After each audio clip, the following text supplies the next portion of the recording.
Right. Maybe we're working on it. I don't know. All right. Chris is doing some things real quick. Chris typing some things out. He'll be back. But for those of you who couldn't hear anything, let us know how we sound, how we're coming in, too loud, too soft, just right. We're getting this going. It's the 180 Monster out at Plano Super Bowl, second year. Rules are pretty simple. You need 3 members whose age total is 180, no rounding up on the birth dates. And then you can have 1 guest bowler who's any age, from 18 to 80. Just right. Thank you, Younger Barry. Appreciate that. And, yeah, so we got, we did have some technical difficulties with the sound. That's what happens when there's Phonetic Friday goes until midnight and then some, and then Youth League all morning for a full house, and there's nowhere to set up and get in the way. So Chris Lucas and Chad Glines were here waiting for immediately after the Youth Leagues was over, and Chris Lucas was just getting after it. Chris Lucas was. That was all Chris Lucas.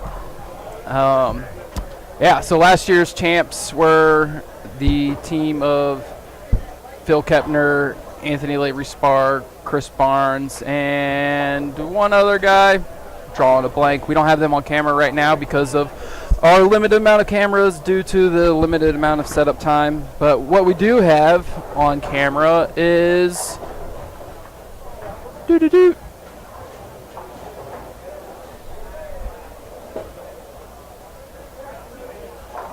is last year's second place team. So we're going to be watching them for a bit of this first match. They got themselves a new monster. Last year was Bill Nichols, Anthony Franklin, and John Burkett. John Burkett picking up his first PBA win, regional, national tour, 50 or otherwise. He won himself a PBA 50. And they picked up Michael Sean Donahue out of Orlando, Florida. University of Central Florida bowler Michael Sean Donahue is their monster, although he started his event off with a 9 out. So it's a long 59 more frames to go for him. Chris Lucas typing out a couple more things to get this link out to everybody else, and we'll be underway with the commentary.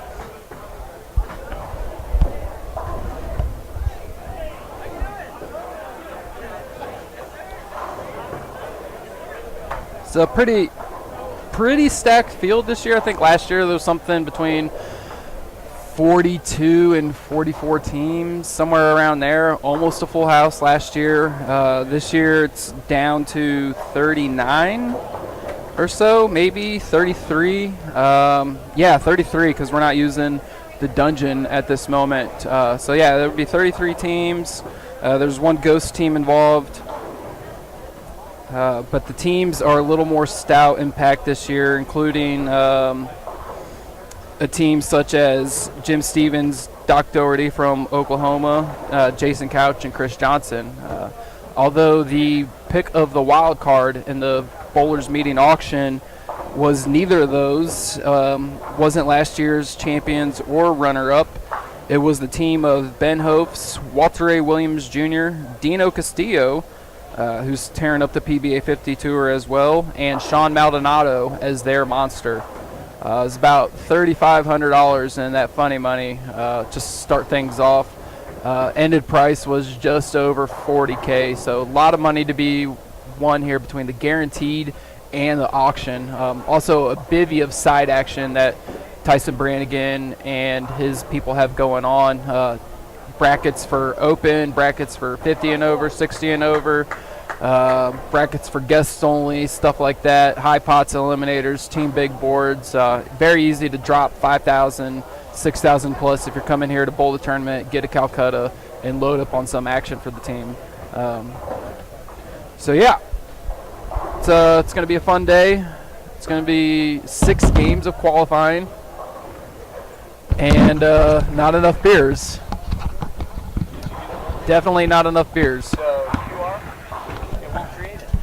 See, so the way the matches work today during qualifying is going to be total pinfall gets you 60 bonus pins, and beating the person you're bowling across from gets you 10 pins of bonus. bowling order is going to be age order, oldest to youngest. Then the monster is going to be the anchor bowler for all spots. Not all teams have a 20 or 30 something. Some of the teams are using bowlers who do qualify for the 50 and over. I know last year it was Ron Moore out of Las Vegas, Nevada, 70 years old and change. He was bowling in the anchor spot as a monster for a last-minute fill-in. This year, Tony Lanning is one of those as well. So while most of these teams are going to be sporting the younger guys who can throw the piss out the ball and really make it hook, some of them do have some of the older players that are more finessed but critical shot makers.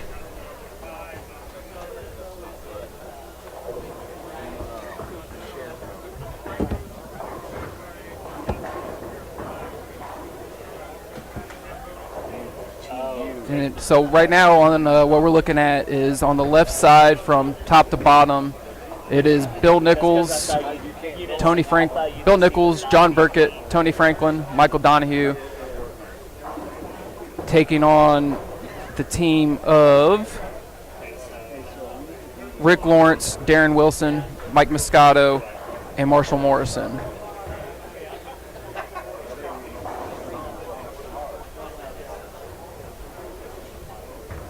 And you might have seen Phil Kepner just to the right coming back past Marshall Morrison. That is that first place team from last year. These teams, it's not positioned around this year like it was last year. These teams will just be moving a predetermined amount of lanes left and right after every match to keep the thing moving. Last year there was a lot of downtime, up to 20 minutes in between the qualifying games, and we were here till quite late. So when we promote a Saturday-only bowling tournament, it is with the goal to get these guys out of here before Sunday morning creeps around. So as long as most of them are doing one-lane courtesy and up to bowl when it's their turn, we will get out of here by midnight. But if not, then you guys are just in for some bonus coverage. So after 4 frames, it is last year's runner-ups with a 29-pin lead, but also got everybody working on a double compared to just 2 doubles in an open frame over there for the other guys.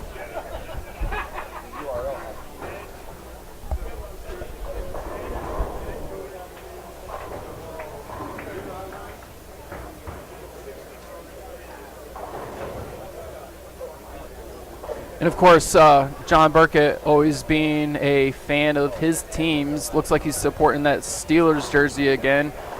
Maybe just actually the city of Pittsburgh, but definitely got that black and gold. I was talking to him a little bit earlier about different quarterbacks, and he was like, Brian, I don't got time for that right now. I said, I know you don't. That's why you're tripping out 6 pins with the messenger, bud. Let's talk about it. Let's go. But, of course, that jersey is made by Chameleon, so it looks really good. So get your orders in with Sandy and Jeannie. They always do great work, and he's looking good in that jersey. Tony Franklin has a closet full of those custom jerseys. Can't quite tell which one he's got on this year. Last year he was wearing his Franklin from the replacements. This year it's a little more basic design. Maybe he's got something different on the front. We'll see here in a second when he turns around.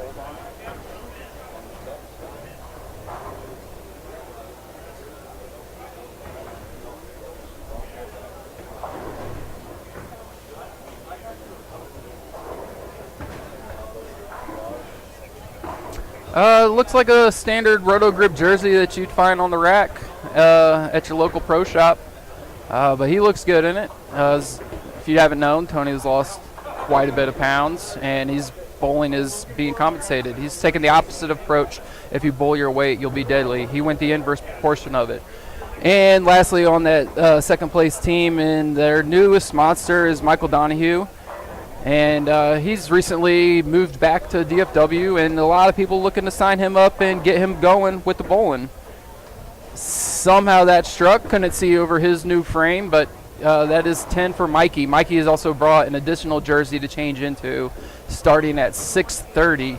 For those of you interested in the University of Central Florida football game, we will be sweating that out together.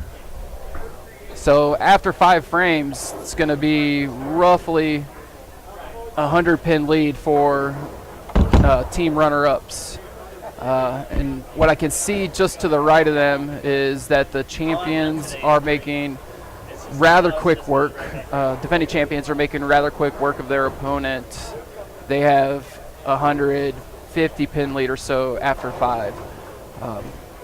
And it is total pins. It's not points. It's total pins, and there are just the bonus pins for winning your singles match and for winning the team match. That is 10 pins of bonus on the singles, 60 pins of bonus on the team. So there's 100 pins bonus each match. If your entire team goes sweep, sweep, sweep all the way through, that's 600 pins of bonus out there to grab.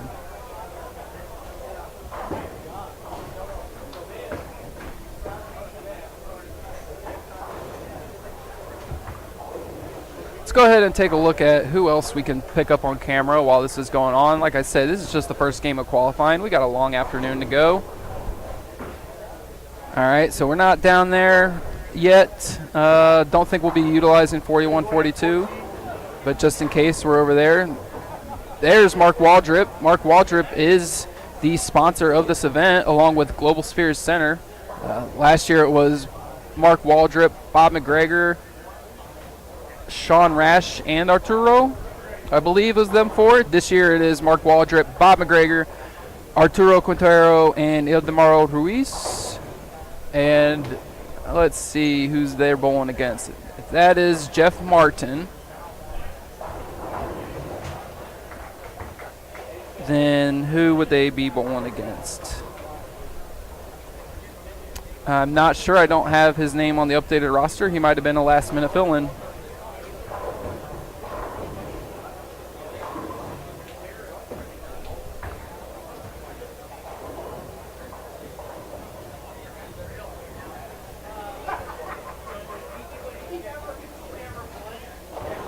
Arturo was putting on a show earlier on that showcase lanes that they have there in the Chris Warren Pro Shop. Him, Couch, Walter Ray were putting on a show for some of the fans that were in there hanging out, just waiting for the tournament to start. It was check-in time was 11 or so, but didn't really get started going until about 12:20. Yeah, so they were in there just killing time, doing some entertaining stuff. So it was really fun to watch. Arturo also won a PBA regional earlier this year, back when he had the silver white hair.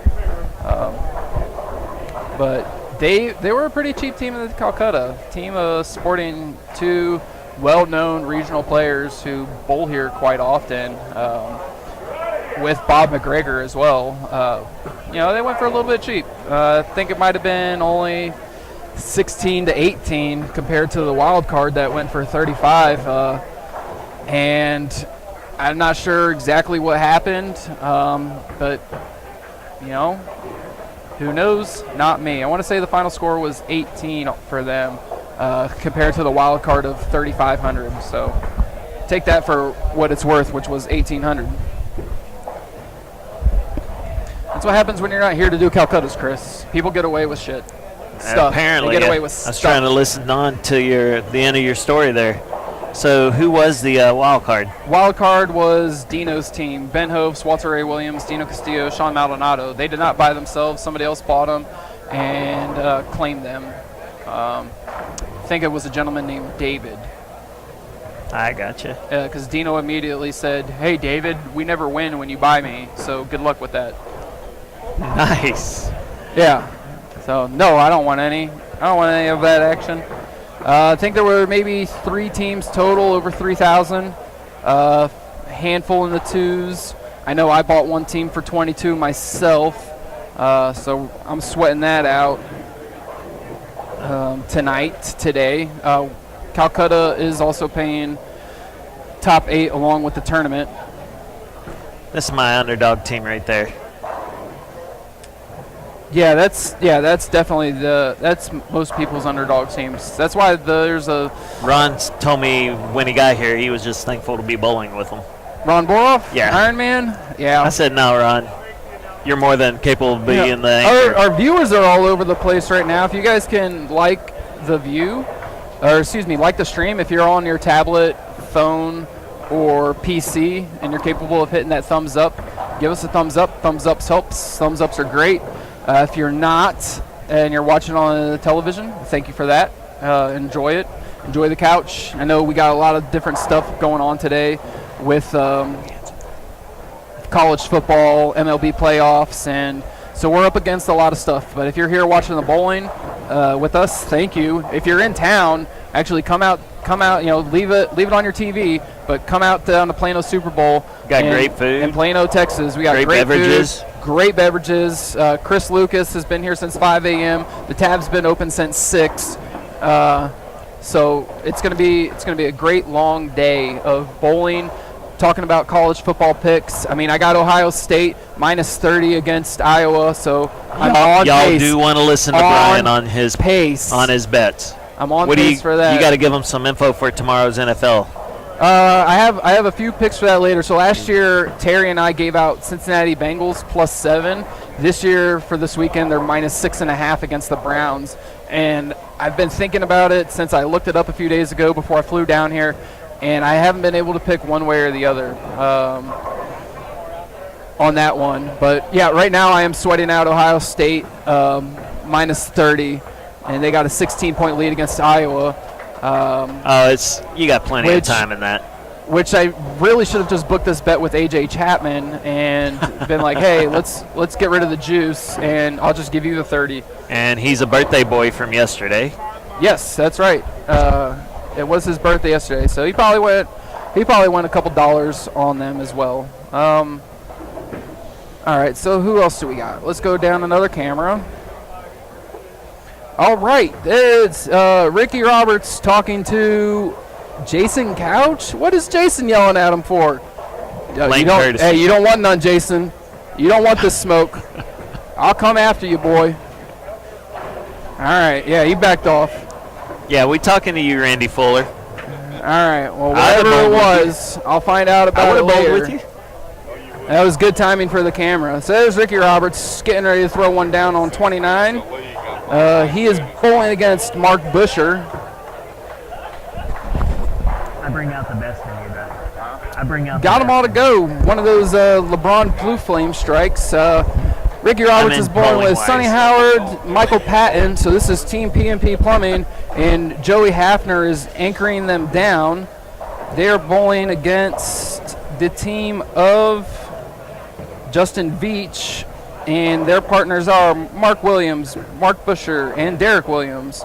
So I think if that's the correct Mark Williams and my dad are on the same team for Nationals. They go to Nationals with Jamie every year. So I think that's... that should be the Mark Williams out of Beaumont. That's probably him then. How many other ones are there? It's not a very common name. I mean, Derek's brother? There it is. That's why he's bowling with Derek. Excellent. So who's got the lead over there? Looks like the Williams brothers do. I don't see a lot of striking up there. But there is not. There's also not a lot of spare making. Well, that's because Patton's bowling on that Sonny's lane. missed 3. Joey's missed 2. Joey's missed 2 single pins. Patton's missed 1. Mark's missed 2 himself.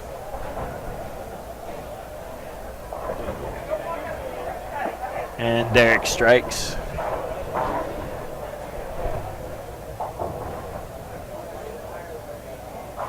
So have we answered what shot they're bowling on? Plano house shot. All right. Supposedly. I haven't asked any of the bowlers to confirm that, but what we were told was that it was the Plano house shot. Well, looking at lane 20, I'm going to go yes. Lane 17's got a bunch of X's up there. 17 and 18's got a good match going on right now. That is the Dimitri Cruz team versus Joe Vito, Joe LaCroix, Parker Capra, and Butch Cormier. It's a South Texas team. And they are bowling Dimitri Cruz, Lee Lortz, Kenny Gillette, and sorry guys, I'm looking at an angle. John Massarla. I just butchered that. And Lee Lortz won a PBA 50 a week and a half ago, 2 weeks ago. Something like that. We're on the new weekend, so 2 weekends ago. I do find it funny, the amount of people when I'm walking through the building, not doing the broadcasting stuff with you guys, they're like, hey, send me the link, send me the link. I'm like, guys, all you got to do is subscribe to Perfect Strike live stream. When we're live, they'll email you the link. Every single time we go live, you're going to get an email. You will get a notification. Or notification if you have it through the app, however you have it set up. Once you subscribe, they will tell you what the link is, and that's all you guys got to do. I'm more than happy to give a link out because I want to get the viewers in, but I also want the ease of access that it can be for everybody. So whenever we have a show going, just by subscribing, and we appreciate it.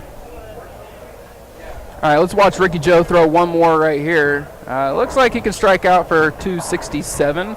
That'd be a great first game for him. Flat 10, so it's going to be 240s on the max score. He wasn't even supposed to bowl today. Who was that? Ricky Joe. It was supposed to be Mark Cozart and Mike McHugh. Mike McHugh is out of town for work doing his super secret CIA stuff. And I'm not sure what Mark Cozart had going on, but Mark Cozart was also not able to bowl.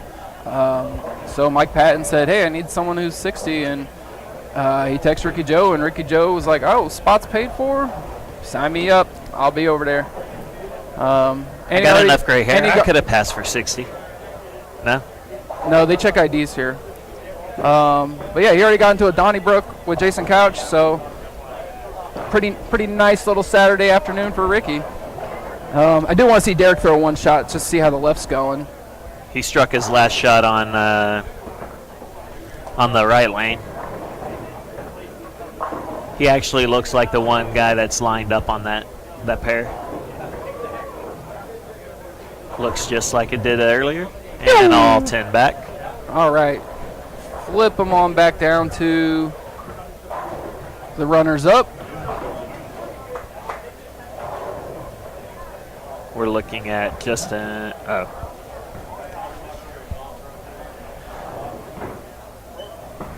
got Rick Lawrence on the screen on 23.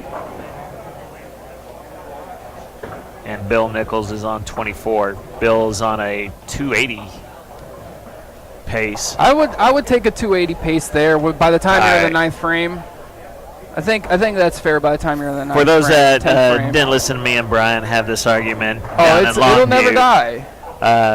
I do like to say they're on the pace. Well, look at his teammates; they're all on 270 paces. Rick Lawrence trips down the 4, 6, 7, 10. Yeah, so Berkey's bowling second. He's got max score 279. Tony Franklin's third, max score 279, and Donahue's trying to shoot 279 the hard way. I mean, if Donahue ever learns to spare, he's going to be deadly. It would have been awesome if it was lead off 280, then 3 279s. Like, hey guys, just a little bit better than y'all. Sorry about that. I mean, I just hope everybody marks the rest of the way so Donahue's the only one with an open. That would be good too. So Donahue went. It was actually a real big day, Monday and Wednesday. So Donahue was 30 clean on Monday night. He used them all up. That's what you're telling me. Up and coming superstar youth bowler Veronica West was 30 clean at the Allen Bowl tournament for her qualifying, and then I went 40 clean on Wednesday night at Cowtown Bowling Palace. And then so I said, Mikey, let's go 60 clean tonight. Like, everybody's doing it. And no. He said no. No. We're not going to play that game. Yeah, which is great. We're not going to play it, and we're going to let you know early. Yeah, I asked him, I said, that was the plan. What happened to the plan? And he goes, well, I figure if I just throw that first one really bad, I'm not going to worry about it the rest of the day. And so far that's working out. I mean, Ildemaro next to him can throw 10 strikes for 279. Right. Donahue can throw 11. Right. Like, why work harder when you can work smarter? Yeah. Niner for Tony Franklin, so his 70s is gone. We got and they have a 150 pin lead going into the 10th. But it was the leadoff bowler. Bill Nichols did need that strike, though, because he's going to end up possibly losing 68 to 59. Yeah, he's going to lose that 10-pin bonus. And that would not be good. Because as you know, for those Perfect Strike listeners, every strike matters. Every pin matters. That's right, including Tony. 10 bonus. You better spare this. Oh, a little slippage. And that 9-pin is taken care of. Yeah, that's one thing. What do you think they're talking about right now? Donahue letting him know how he'd have missed it, or? Donahue says it's all or nothing. Yeah. It's strike or nothing. If you ain't striking, you ain't a bowler. Well, Donahue still has to beat him, though. I mean, Donahue's going to need at least 2 more. Yeah, he's going to need 2 more to beat him. I'm going to go with, he's pretty deadly. They're off to a fiery hot start. They got 885 after 9. They can load up another 60, 120, and 80. They can load up another 200 more plus about 90 bonus. So 290 more. I mean, that's almost 1,200 for 4. For 4. And those watching Rick Manera on 25, he just shot 279. The only bad part about Tony not bowling is he's not in our chat. I should ask him, hey, pull out your cell phone and get in the chat and spice it up a little bit for us. Is Jeannie Franklin bowling? Jeannie is. Jeannie is on the all-ladies team where it's Barbara Shaw, Michelle Stevens, Kathy Nelson, and Jeannie Franklin. I'm not sure how that comes out to 180 because I know Barbara's not 80 and the other 2 ladies are 50-50. So whatever, but they wanted the ladies to bowl. Barbara bowled fantastic yesterday in the sweeper. Got to, I want to say, up to 15 to get a cash spot. So shouts go out to her. They're way on the high end right now. We don't have them on the camera, but we will get them on camera at some point for you guys to view. We do have a spare camera up there. We were told they were going through 44, so I have a spare camera up there if I need to run down and get that angled off to get some more lanes for us. I can't move it because I've taped that one down pretty good. So unless a disaster happens on lane 24, Bill Nichols is going to lose the only match. No, he can win 59-57, it looks like. Oh, sorry about that. Yes, I'm looking at it backwards. Yeah, his opponent already went 47, so he can just spare it up and he's good. So they will get the perfect sweep. Perfect sweep on Perfect Strike to start their tournament here at the 180 Monster. Again, it's just total pinfalls. Only thing that matters, 10 bonus pins a game, 60 bonus pins for team totals. Chris Barnes is coming up to shoot 279 as well on 25. Rick Manera's teammates already done so.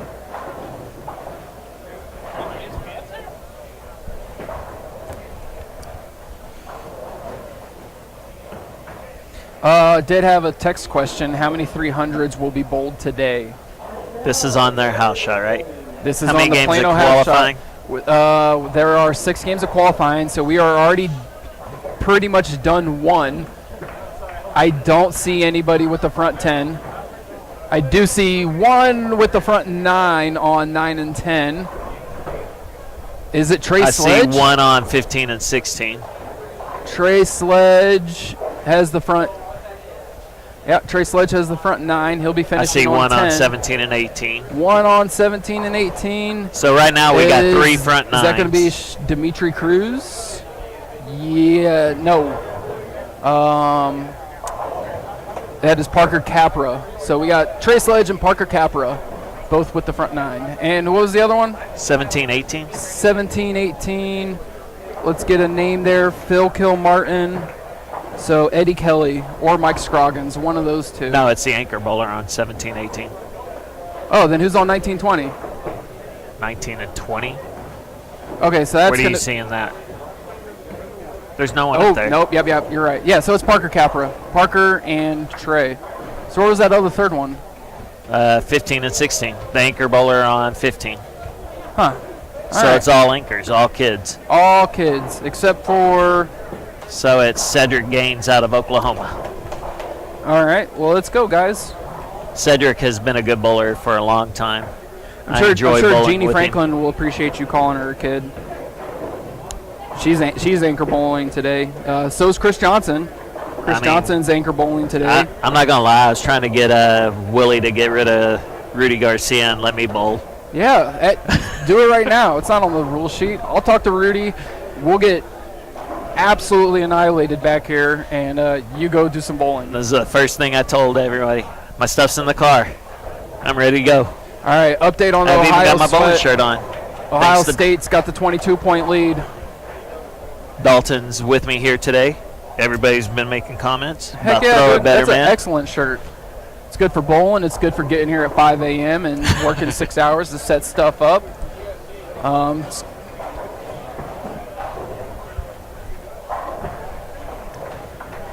right. Brian Losey is here today for Global Spheres. All right, so these guys, it's over here. Nice try. Do we want to stick around and come see a 300? Good on you. Yeah, we're gonna come down. Which here. one's up first? It's gonna be 15 and 16 to be up first. Camera 2. There we go.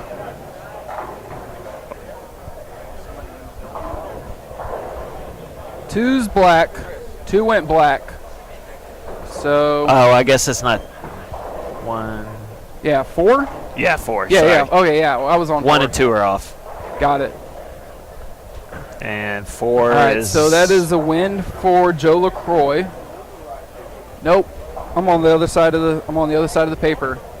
All right, so Lee Lortz, where's his team? Mr. Lee, where you at, bud? All right, that's a win for Kenny Gillette and John Marsala.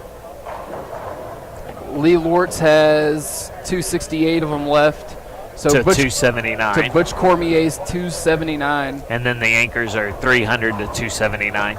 Yeah, and it is a 3-pin match plus 10 more, so it's a 13-pin match in favor of Butch Cormier's team. Lee getting the first one, forcing Butch to do the same thing. Butch is easy 10 for Butch, easy gas, lots of claps. If you'll watch 15 in the corner, we have Cedric Gaines on the front 10. Yeah, and he's bowling against the blind team. He only needed 215 in order to get his 10 bonus pins, and he had that wrapped up in the 7.5 frame. All right, that's 10 more for Lee. So Butch will have to strike here to win the match. Strike to win, 9 spare to force Lee to do the same. Oh, that's good. We see the way it just... Butch has won. Yeah, absolutely just twirl off his fingers. Cedric is up for his 11th. Gets a thunderous low high five from Cedric's Parker. shot looked good, and it's light. 7 count, maybe 6. I can't tell if the 10's 7. up. Screen shows 7. All right. Lee finishing with a 267 himself. And it looks like we will have Parker coming up next. So this match, Chris, on 17-18 is getting good. Needs 10 here. Yeah, was 8. 8 might still be 9. good. Even 9, yeah. All right, so that right 9 now, was huge. It's a 3-pin lead Parker's plus 10. got the double. Yep. So they got a 13-pin lead. But Dimitri's going to bowl first. Both teams are going to shoot 1,000, and one of them's going to have to lose. And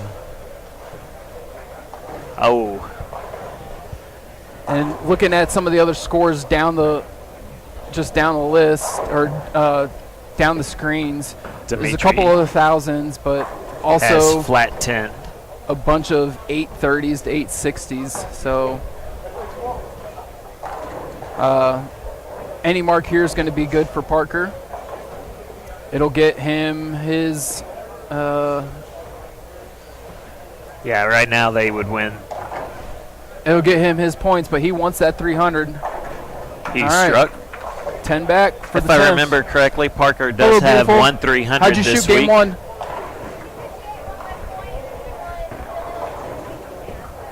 Michelle Stevens update, 258. She won her point. They lost 1 game or 2 points. I'm not sure how that went, but they lost 2, but they won their totals, and they kicked ass. So the ladies are kicking ass. That is straight from the horse's mouth herself. She is the Clydesdale.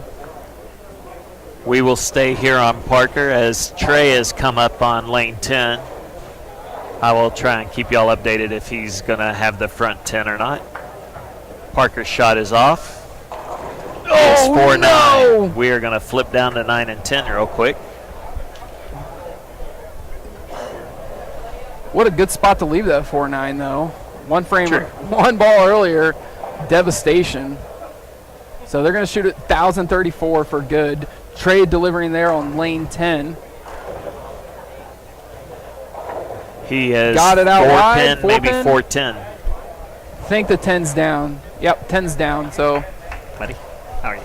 it's going to be all right for them. He's going to win his game. They're going to win their totals. And they'll be moving on. So back to our original question, how many 300s will we have today? Cam 6. Cam 6. All right. Apparently we missed a front 9 somewhere. Oh, it's just off the screen on 31. Is that this gentleman right here? Was that Chris Johnson? Chris Johnson shooting 300? Yeah. CJ's. Oh, well, if it's CJ throwing 300, let's just take a break then, and we'll come back when it's over. CJ has tripped the 4 out. Is that the 300 or was he at front 10? Nope, that is Chris Johnson. Chris Johnson's got the front 11 on the right side of your screen on lane 31. His pal Joey Hafner's to the left of him. Derek Williams watching on. Going for 300, number 170 in this house. Ball's out right, comes back in. All 10 are down. That's got to be 300. And nobody watching cares because that is his 170th in this house. But congratulations, CJ has Chris. struck. I'm going to go give you a high five. That's on Perfect Strike Live's YouTube. Perfect Strike Live. Yeah, if you Google that, it'll be the top one, Ronnie. All right, so we have our first 300 in game 1.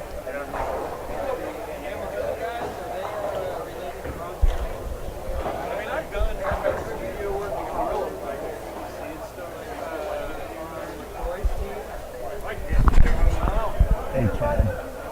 So since we're not using that camera all the way at the end, can we try and make that a remote, or is that not an option at all? We won't.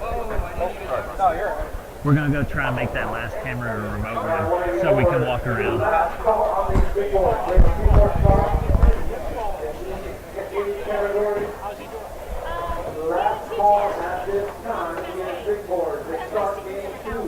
Letter H on 29. Michelle Stevens, best Stevens in the house.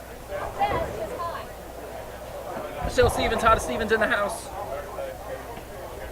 Let's see who was on lane 20. Well, that would have been lane 30. Hey, nice 6-pin message. That was Justin Veach. I got it on tape. I loved it.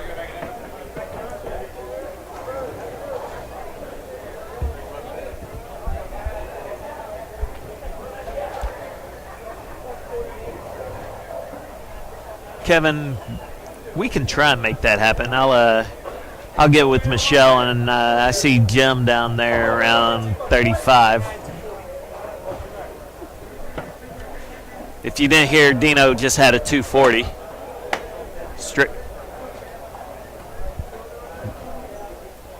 Most teams are moving around right now, so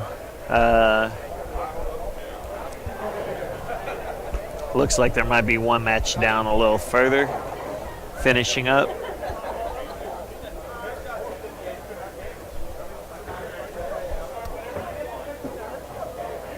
We got Mark Waldrup's team, who is putting on this 180 tournament along with Global Spheres.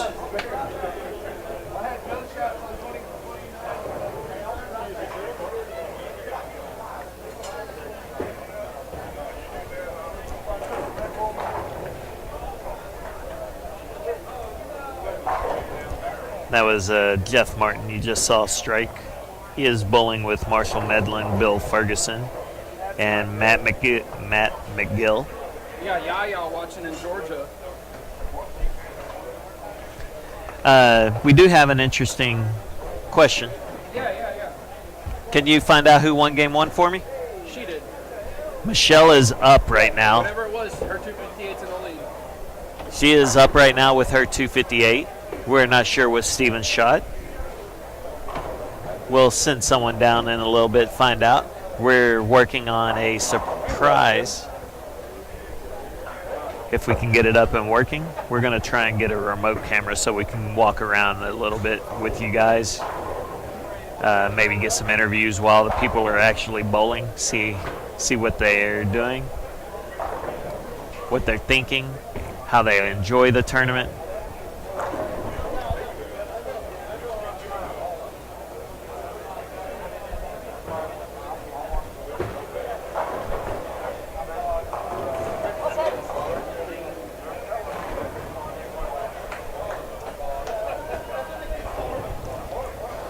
Sean Maldonado walking by.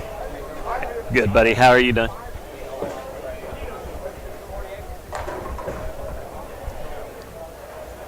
Dimitri lost. Their team wins 2 matches and loses totals, while Parker Capra and Butch Cormier helped pull out the totals for their team as they won their matches. We're looking at Arturo Quintero bowling right now on lane 36.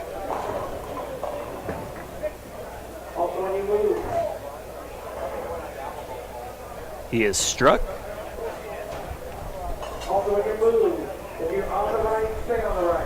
Congrats, Chris.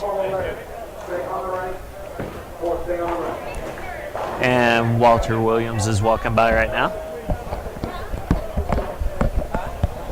And those of you that don't know, Walter Williams is Tony Franklin's ball caddy, apparently, as he brought in Tony Franklin's equipment earlier. So, Tony, congratulations on the new ball caddy. Not bad. Not good. I don't know. He is the competition, so.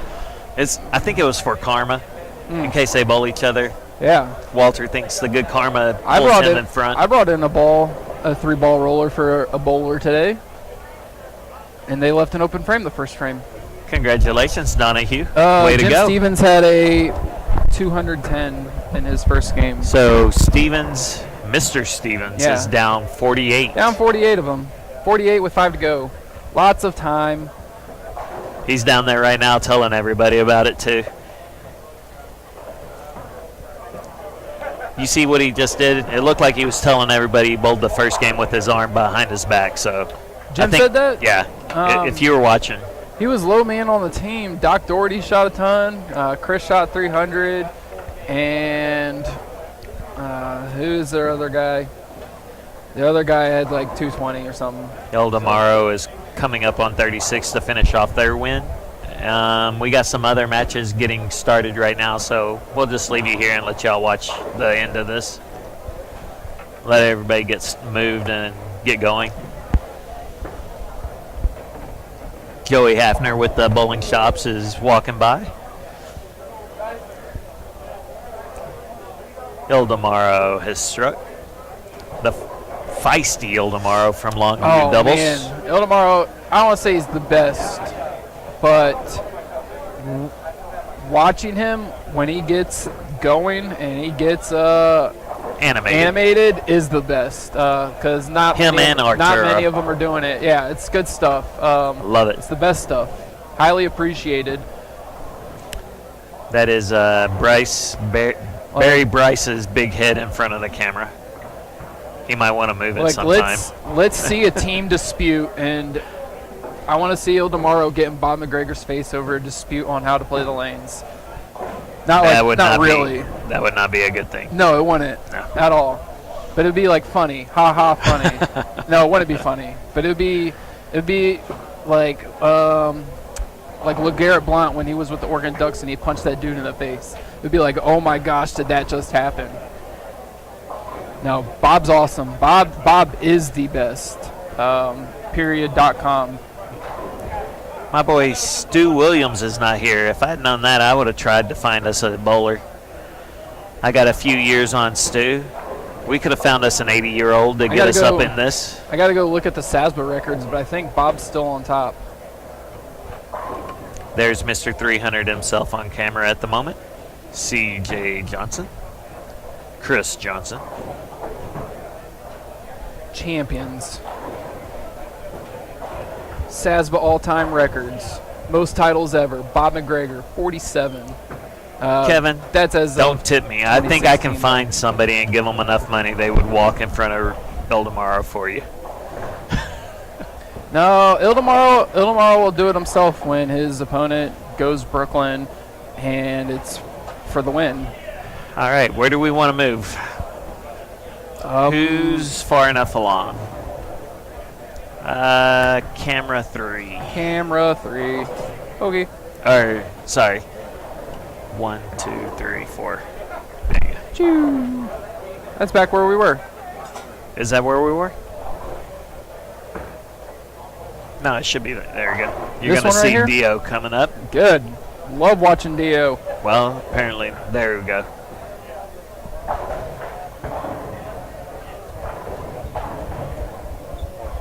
Hit it. Ah.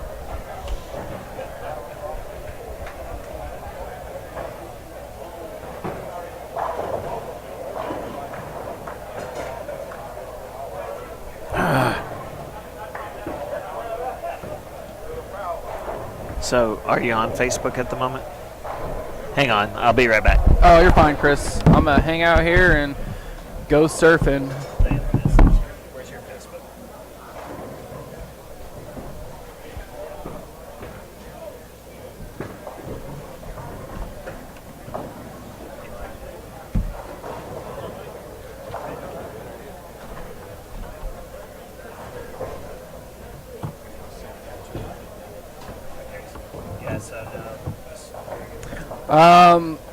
I know what the LSU colors are. I just don't know who's wearing them. I'm colorblind as heck. You gotta let me know if you see a name. Sorry. That could be Mike Moscato there on lane 20 or 19, lane 19. If that's who you're talking about, that's Mike Moscato. But I'm not sure. He's over there bowling to Willie Wells' right. Willie Wells is bowling with Rudy Garcia Jr., Stoney Burke, and David Smith. Super David Smith. David Smith called me a toe earlier today, made my Saturday. So thank you, David Smith, for that. It's always appreciated. Toe stands for term of endearment, and that's what he was using when he was talking to me. And I don't see it any other way. We will have the standings and updates immediately when it comes in.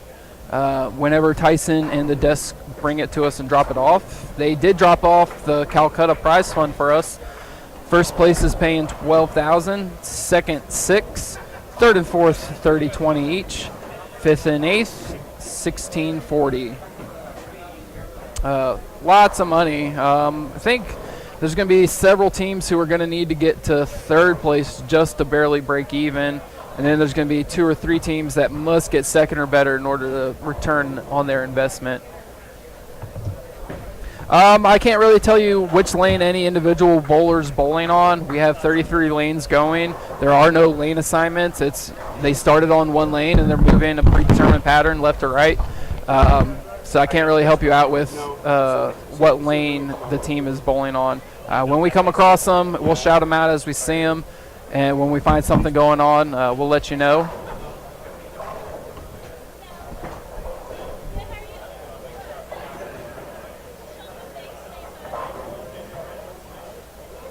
I think it is going to be the team of John Burkett, Anthony Franklin, and Bill Nichols that are in the lead after that first game.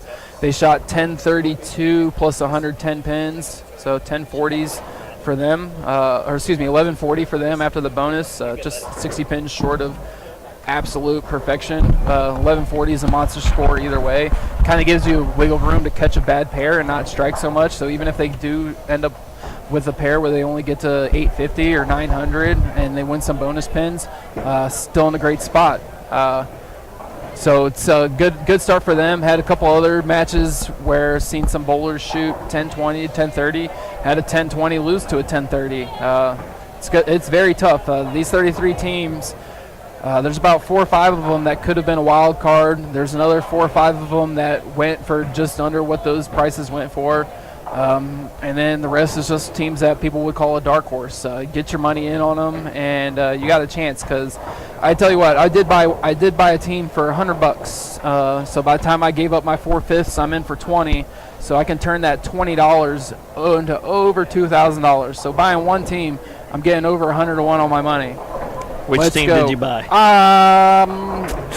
Or do you not want to say? I'll say it. I just don't want to get made fun of because I like the guys. But actually, no. I tried. No, so I did start the bidding on Patton. I started them at 100, but they went up to about 300. You like the guys. So I like them all, but they'll make fun of me because I like their anchor bowler a whole lot. I'm trying to. Morrison? Nope. No. No one would make fun of me for investing in Marshall Morrison. You like their anchor bowler a lot. And they went for $100. You got to remember that part too. No, that's what I'm looking at. Cody Utah? Cody Utah. Yep.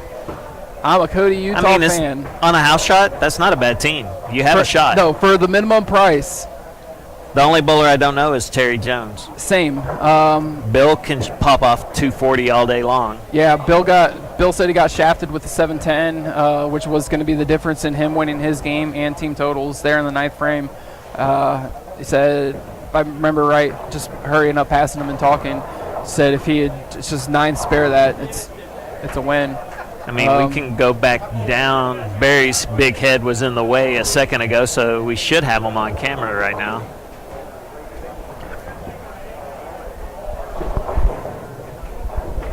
I believe we were on camera 4 at that time. Oh, cool! We got the reigning champions on camera. Awesome. Okay. So let's go over that one more time. It is Anthony Lavery Spar Monster Team, Chris Barnes, Phil Kepner, Rick Minier. They were last year's champions, and let's watch them for a little bit. I know Rick Minier shot 79 his first game. Chris had to double in the 10th. I got $1 on my pal Keith Hensley with a strike. 28. Take it. Pay me. Oh no, down $1. That's all right. We'll find. That's how we roll. We like to. Come on, Keith. Basically, you know blackball is that okay to say on live odds? Yeah. Yeah. Live you odds. Just blackballed him into a 10-10. Yeah. That's who knows. It could have been a 7-10, and I got him to a 10-10, so it could have been good. Do you remember what Josh Burnham, Mike Bailey, Andy Barris, and Gingelbach went for? I don't. Because I didn't buy them. Negative, Kevin. Negative. If we didn't buy them, we don't care. Yeah, or if they're not the wild card, because I like wild card upsets. Anthony Lavery with a strike. No, I can go. Kevin, I'll go get that. He is swagging it right now. I'll go get that auction list for you. Be right back, sir.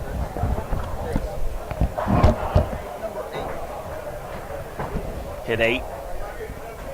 Hold on, guys. We're going to test something out real quick. We are up with a mobile camera. We will be walking around a little bit here today, trying to get y'all some views of everybody in the building. Maybe even try and get them to give a little interview real quick while they're switching lanes. Thank you, Chad.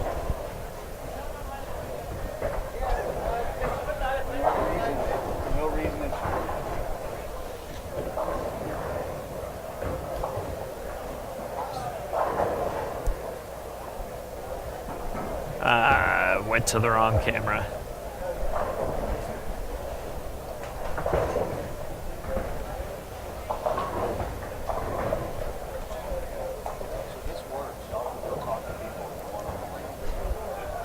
All right, we've got Doug Barron looking to spare the 6-8.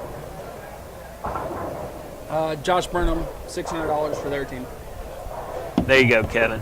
$600.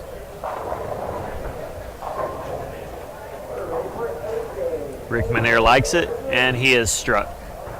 Bob McGregor on lane 31 with a double onto a 3-bagger. Right now, Ildemaro is the only one that has not struck on that team. That's Hank Jordan we see right now coming up on lane 30.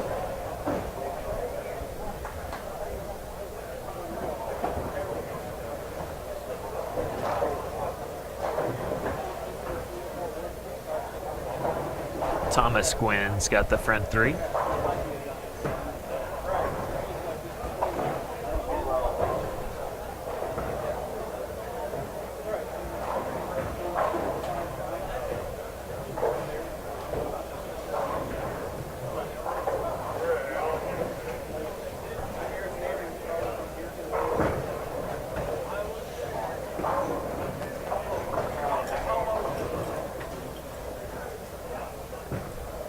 Wow, Hank Jordan thought he had a strike and it did not go down. I wasn't paying full attention. I can't tell if that was the 9-pin that slid across, but Hank believed he had a strike and that pin did not go down. It slid across. Chris Barnes has struck. Right now, lane 31, we still have Ildemaro as the only one not to strike every shot.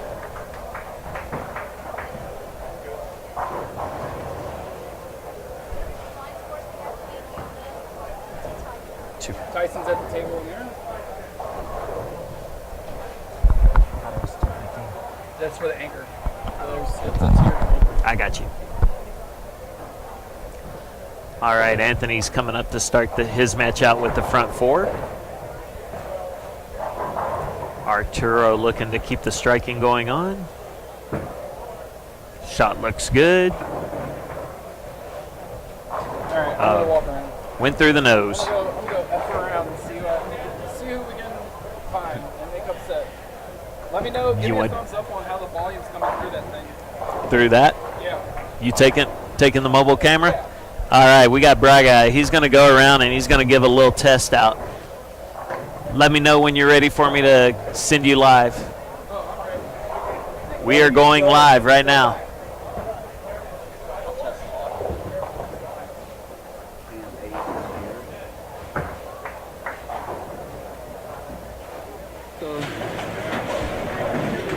All right, guys.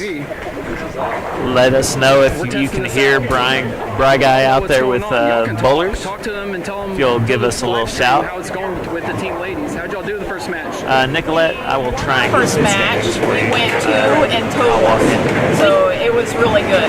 We're doing really well so far. The boys aren't making us cry, and we're doing great. And who do you have this match? The blind. So right now the blind is kicking our ass right now, but we're going to catch up. And that's the beautiful Kathy Nelson. What does she got to shoot? 205. 205. Anchor's 215 and 210. All right. Barbara Shaw, the amazing Barbara Shaw. Hey guys, say hello to the amazing Barbara Shaw. What'd you shoot game 1? 201. 201. What was your sweeper score that won yesterday? I knew it was a bunch. 501. 501. Excellent. Great job. Thank you, ladies.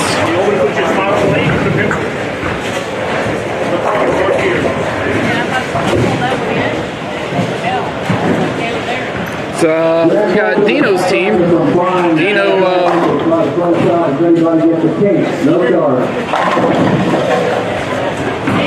Why don't you tell us a little bit about that shot, Dino? Well, it scared the crap out of me on the intercom. Say high five on that shot. Yeah. So they had an intercom that caught me. So normally it wouldn't catch me, but that for some reason caught me. All right. Did you guys win your first match? We did. All 10 sweep? All 10 sweep. All right. I had 247, and I was low man on my team by 20. So Benny, he shot the number. Ben Hopes was the man in the leadoff. Yeah.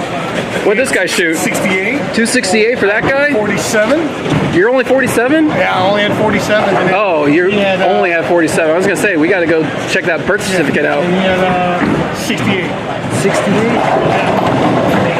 Is that like 1150 after bonus? 1083, so... Plus 100? 1183? Oh my god, that's 1183. We're not looking so good this go around, so... Yeah, that's alright. Get off 9 and 10, get some more pins. It's coming in good? All right. Chris Lucas says it's coming in good, so we're going to go see who else we can find. Butch Cormier had a good 10th frame last time. Hello, how are you? He beat Parker Capra. What was y'all's ending score? You didn't? Parker Capra beat me. Well, whatever. 11-15 after the bonus. So you guys won. Oh, you weren't bowling him. That's why. That's it. He was bowling your guy, wherever he is.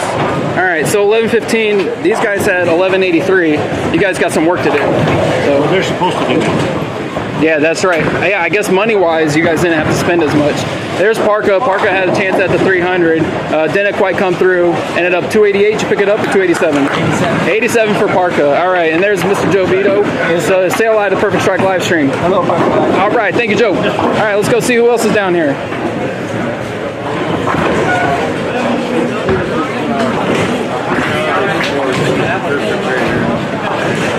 There's this asshole. My boy Rudy Jr. What's up? Chris Lucas said he was going to bowl for you. I think he's coming in right now. Oh. Yeah. I want everyone to know I did try to get him kicked off the team about 30 minutes before they started. Can I get a picture? It's hard to drive out here. I wouldn't do that. Yeah, and that was, yeah. Can I get a picture of the shirt? See, this shirt is so awesome that there are people wanting to take pictures of it. It's on the Perfect Strike live stream. Yeah. They're looking at the All right, we're gonna go over here. There's Pete. Say hi, Pete. Pete would try to take this camera from me and throw it if he gets anything but 10 on this shot. There's two people that Perfect Strike's big fans of. Dio Bernard, Rick Bernard, or as I call him, Dio's dad and Rick's kid. How'd you guys do first match? 940 and lost. 940 and losers. All right, let's get them back this match. 1050 and winners, boys.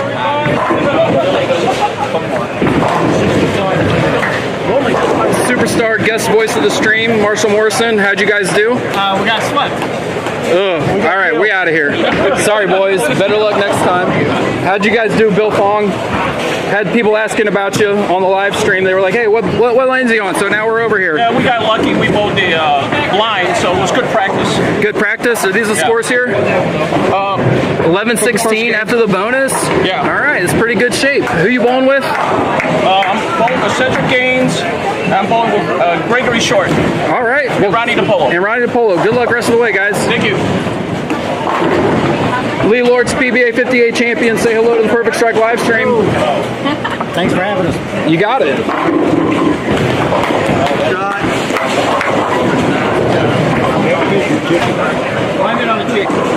Oh my Lord. How'd you guys do first match? Yeah, we didn't do too well. Didn't it? Ricky won. I saw Ricky won. He was slinging lumber. What's up with this open frame though? Well, I thought he had a shot at redoing it since he bowled the wrong lane, but they told us that's not how it works. All right, I guess that's not how it works. No jackpots for Rick.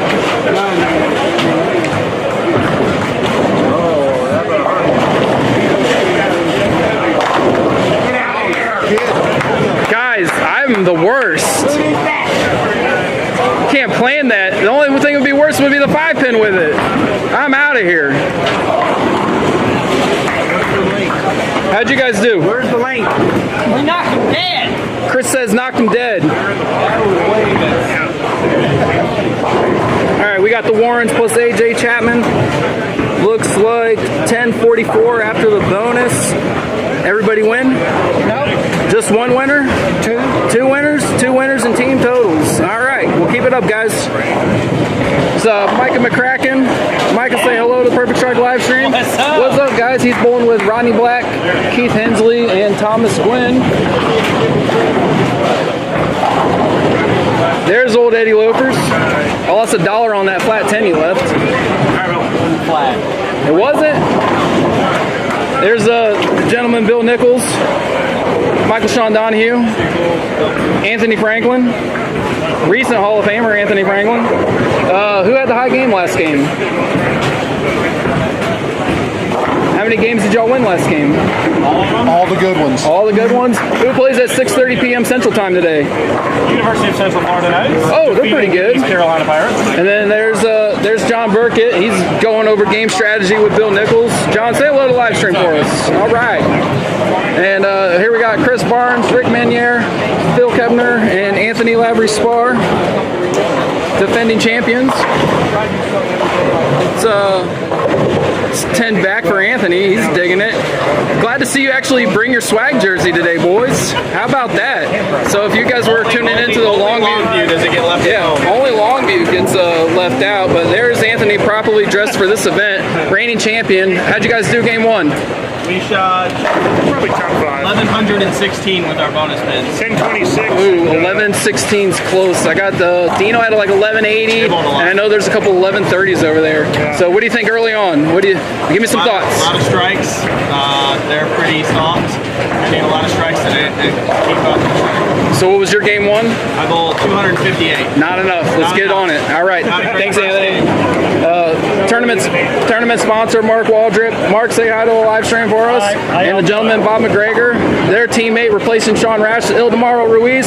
Ildemaro, the crowd loves you. The fans love you. They want to see you get fired up a little bit. Thank you. Yeah, they said he's not amped up. He's not animated. We got to get him going. Come on. That's what I said. I said this early. I'm Latino. There's no way I know animated. That's right. All right, let's go. All right, we're gonna watch his pal Arturo shoot a shot. Did you guys win the first match? What was the ending score? 307 for Arturo. All the points? All right. Ildemaro says they won all the points. So that's very good. There's one of my favorite bowlers, Ironman Ron Boroff. He's bowling with Paul Fleming, Parker Bone, and Tony Lanning. Tony's sitting right here next to the beautiful Anita. Say hello, Tony. Thank you, Tony. I have it on good accord. Tony Lanning struck every shot last year.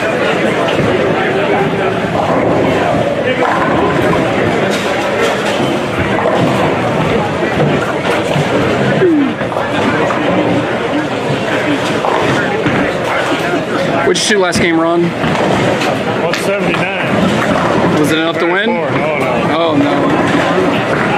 And 4 for Mr. Paul Fleming. Is Parker bowling anchor? Who's bowling anchor? Parker's bowling anchor? Tony, second? Tony's bowling anchor? Gotta go by age. So you don't have a choice on anchor, huh? No. Even if your other 180s are 180s? I don't think Tony's that old. Oh, okay. Yeah, I don't think we made 180 with Tony. Oh, I got it. Well, good luck the rest of the way, sir.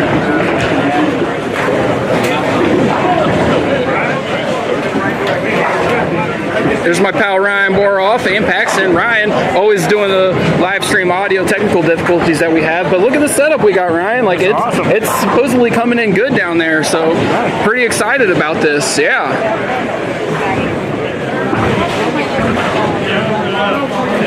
Now I got Jim Stevens on camera twice.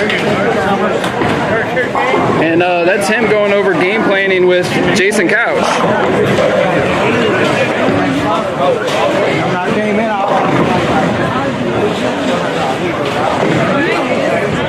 All right, let's do 10 Backberry B. What'd you think about that shot, Chris? It's lightning, bro. Lightning, right there. Thanks. And we did miss 10 back from Barry Bryce. But we're gonna go get in here on my pal Cody Uthoff. He's dressed in Argyle today, 900 Global on the front, fake Fagan on the back. Ha! Doesn't get much better than that.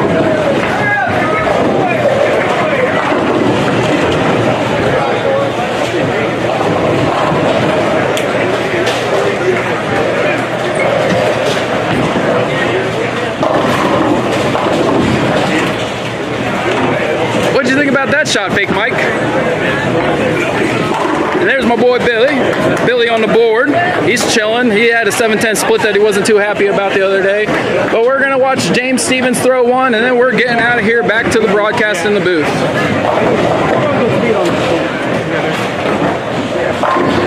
I guess we can hang out to watch Jason throw one too, but if you guys don't know, Jason doesn't throw it as good as James. That's just the rules.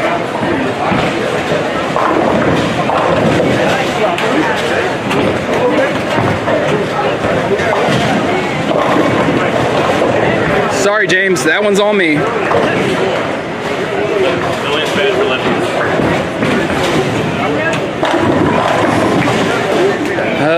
What happened there after that 300 start? A little split and a little 4.9. Not nice little? Not at all. We go 300, 257, and no spares for the day. Bet. I'm here for it. Is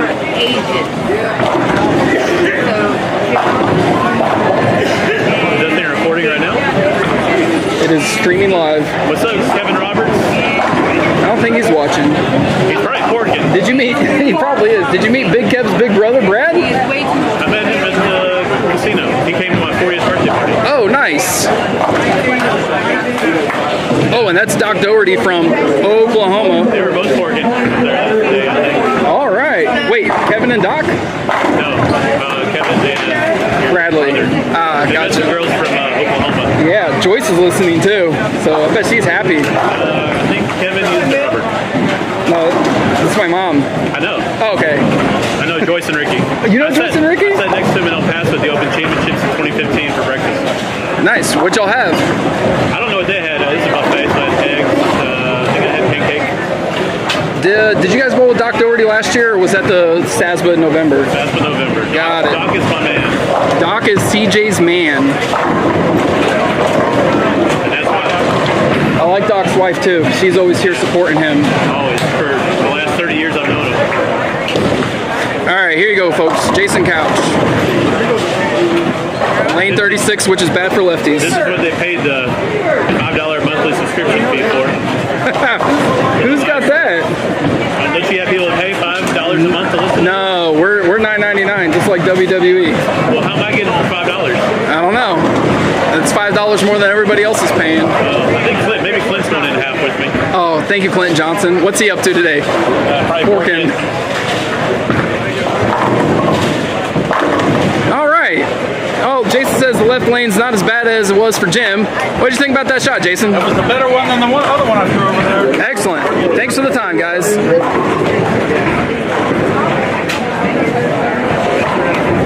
We're done. We're done? We're done.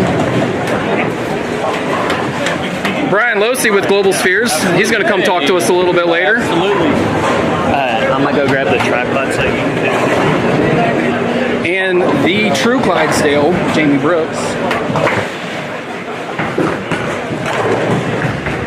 And my pal Barry Bryce. And my brother Bradley. How you doing? No, Barry, tell me how you're doing. You know what? I started off okay, and then I really kind of bowled like crap the first game, but holding my own right now. It looks like you're holding something else too, huh? Holding something else. Some swing juice, get you going. Swing lube, yeah, it never hurts an old body, so you know, right. I kind of appreciate the fact that it's available, and just gonna try to do my best and hang in here against some of these really, really incredible bowlers. Like Fake Fagan. Like Fake Fagan. All right, good luck, Barry. Thank you.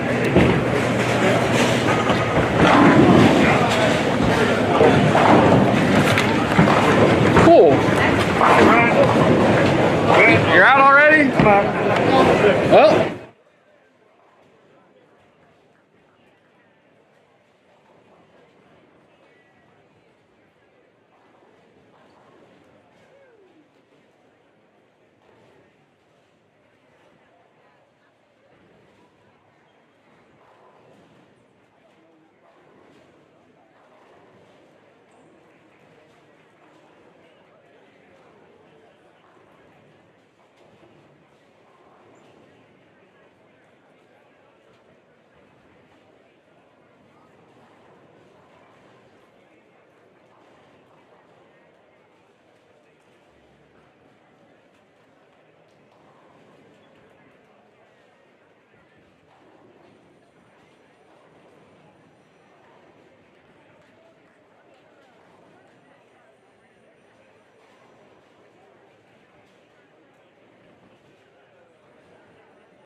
There we go. There we go. Awesome. I'm back. I'm back. Yeah, we'll do that again sometime. Maybe later today. I don't know. Didn't get too much PO'd bowlers from it. But yes, we are back. We are watching those champions now bowling on 29-30. Is that it? Yeah, 29 and 30. So here we go.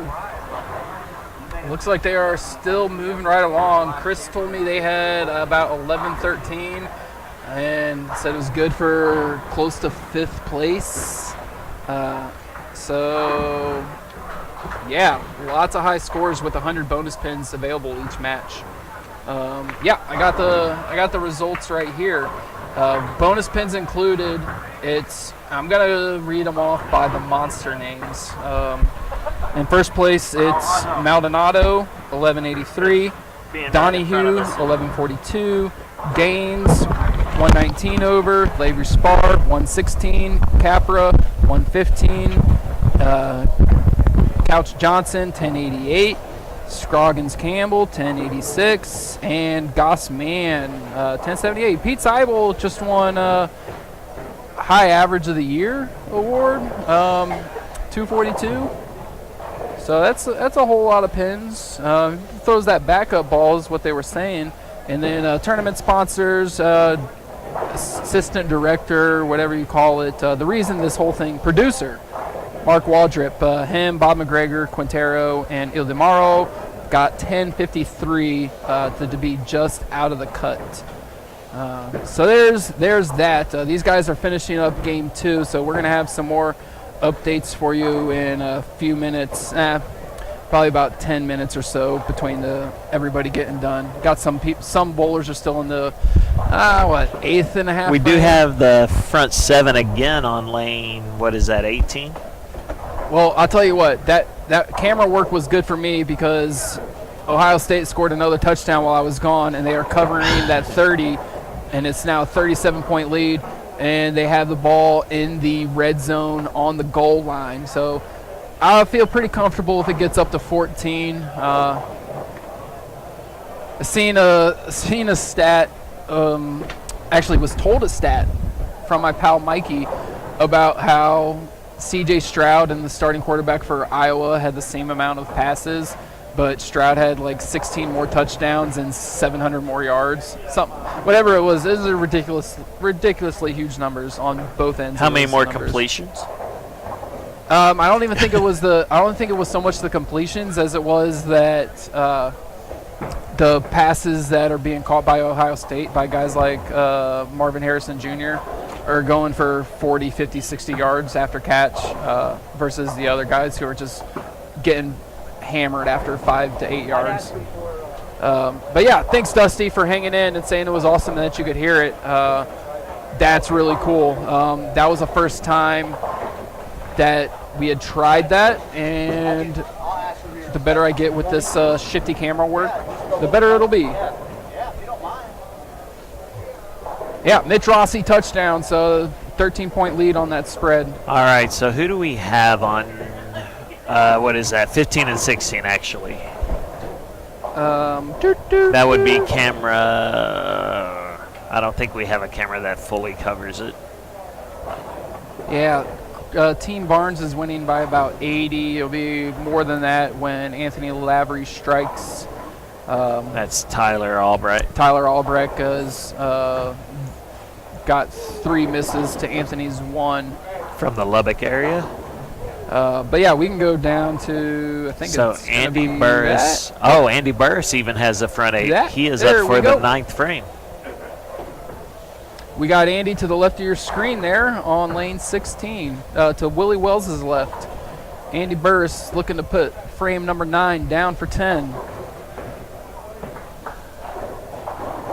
He is 4 pin. 4 pin. Sorry about you, Andy. I'm trying to see who they're Chris bowling. Johnson only got 300 because we weren't on camera with him. We were just barely off camera. We had that Andy's full shot of the 4 pin there.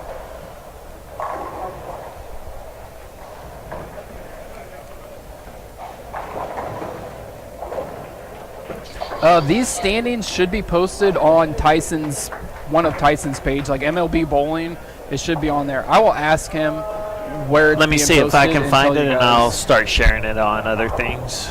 Yeah, we'll get that. We'll get some different posts going so you can find it. But it should be on Tyson's page, as it's his organization that is running the tournament along with playing Super Bowl.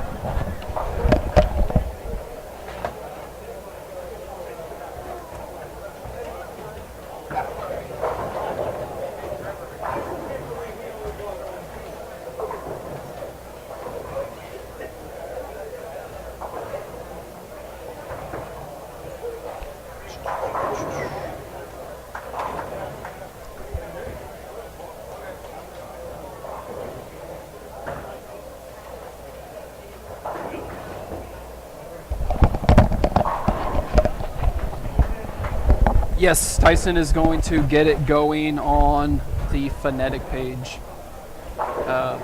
What we can do for y'all, we'll take the first picture. We'll start doing this on our Perfect Strike page as well. Yep. Get y'all some.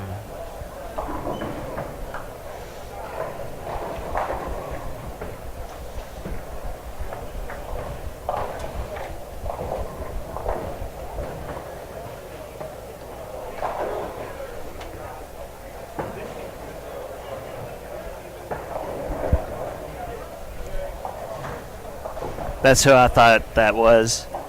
Sang was the other guy on 15 and 16 that had the front 8, and he just missed as well. Sorry, Sang. Love you, bud. He is a local bowler here from the Plano area, so. Bowls anything and everything. There's action on the line. Sing's here. All right, let's get back down here for the finish of the reigning champions, who are in 6th place-ish, 4th place, yeah. And they're taking on the producers of this event. So a lot of storylines early going on in this match. Oh, excuse me. I thought that was somebody else. Never mind. They're just taking on Barron and Jordan.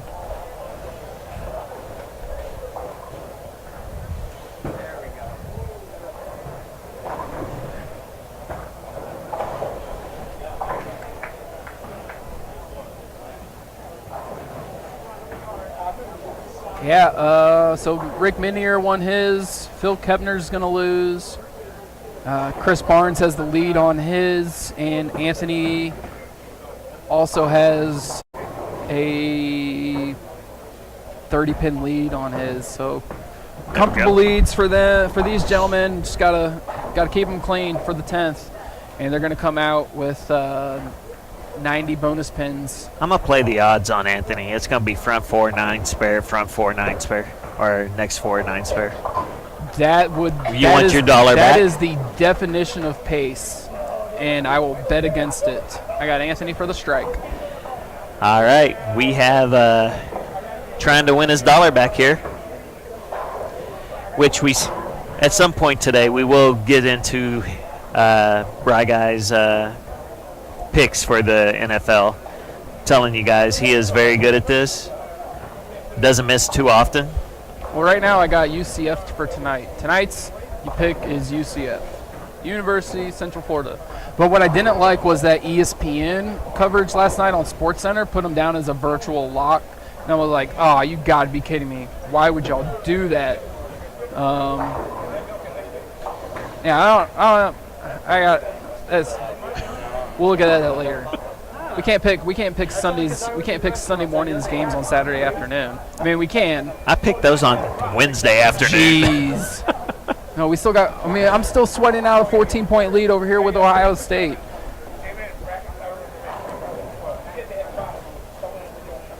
We do have the front 9 on lane 20. That is Cedric.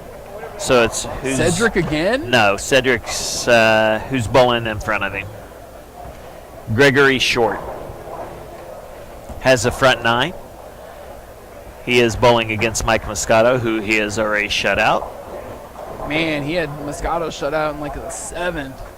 So we are only going to be coming over there for the 10th frame. See if we get 300 number 2.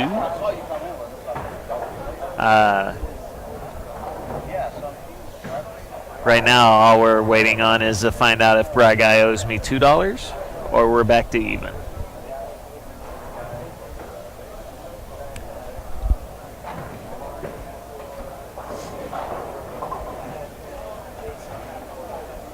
So it looks like Ricky beat his guy. Sonny and Michael lost to their guys. But somehow Joey can strike out to put a little bit of pressure on the Warrens and AJ? I don't know. Maybe not with that Chris Warren strike. Let's see.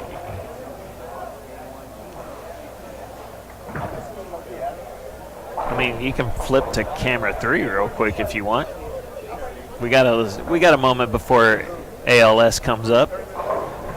Ah, we got one shot. There's Mikey. Hey, hello, Harry.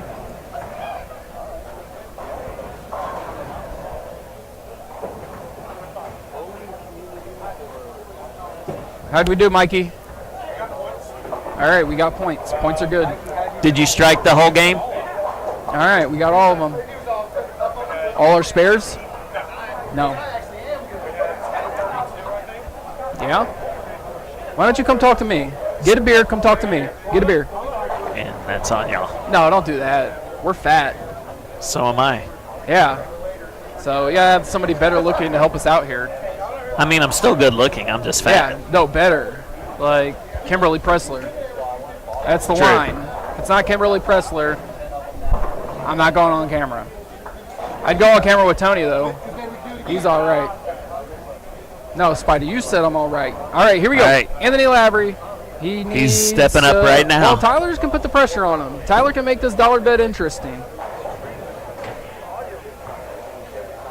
Tyler is making it making it an I'm playing the game. odds right here. We got a 9 count coming. Yep.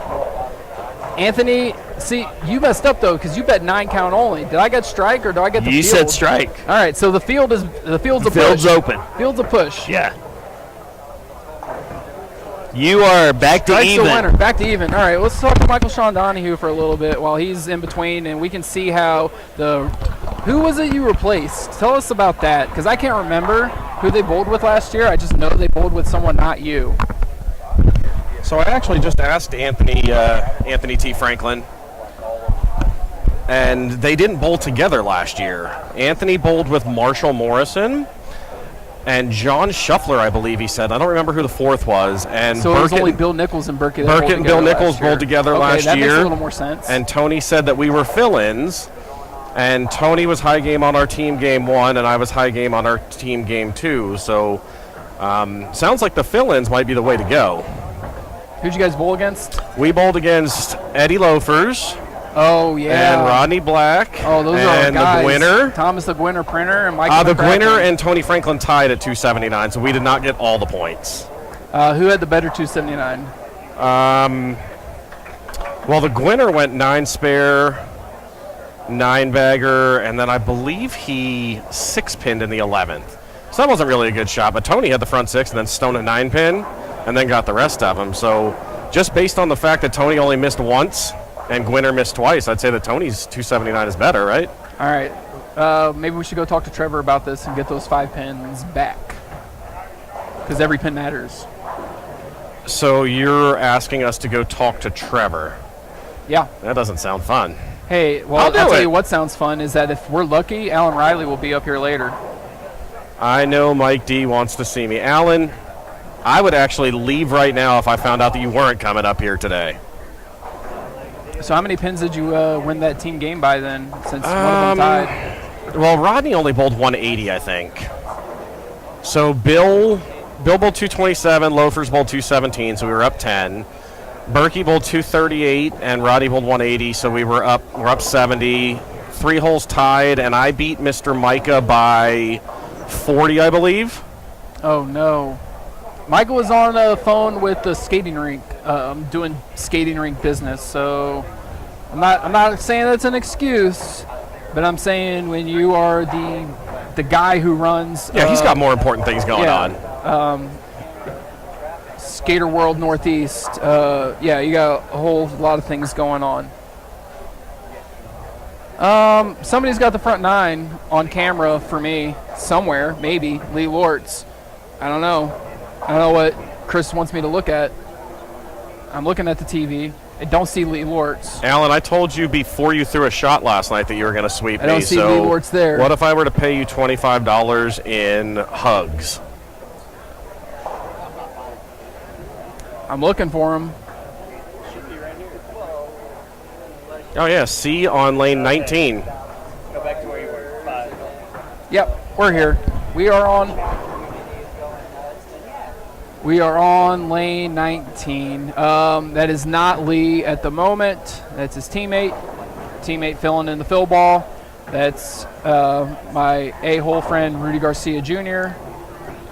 And did he beat Dio? Probably beat Dio. Rudy Garcia's bowling ball, he's gonna have he to needs spare. to make this 3-6 to beat him. Yeah, he's Rudy gonna have to Garcia's spare. bowling ball was going through the pins very, very hard the first game. We bowled to the right of him. There's John Butch Cormier. I'm just going to get it so they can see.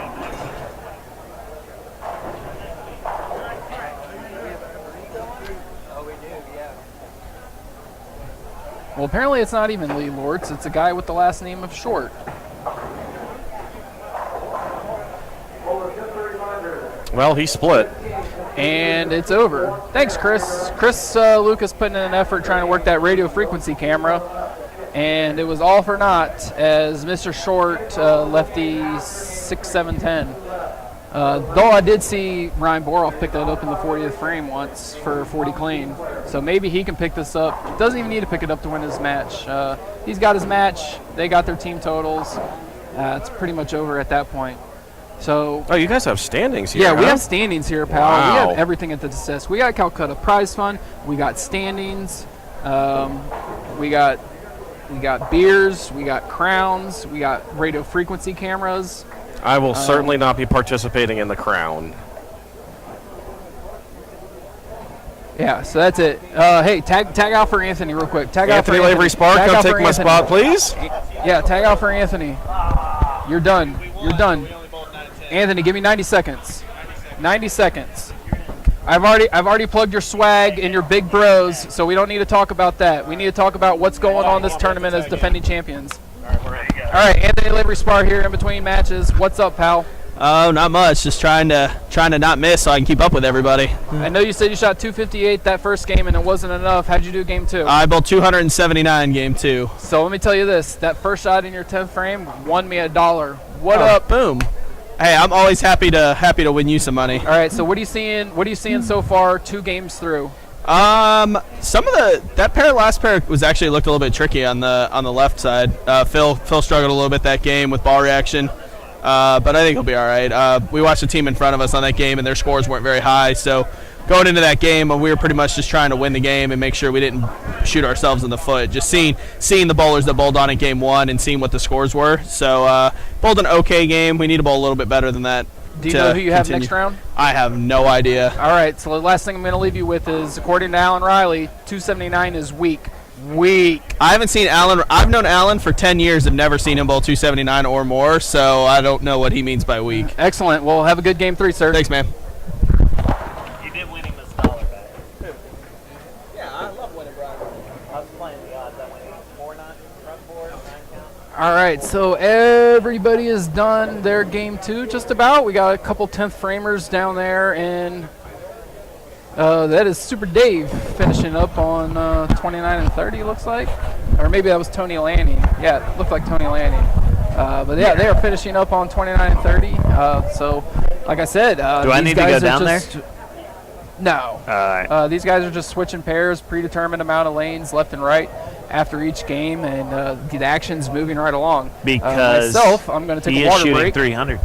Huh? Tony Lanning has the front 10. Tony Lanning has the front 10? Well, I thought we had him on camera. I didn't know he had the front 10. The only way to get him on camera is to take that with you. Are you sure? Flip to the next. Nope, he's right here. All right. He's to the right of the screen. Looks like is that Dimitri? No, it's not Dimitri. Come on. No, you got to That's keep it 11 right for there. Tony? Yeah. All right. Well, I'm watching. I'm pretty sure that's the him head same on. pair CJ was on. Yeah, he just shoved that. In the words of Chris Collinsworth, yeah, just imagine Dickerson coming down your throat. How many 300s will we have on 31 and 32? All of them. Yeah, so Ildemaro just got wrecked by Tony Lanning. That's the old man team. That is. Tony. So Ron Boroff said he didn't think that Tony was 50 years old, and that's why he had to bowl anchor, but here he goes for his 12th. Good luck, sir. I hope you get him. And 10? No, it 10. looks like a 9 or a 10. 299. So just left one pin out there, but all other things equal. Oh, Bird Dog missed the 10. Yeah. Dang. All right. Well, better luck next time, sir. I'm going to take a quick water break. See you in a little bit. We've got people moving around right now. So while they're moving around, as you heard, Brian's going to go take a little water break. We did not have any 300s that game.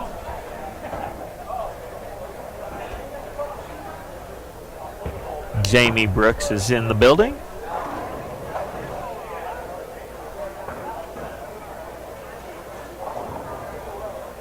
Everything's about you, Alan. Always.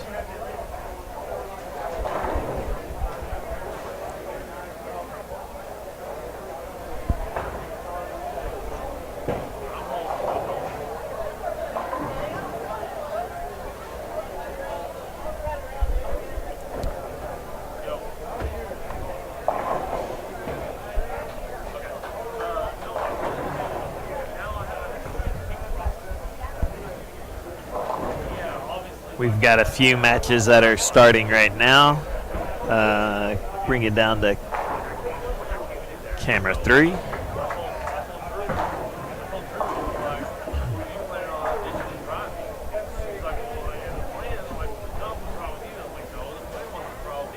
As we see Micah McCracken go through the nose.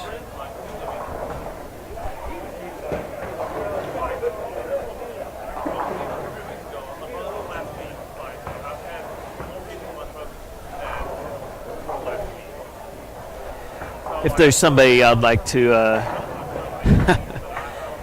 if there's somebody you'd like us to try and get up here to interview, go ahead and give us a post right now. Don't forget, also while you're out there, if you haven't done so already, click the like button, and you can also share this with any family members, friends. But as always, if you're in the area, keep this streaming. If you want to come on up, Plano Super Bowl's got some of the best food in the area, along with tasty beverages as well.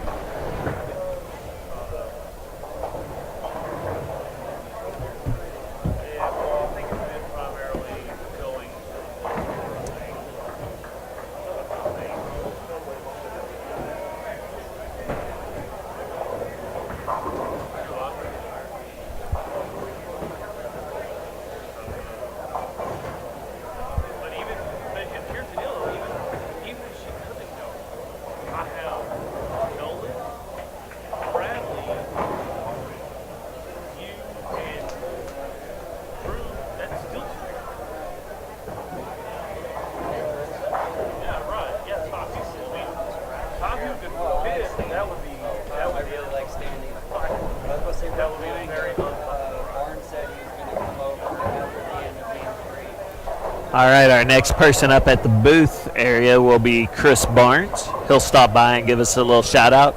I will try and find Parker Bond and get him to come up here. I am not quite sure where he's at the moment.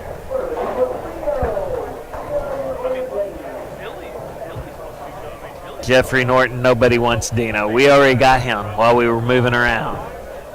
That's somebody we don't want to feed the ego. Come on.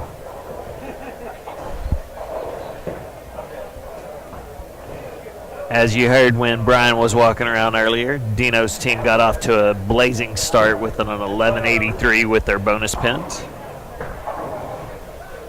Dino sounded like he was low man for game 1.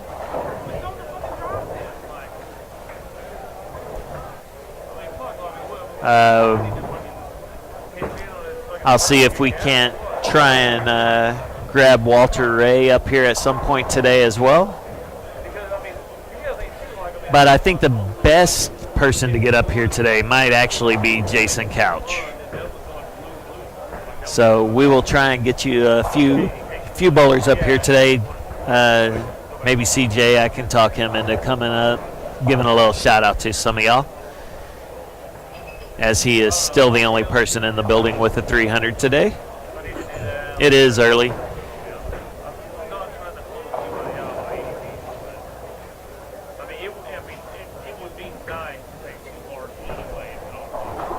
Trying to look around the area, see if we got a good match going on. We actually do down on camera 1. You'll notice on 13 and 14 we got Dino's team versus Willie Wells, David Smith, Stoney Burke, and Rudy Garcia. Right now, Walter Ray is the first one to miss on the pair.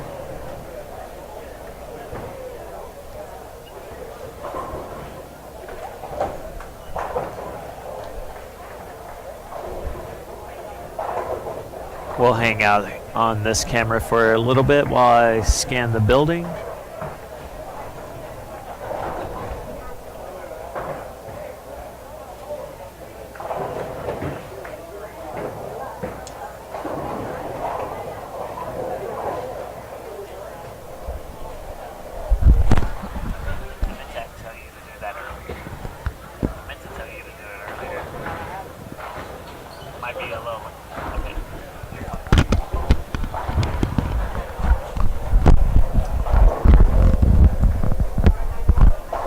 Just waiting on Tyson to get us an updated standings after game 2.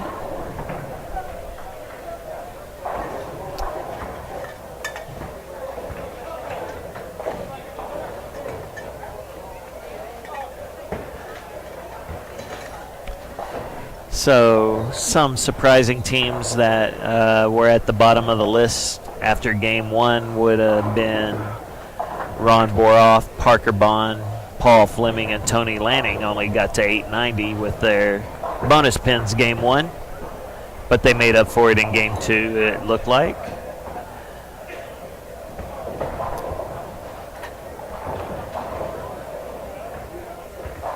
We also have Mark Williams, Mark Busher, Derek Williams, and Justin Veach only getting the 912 in 24th place out of 32 teams. That would have been a little shocking after the first game.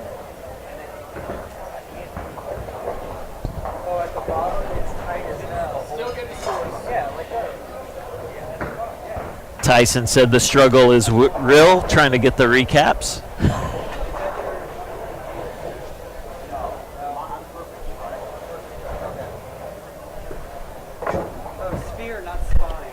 My buddy Robert Rodriguez is up here bothering me at the moment. Like he can't find a standing sheet somewhere else. I'm just... Are they somewhere else? Like at the front counter?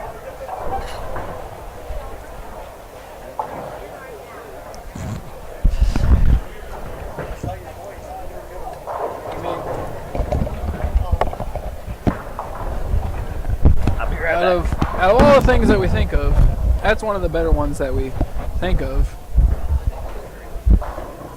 But I don't know what he's got us watching here. What are we watching here? What are we doing here? What is today? Today's Saturday. Saturday only bowling tournament. We're in game 3. Just getting going. Oh, that's what he's got us watching. Jeff and Sang. All right. 10 for Jeff and a 2-8 for Sang. I'm hoping Jamie Brooks didn't leave yet. I know I wanted to talk to him at some point. watch some bowling with him and just see what the heck's going on with the updates, because I know he's got some major updates, and he's been putting a lot of money back into prize fund. He got like a truck giveaway going on, something like that. So got some serious stuff going on to be excited about. I think we're gonna have to go one more over. Yeah, let's go one more over. See what we got.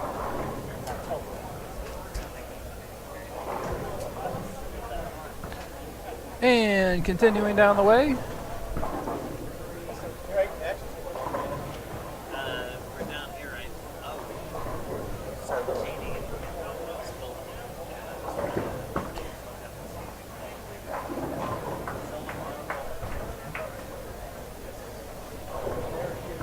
All right, I got AJ Chapman, and so I got the Warren team. I got the A-team Warren team bowling with AJ Chapman, and they are going up against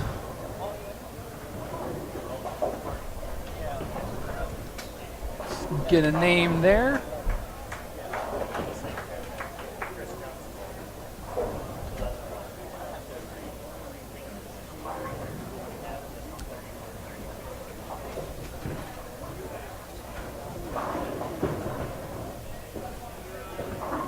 Who do we got here? Can't quite make out that name on the back of the shirt. Is that Dennis Jameson? Yeah, she had another. Might be. Whatever happened 2 weeks ago happened again last night. Grew up before I took my son over to his mom's. The first day of the rest of my life. My wife called me and said she's screaming again. It'll never be tomorrow again, and it'll never be yesterday tomorrow. Il tomorrow, Ruiz. That was a haiku by me, Rye Guy. What did the daycare feed her that Friday and today? Maybe she's got an allergic reaction to something. Yeah, I'm on Thursday nights. I was trying to get him to kick Rudy Garcia off the team.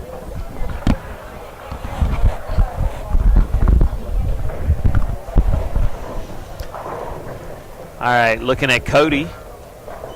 Cody, everybody strikes on lane 31 and 32. All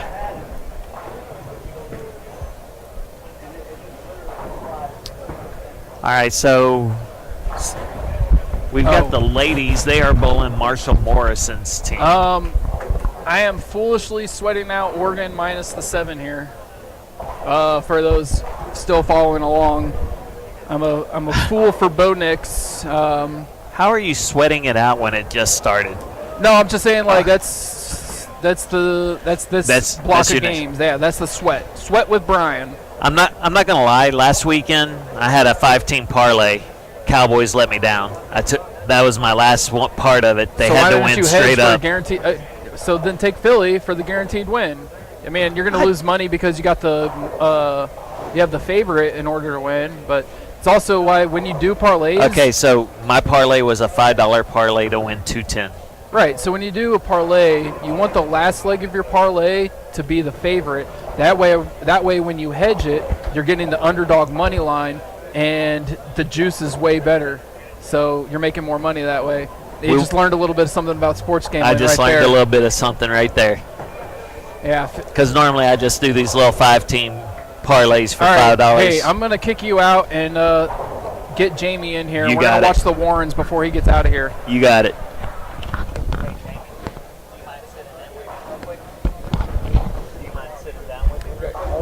All right, thank you so much, sir. So you can hear him. Just keep one of them off your ear. The only one? Just one off, yes, sir. So we'll do that. And can you hear me? All right, here. Let me help. Over here. Let me help you out here. How about now? Can you hear me? Not in this. No. Can you hear me out of your left ear? I can hear you there. Yeah, that's how we're having to do it today. Okay. All right. So I'm Brian Roberts, and I'm sitting here with Jamie Brooks, Mr. Jamie Brooks of the Plano Super Bowl, JV's Allen Bowl, and Cowtown Bowling Palace. You've been here since the start of the tournament so far. Today, what do you think? What's What's the consensus of this tournament and event for you? Because you bowled it last year and you're spectating this year. No, I didn't bowl last year. You didn't bowl last year? No, I bowled in the other one. I bowled in the doubles. In the doubles? Yeah. Okay. Because I thought I would remember you bowling last year and you finally beat Jerry Beavers out of some money. No, we've had a thing going forever. He beat me all these years. Every time we would bowl, he beat me. And I told him I was going to. This was the last time we were bowling, and I was going to beat him, and I did. And you did, yeah. I remember that. That was fun. So right now on camera we have the Warren A team with AJ Chapman, and they're taking on, I believe it's Dennis Jameson's team. But I just want some updates from you, because you are the host center for this event, which is super gracious, because I mean this event is amazing. So between you and Mark Waldrup, the sponsor, and then the crew running it, everything's going like super efficiently well. So like I know for us at Perfect Strike, like, so we want to come in and set the cameras up, and you guys are just so busy. Phonetics last night goes, it's going late, and then this morning you got a full house of youth bowlers going on. So it's like we're like, hey, when can we get in to get some time in to set up? But we're here and we made it, and that's what we got going on. Well, I watched this team here. With the Warrens. Yes, sir. The first two games, and I think AJ he hasn't bowled his normal good stuff. I fully agree with that. I've been watching too, and got some info from some other players watching, and AJ was pretty close to frying out. He left a 2-10 split there in his first frame of this game, and sent the 2 over to pick it up.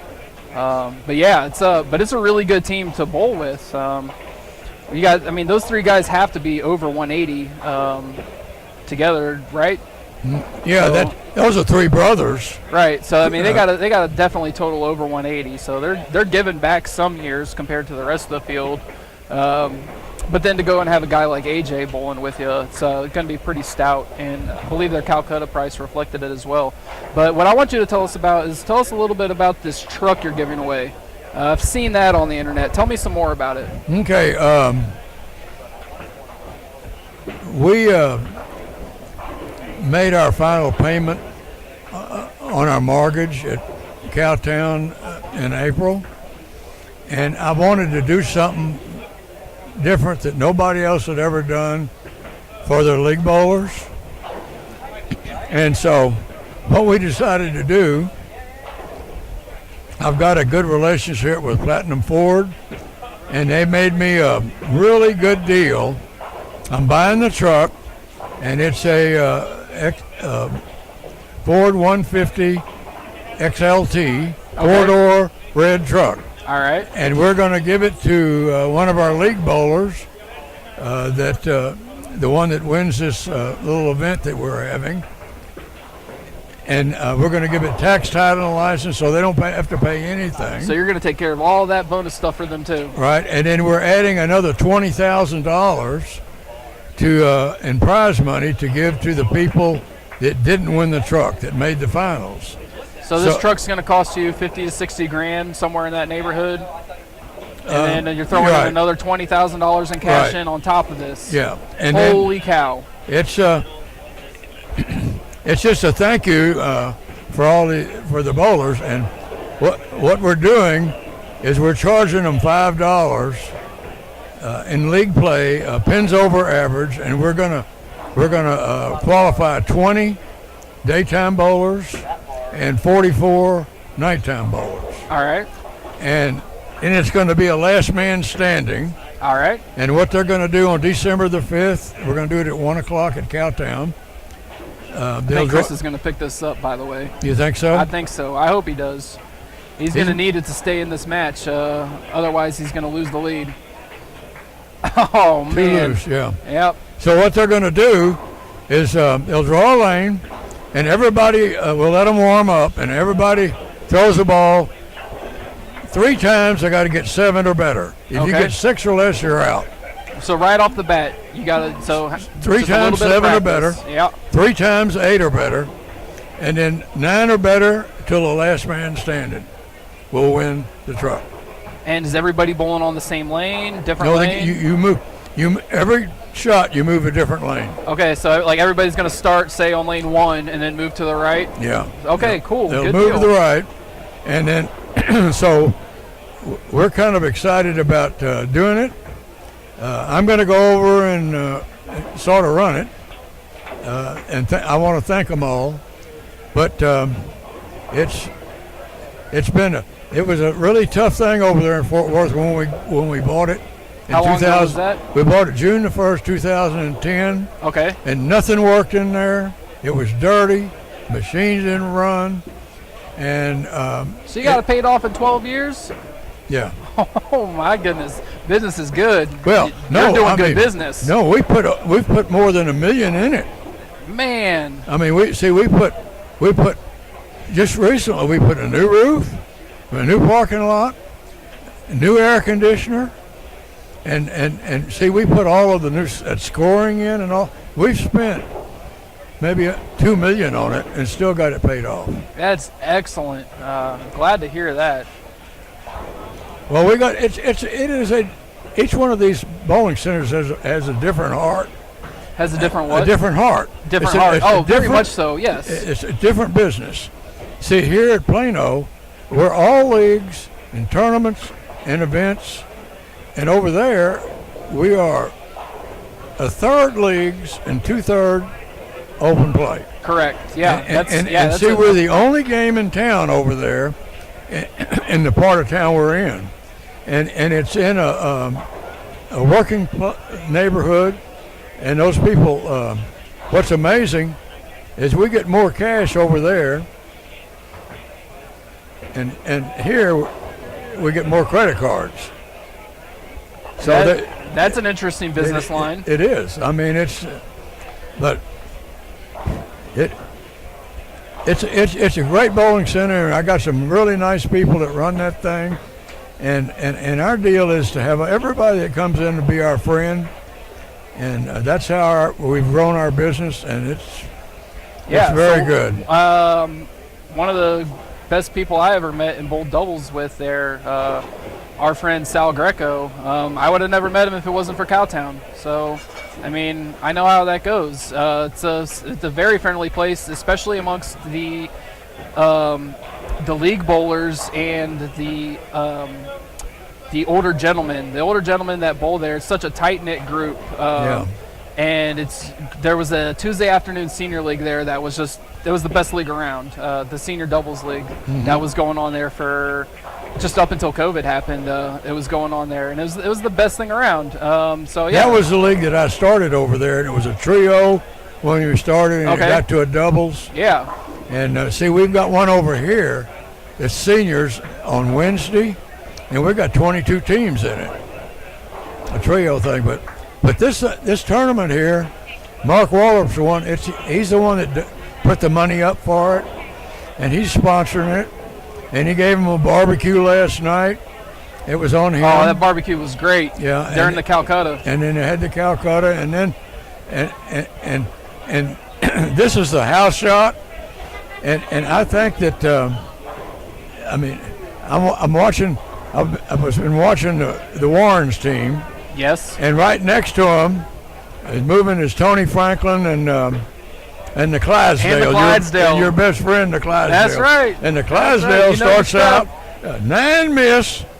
Then he has 11 in a row. Yeah, he sure did. And then 9 more in a row, or 10 more. So that was 21 in a row he had. Yeah. And there were 10 in the pit strikes. And he left the 10 pin and missed it again. So I thought that for sure somebody was going to be bowling this or asking you to bowl this event because of your ability to come out here and shoot 190s every game or better and take 84 years of that age right off the bat. How old are you now, Jamie? 88. 88 of them off the bat right away. So you got only 92 years to work with for 2 other bowlers, and then you can have any other bowler you want. Well, here's the deal. I'm very fortunate, number one, to be alive at 88. I'm very fortunate to be in this business for 68 years, and I'm still bowling, And I think I've got on Friday morning I bowled doubles with Ronnie Diamond, and I averaged 208, something like that. Right. Okay. But you see what it's like. I got no speed, and these lanes change so much that, and I considered getting together with it, and I just it changed so much that I can't stay up with it. With no speed, you read everything. Right. And I'd rather kind of watch than do it. I mean, very fortunate to have been able to bowl all these years and do it.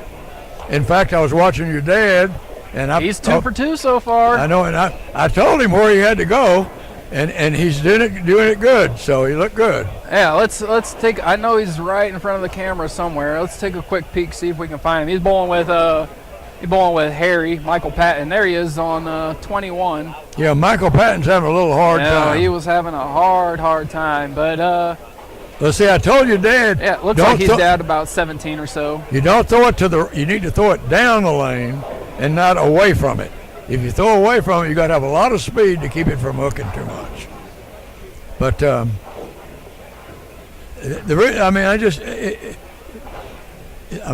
very fortunate to be able to still bowl, and I think bowling keeps you alive.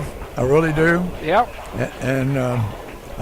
And you're doing a good job with this too. Thank you. This is I'm just a fan of the show. I get to hang out and watch all these bowlers and then get in awesome guests like yourself.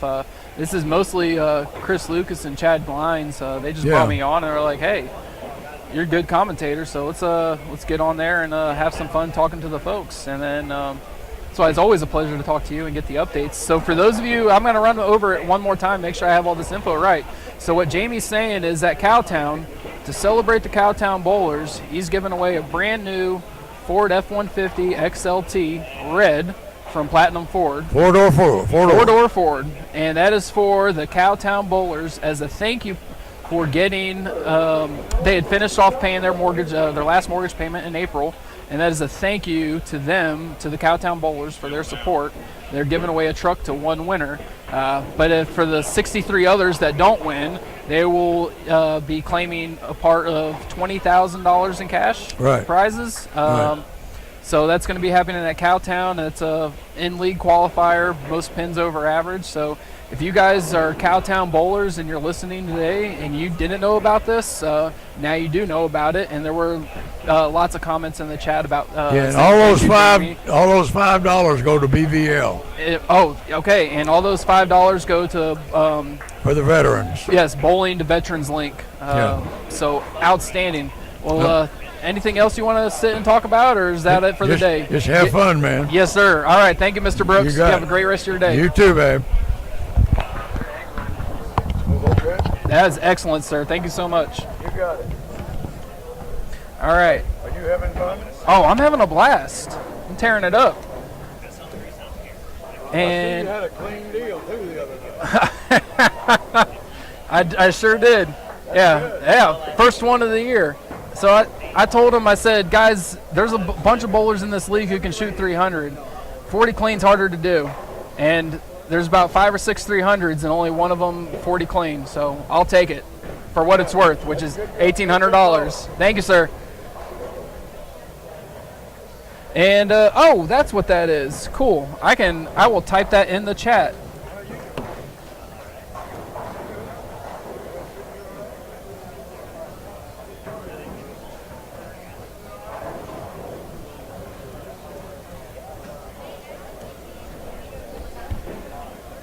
All right, and the Warrens are in a little bit of a tiff here.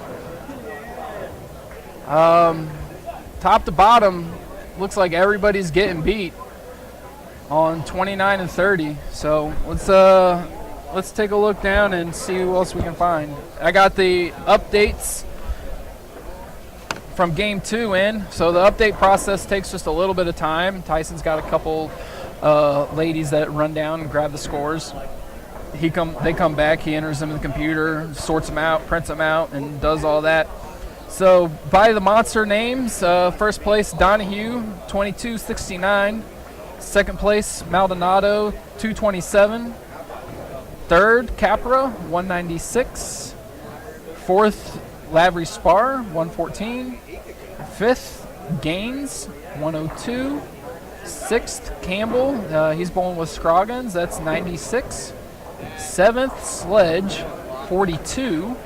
And 8th, Chris Johnson, 2026. And what we're watching right now is 18 Warren with Chapman. They are the cut mark right now at 2021. So they're really going to need to turn this thing around, pick up some more pins, and get as many of that 100 bonus pins out there as they can to get back above this cut line.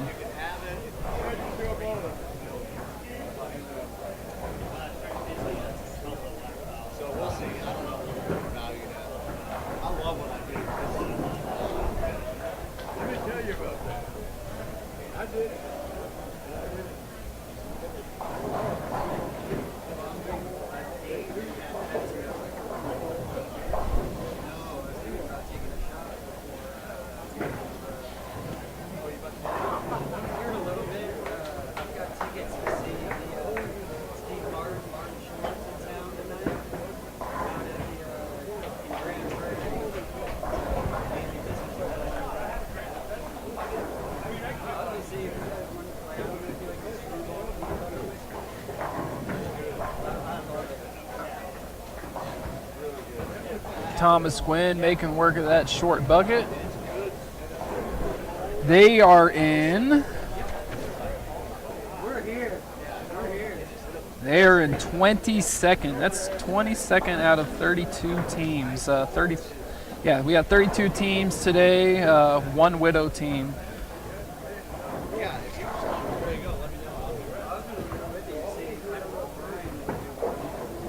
And let's go over one more.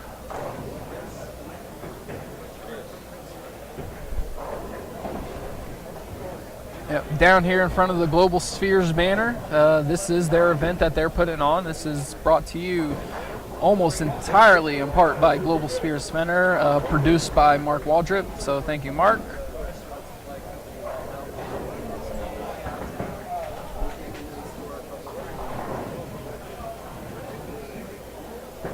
There's Mr. Gene Rivers, about to shoot his 9th frame on 18.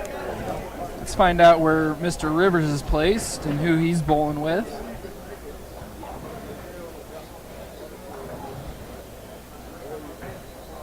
It's Rivers, Roth, Bedford, and Quanticook. Hopefully I said that right. They find themselves in 26th out of 32 teams.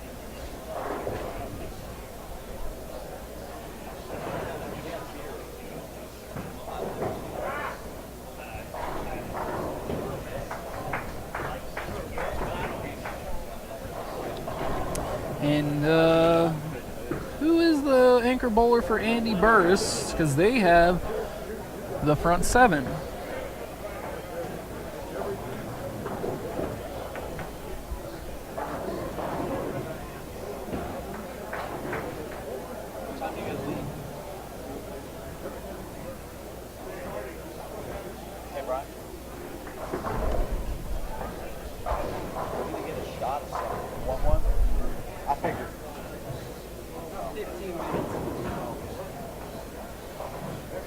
It is Josh Burnham. Josh Burnham, front 7 there on lane 19. He will be up just after Mike Bailey strikes that one.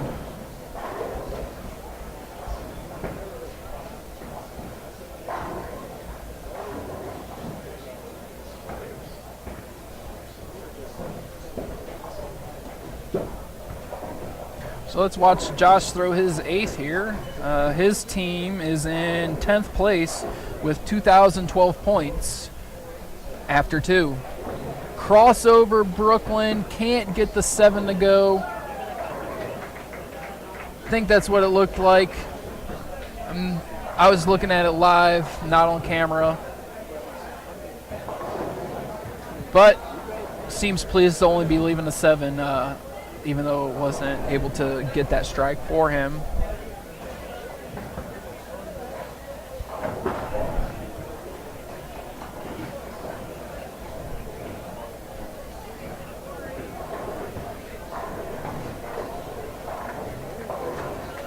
All right, and here we got, it is the team of Ron Boroff, Parker Bone III, Paul Fleming, and Tony Lanning. Tony Lanning had that 299 last game.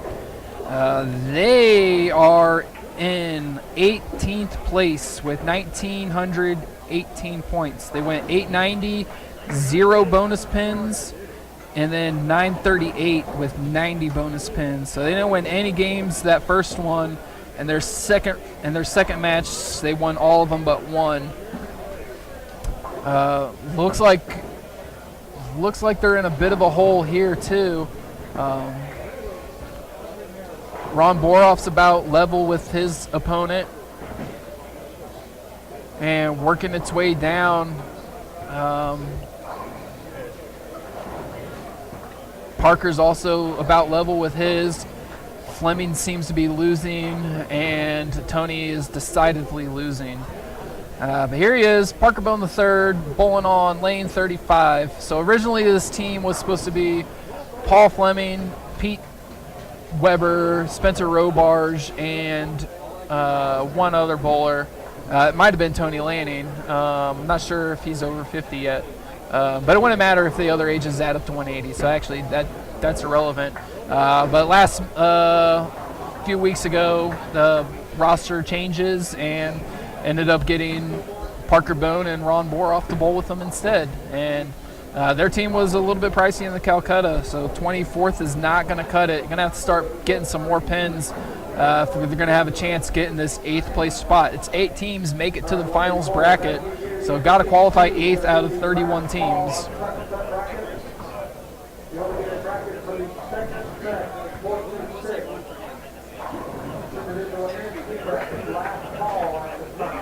There's Derek Williams bowling on 37. He's bowling with his brother. He's bowling with Mark Busher and Justin Veach.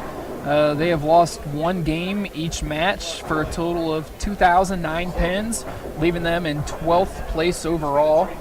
They have a bunch of pins this go around, game 3. I think that's Mark Williams leading off. No, excuse me, that's Mark Busher leading off, I believe. So he can shoot out 290. Mark can shoot out 230. Derek can shoot 270. And Justin can shoot 258. So lots of pins to go out and get there. Add that 100 bonus pins. They could find themselves jumping up from 12 to 8 after this match.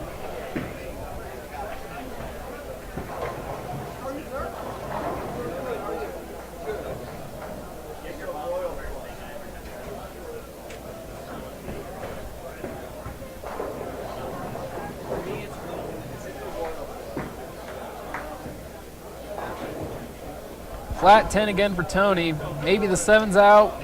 Yeah, 7's out, so flat 10 for Tony. Struggling this game after a real nice 299. Not quite nice little, but real nice 299. So far, the only 300 of the tournament belongs to Chris Johnson.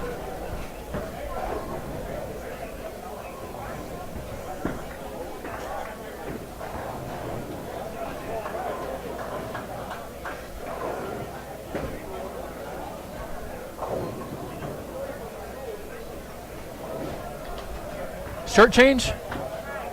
Oh no. I think he's already done. CJ walked by me. I think he's got a shirt change coming in. Going from the Lightning to the Storm Black. How we doing on this Oregon sweat? 3-3. We got the ball. Gotten first down. Entirety of the game left. So it's Oregon -7. Against UCLA, and then UCF tonight at 6:30 against Eastern Carolina Pirates, where Chris Johnson went to school. Maybe Ben Hope's shot 300 game 1. I don't think so. Text Dino and ask him what Ben shot game 1, and then get back to us. You'll get the response a lot faster than I did. No.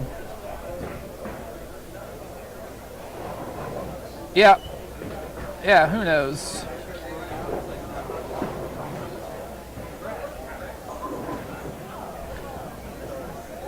All right, Ron Boroff coming back, trying to fix up some stuff.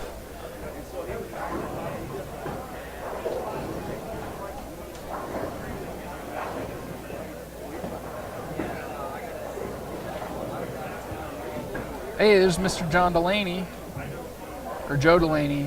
Either way, Mr. Delaney is there. Big four, and call him out. Throws a big four. Sorry about you. All right, Ron's going to lead off his team, get them back on the right path, get some of that Calcutta money back. He's going to start them off with a strike. Parker Bone to follow.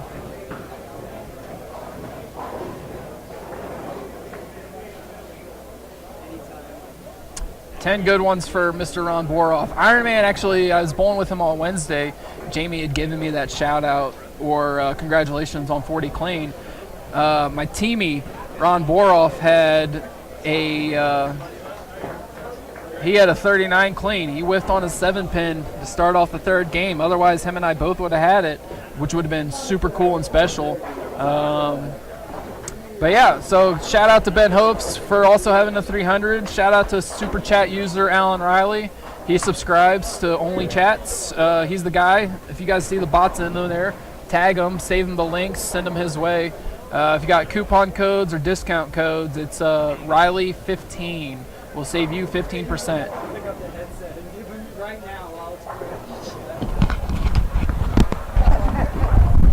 Hey, Brad guy. What's up, pal? So, long time ago, I met Kevin Roberts and Ricky, your father. Then I met you. How come now it's been, I've known you for what, 7 years maybe? 6 years, yeah. Started Scratch League. And now I find out there's a third brother? Yeah. I just met him. It's because he's left-handed. Oh, that's why? That's why. He's left-handed. He didn't tell you he was left-handed, did he? No. Yeah. I've got it now. You're lefty. We don't acknowledge you. See? Exactly. That's it. You're left-handed. What do you want? What do you want? Like you're supposed to average 240 and you're not. Like, what are we doing? Yeah. I just met your brother, man. Oh, cool. I was like, I didn't know there was a third one. Yeah, there sure is. I just thought he was a friend you were rolling with today. Yeah, we're rolling. So I told him, I said, hey, come up, because he's got these pictures from 2003 Days in Open in Dallas where he met all the guys, and there's some guys up here who's trying to get them to get signed. So he's up here doing that. Does he need some help? Nope. We can make that happen. No, I got, I told Jason yesterday that I was like, hey, my brother's a big toe and he's going to bother you. What point of the day should I bother you? He's like, I'm approachable anytime. I said, well, he's also a Gators fan just like you. He goes, oh, then he's good. Like he's got a full line of credit. Everybody's had comments of who they'd like up here. No one mentioned Jason Couch except me. I said he's probably the one name y'all need on the camera today. Yeah, likely. He is a very good guy. Oh, he's great. Because UCF beat Florida. Not only did they cover the spread, but they also beat them straight up. He bought all the beers and alcohol yesterday for the UCF Florida fans. So, pretty special. Yeah. The only bad thing about him is he's a Washington fan. I was going to say, he's also a Washington fan, and that's not even close to what's going on with Florida. There's a good game on the television now. This was Barry Bryce's team? No. Is that, no? No, Barry Bryce is taking on Donahue and that's who Franklin. It was. That's who it was. Yeah. It was a close match. I was down there for about the first 5. Yeah, so hopefully like the internet doesn't hate us because we're technically rebroadcasting the Oklahoma State-Texas game. So if we get cut off or switched off or anything, that's why. It's not our fault, guys. We accidentally did this. If that becomes a problem, I can fix it, but no, I don't think it will be. So they're not really good at visuals, but they're really good at sounds. So like if we had Justin Bieber playing, Alan Riley with the assist on that. So if we had Justin Bieber playing on the overhead, the system would pick it up and they would flag us for DMCA, and then it would just be muted. But they're not really top notch on. Oh, there's a picture of Texas Longhorns Hey, in Lee. the corner. Sorry, Lee was giving me a little shout out. Yeah, and then so Team Fleming had a chance there. I think Ron's Fleming. still going There to we win go. his point, but Oh, that glare from the light is horrible. So Ron's still going to pick up his point. So we got 250 versus whoever's bowling second. Yeah, so for them is Parker's gonna bowling win. second, and Fleming's third. That one but that was telling. looks like it's even. Yeah, while you were out, yeah. So I don't think they're. I mean, they're not going to get the 60, so they're going to be hurting for the last three. Yeah, they're going to lose that 60 points. Yeah, and they were a big Calcutta team. No, that I mentioned that when I was looking at game one, they were on the backside. Yep. That was a shocking team to see on the backside, along with Justin Beach after game one. Yeah. So. Man, what has Tyson done? The You Marshall think Morrison. we're blind The out Marshall here? Morrison team is also a lower than expected team. There's a team below the Widow. I mean, who else? The Bernard team I know went for close to 1,000. So yeah, I mean there's bowlers with workout to do. The most shocking-ish teams so far would probably be the DePolo, Fong, Short, and Gaines. why are we saying that? Price-wise. Price-wise? Yeah, Calcutta price-wise, they are doing the best. That's Bill Fong, right? Yep. So the only name I don't know is Short. Right. Unless Gregory Short. Oh no, that's a good team. Right. They were a still? I believe they were a still. I got the prices here on my phone. That is crazy. Tell me where my phone is. It was underneath that piece of paper when I set it down. Yeah, I got the prices. We can get you a price on that. Hey, Jody. Yeah, because Cedric, for years, has been a great bowler out of Oklahoma. I've had many great matches against him. Bill Fong, of course, we all know him here in the DFW area. Okay, so Gregory Short replaced Brandon Moore. Because on the roster last night, it was Brandon Moore. But yeah, they went for 300. Oh, that's a still. That team. Yeah, that's what I'm saying. Like it might not be an upset for the standings, but just so far for seeing what's going on, These two teams. It's very so profitable. Beach made a big jump game 2. So bonus pin. So Beach after game 1, they were on the second page, and they won 90 points. That's how, shooting 822, they were able to win 90 of the 100 bonus points. Yeah, so that's one thing. And Tyson's been talking with a lot of people, and so has Mark Waldrep. But we're talking about different,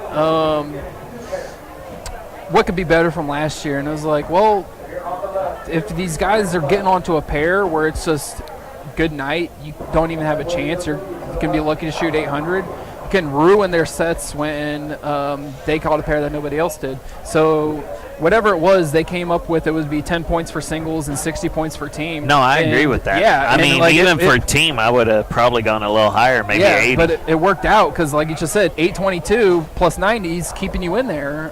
Yeah, because honestly, I want to say they were, 23rd out of 32 after the first game? They're on the second page because while you were out walking around. Yeah. Yeah, 24th. 24th, and then they shoot 1,007 and get that 90, and then they jump up, to 12th? Yep. They're only 15 out of the cash, or out of the top 8. I don't know what cash is. That's Calcutta. Did they bring us the prize fund for the tournament? We're going to take a break here. I'm going to take a break here, water break, get some new info, and see what's up. I'll get that prize fund too. Thanks, bud. All right, guys. Yes, Chris Clayton. Short is a solid lefty, not a doubt. I can't believe that team went for 300.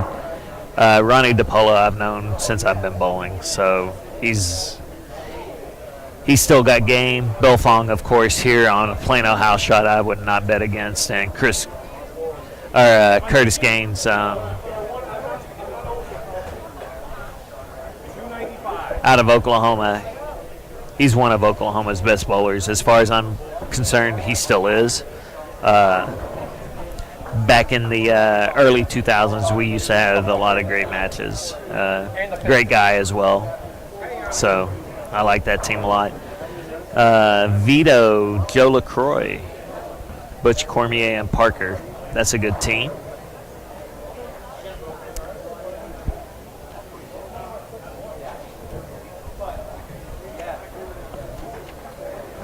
We are watching Justin Beach right now.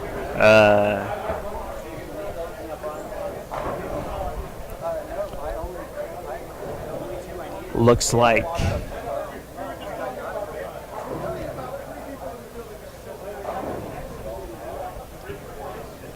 the lighting down there, that looks like a 220 for 227 maybe for Justin Beach.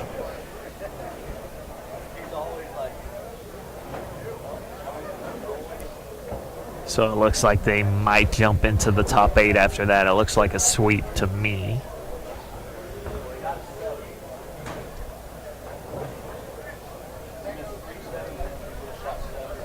And I will be right back.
Hey, do you have a spare yet? I'm clean last game, thank you. Still no spare. Oh, still. Shot 800, no spares. It looks like they swept. I couldn't tell from the lighting of each team.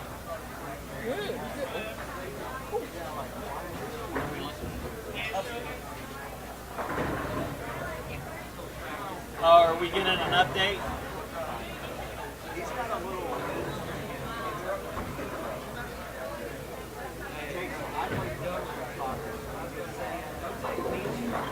They're in 8, I think. After 2, they were in 8. Somebody named Kevin Carbo has asked us to keep up with y'all. That's why I came down to look at y'all's recaps.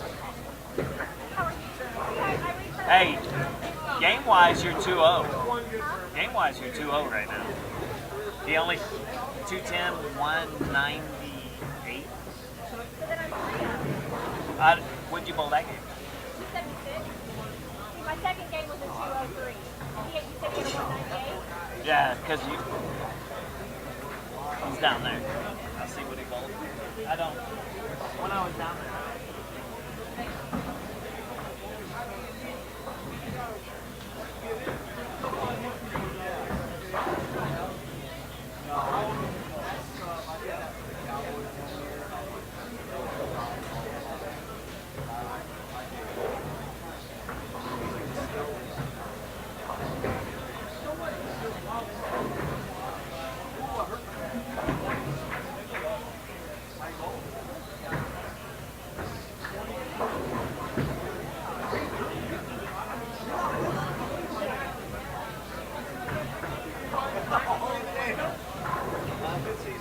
Take it easy. They're going to get you on camera in a little while. Huh? They're going to get you on camera in a little while. All right, man.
Rudy sucks.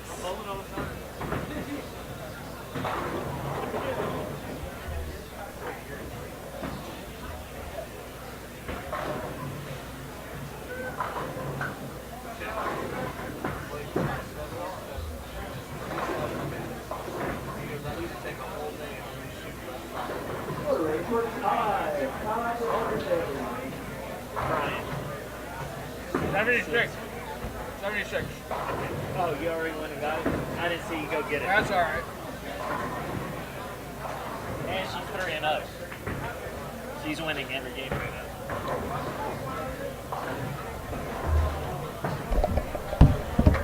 Can we angle this to square up with 35-36 since this is two teams in the top 8? Tell me. Yeah, I'll give you the fourth camera. 7. This one. So we start at 3, 4, 5, 6. The fifth camera. The one behind 35 and 36. There we want me to square it up with 35 and 36. Yeah, since they're both top 8.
I'm getting 50-year-old eyes. I can't see down here very well. And I kept looking, and I was like, is that his way of telling me no? Yeah. I blame Donahue. Yeah, me too. I said, stop moving my fucking camera, dude. I had this all lined up. Of course we did.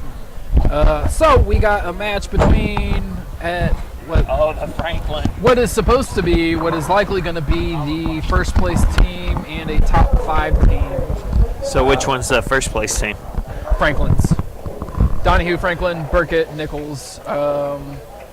With the scores they said for Game 3, it would seem that they held on to or increased that 42-pin lead. But it is Joe Vito, Joe LaCroix, Butch Cormier, Parker Capra looking to gain some ground. And the way, so I don't think we told them. I definitely didn't tell them. So the way that this 8-man bracket works, or this 8-team bracket works, is the number 1 seed gets to pick their opponent and their lane.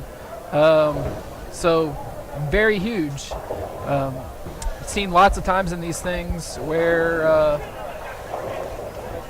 the number 1 seed picks the number 2 seed and has them bowl on the bad lane, and they just get their stool pushed in, if you know what I mean.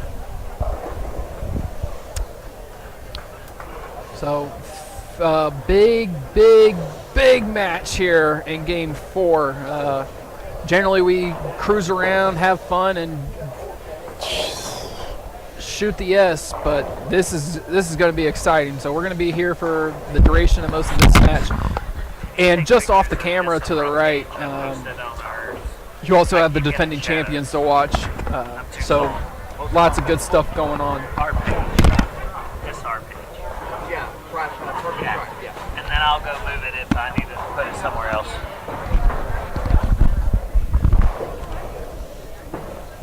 So the good news is Oregon's covering. You mean the good news is for you? Yeah. All right. Well, for me and anybody who's listening to the show. Phil Kepner with the good Ildemar. How are you? Would you like to interview him? No, he's bowling. Between matches, buddy. Yeah. I will get brush him up. here. I'll brush up. I'll get him to sit in 90 seconds with you after That would they're be done. great. Because, yeah, I do want to talk to him about his new academy. Yes, absolutely. That's at Lakeview Lanes. Is that what I read? Something like that? We'll find out when Ildemaro sits in. So I am going to be keeping an eye to my right so I can catch him when he comes back in. They must be bowling somewhere close to us. Oh, they're right in front of us. Hang on. Let me go grab him. Oh, he's Or getting changed. tell him. Yeah. Oh, shoot. 7-10 split for Joe LaCroix. Devastating open. His veto starts with a double to match Bill Nichols. He's good. All right, he's good. Cool. We'll have Ildemaro after a little bit after game 4. Oh, we're in 4. That's right. Yeah, we're in 4. Tyson's just slow with the results. That's right, Tyson. If you're listening in that office, you heard me. I said what I said. It's not the bowler's fault. It's the tournament director's fault, right? Yes. All right. I'm going with it. I'm going with it. Yeah. Yeah. I asked Anthony how he did, and I said, "Hey, man, what'd you shoot?" He goes, "Nothing. Give me a number." 230s. He walked by me and he goes, "That's what I should have done in the 10th. Throw it better, man." Yeah, he said he big forward, right? He didn't tell me what he did. Yeah, he just told me that's what he forward. should have done is throw it better, man. Yeah, so that means he is. So I'm assuming he probably lost, and slight chance they might have lost the team. His attitude reflected that, so I would say yes. And Parker Capra versus Michael Donahue. Both of them on a strike. 1 strike to start. Looks like just the one open. Yep, that was a Joe LaCroix 7-10 split.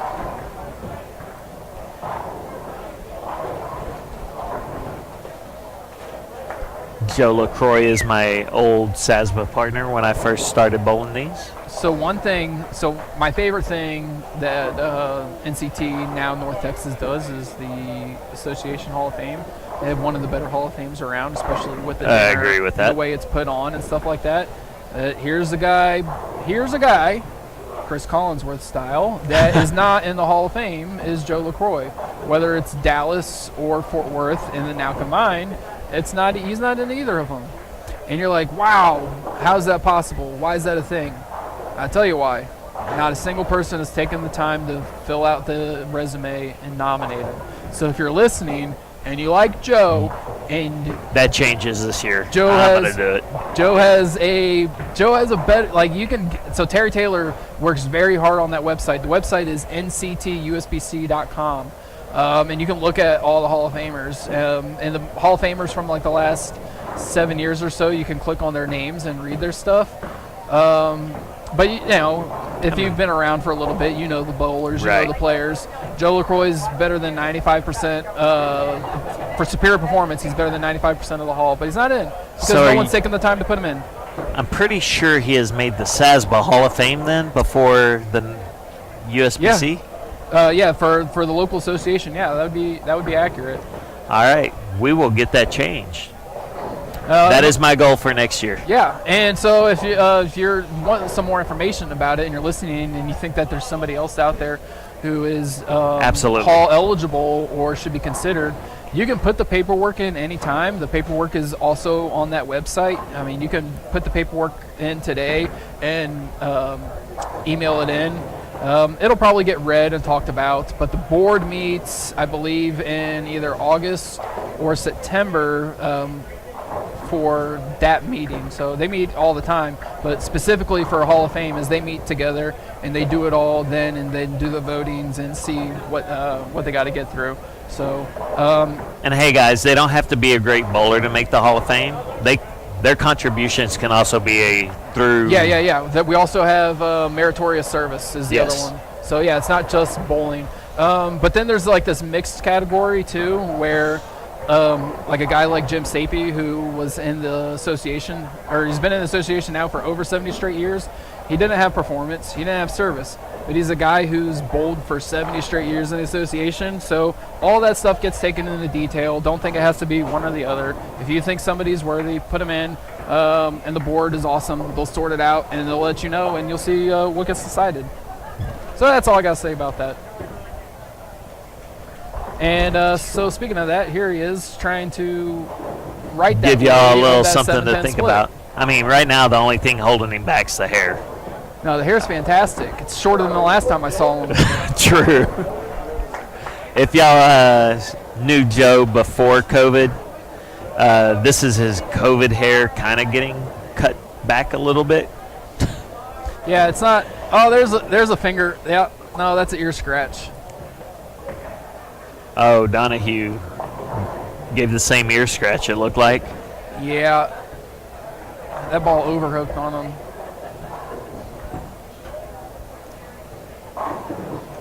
And on 37, that is Sang, who had the front 8 or 9. I told you all about it in game 2.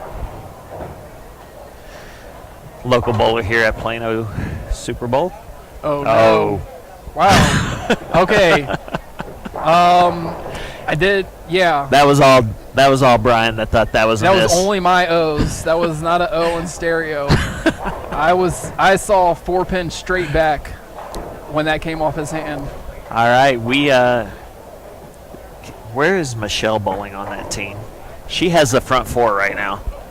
You think Mr. Stevens is gaining any ground?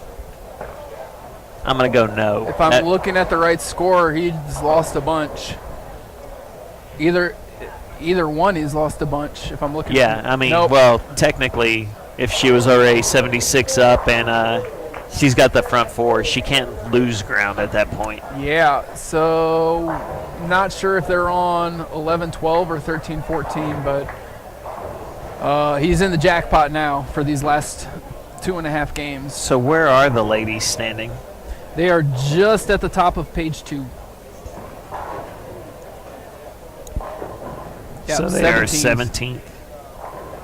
They're winning a lot of points. They're just not getting that big series they need to jump up close to that cash. So they bowled the Widow team game 2. They lost 2 games. That's not good. That's 20 pins plus that they left out there. We got to do better than that. Well, right now they're off to a good start. They're only behind on 2 of the games, but they're 23 up on totals. Yeah, and Parker also had front 10 as well. And game 1. Here he is, 3-bagger.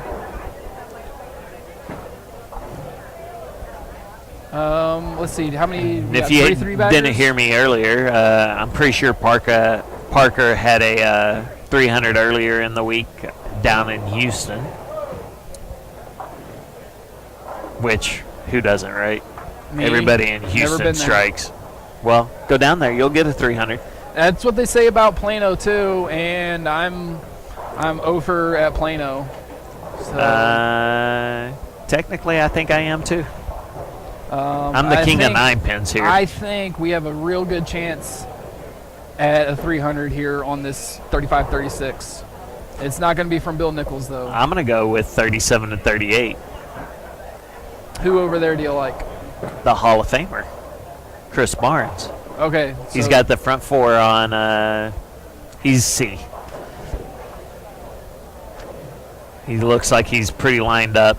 No strong ball reaction on the back end, so I think he's got the back end tamed down. Yeah, Joe fell off that shot. And that's when you strike. You don't want him to look pretty. Here comes Anthony. Looking for a double on 37.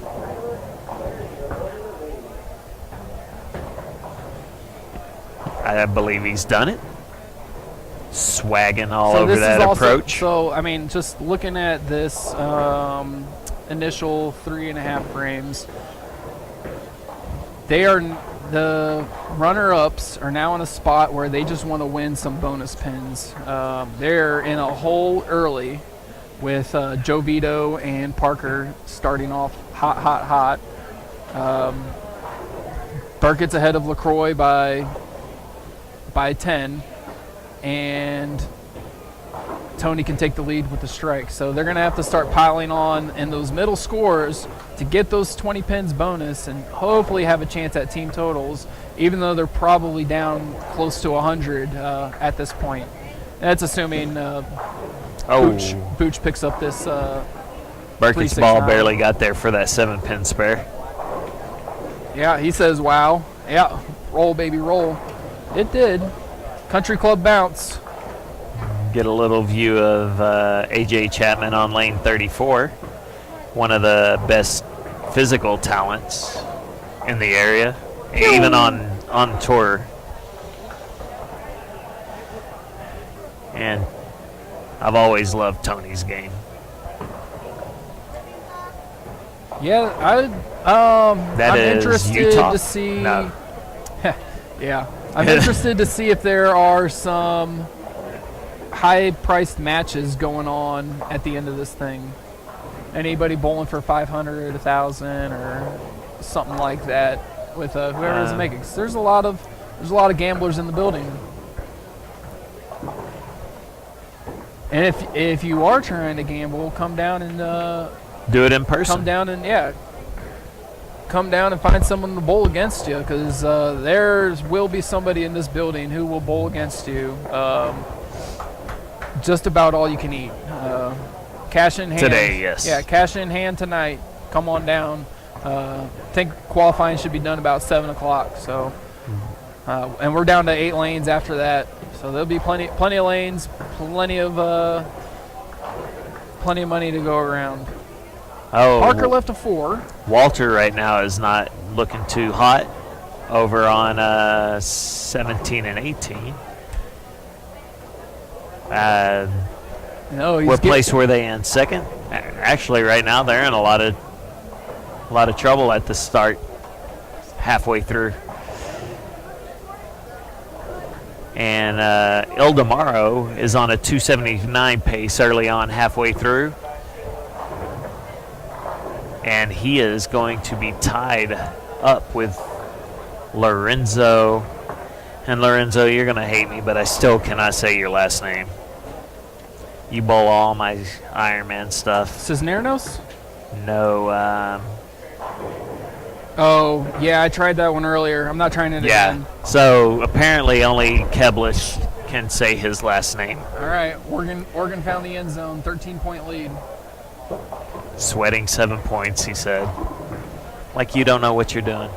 I don't. All right. We had a big talk about this Thursday night at the table with RJ Clan. He swears by you, man. Why? So were you hanging out with Dimitri at all Thursday? Dimitri was with me at the end of league, yes. So Dimitri texts me and he's like, "Who do you like?" And I'm like, "It's Thursday afternoon." And he said, "Dude, it's noon. I'm not picking tonight's game for another 5 hours." So I'm on Montana time, so it's 5 hours. I'm like, "No, that's way too early."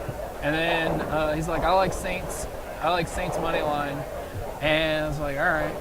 And then I texted him back when I finally was like, "All right, this is who I want." And I was like, "I like Cardinals. I like overs." Yeah. And so he goes Cardinals overs, $200, rips off a $520 win instead of a $200 loss. It's like, what up, boys? Yeah. I would agree with that, especially with Hopkins coming back for his first game. Yeah, so that's really, in my opinion, the only time Kyler looks good is when Hopkins is on the field. So, well, I don't want to get too distracted from this match. I mean, Joe LaCroix just has doubled him up on Berkey, so he's taking the lead there. So it's a lead for all bowlers at the moment on Team Capra. But the downfall of most sports wagerers is that they bet on every single game, or every single event, anything there's like it doesn't matter what's on. Just pick 1 or 2 games you like, pick the ones you like the most, and you're good. You don't need to pick 10 games because you're not going to win 10 games. No. But if you want to sweat out a parlay, that can be a little bit fun too. But yeah, just pick 1 or 2 at a time. Yeah, I just do a little fun 5-team parlay, maybe a 6-team That's why I said turn $5 into 210. So I don't think about how to. Maximize the profit. Yeah. Yeah. So if you had, Because I'm like, oh, I'm only going to lose $5 if the Cowboys don't win. I'm not thinking about, oh, I just lost 210. yeah, or half for 105. Yeah. But yeah, either way. Let's see. Mikey's gone. What was it? 10 pin, 2-4, 7 pin. I didn't see it. Yeah. Yeah. Parker has struck again. Parker struck again after his 4. So yeah, their ass is in the jackpot right now. Well, apparently Chris Barnes proved me wrong. 9 count open. You don't see him miss many spares. I mean, they have okay. We'll look down this list. We don't have game 3 yet, but even just they have a 240 pin lead after 2 on the cut line. Like that's pretty good. Yeah. So you have a little bit of room to fudge up and miss out on some bonus points. But if they have to catch back-to-back stud teams like this, then all of a sudden it goes away super fast. And I mean, it's almost gone now. Yeah, because you're looking at third place. They're only 50 behind them. Yeah, they take the lead. Like you got must strikes here to happen. The 6th frame of the 4th Bill game. Nichols strikes. Trying to keep that a match with Vito. Yeah, and so at this point for them, it doesn't even matter about, hey, let's go get those bonus pins. It's just we need as many pins as possible, guys. Like we're probably going to lose, but we got to keep it up. Which is something I find intriguing about this format is just the way that. Hang on, we're about to get Lorenzo's last name. Yeah. Lorenzo's last name. Oh. Yeah, you're kidding me. I can find out in a minute. No, you know how to say it. We can't. Yeah, flat 10 for Burkett. Got the 7 out. You said it all day at the Ironman. I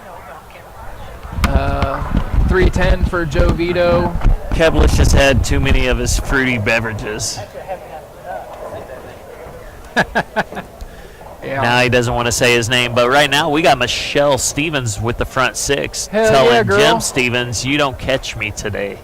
I am your daddy. Yeah. It is still for sure 72 pin lead or 76 pin lead, whatever it was. 52 and 24, 76. Oh yeah, 76. I made a typo there. So yeah, it's at least 76 and only growing. All right. Bergie gets a double kiss on the 10. Looking Joe around. Vito had picked up that 310.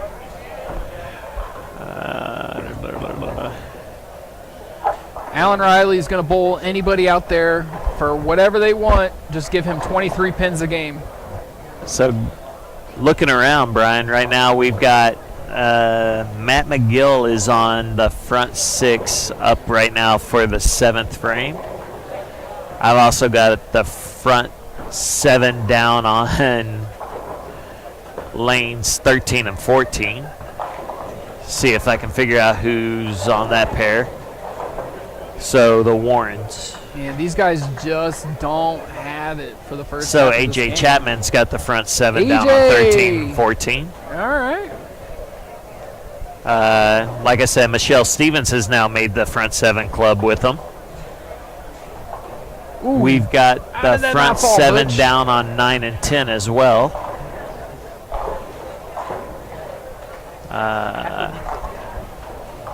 Hang on. Kevlish all of a sudden remembers this name.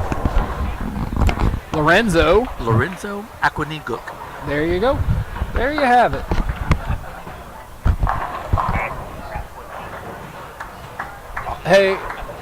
Hey, I'm just gonna ask. I'm gonna ask Il tomorrow to say it for me when he comes and talks. Yes, we will have we'll El just- tomorrow we'll here just have after El Tomorrow. game 4, Yeah, I after this guess. I don't. Is there new standings up there? Il tomorrow has he has QR codes on the back of his jersey. One for iPhone and one for Google Play. What did Mikey do? Mikey got a strike. Mikey's sending a text. I'm sorry, that's Kenny Hamby down there bowling with. So how many Warrens are bowling today? 5. Okay, this is Kenny Hamby Warren's team. So he is the one with the front 8 right now. Yep, 5 Warrens are bowling today. I missed who is up on. Let's see. Where's Rick Lawrence?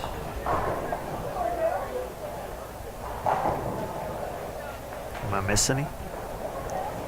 That is Marshall Morrison with the front 7 down there. Oh, he took a shot before this game too. And from what I hear from everybody here at Plano is 9 and 10 is not an easy pair. Well, no, that's just physics. It's a pair up against a wall. It's next with to a lot the of traffic wall. Yeah. End pairs are generally going to be the worst pairs in the house. End pairs and pillar pairs. So that's not that much of a secret. Although what I can tell you is that 31 and 32 at Cowtown, super flat pair.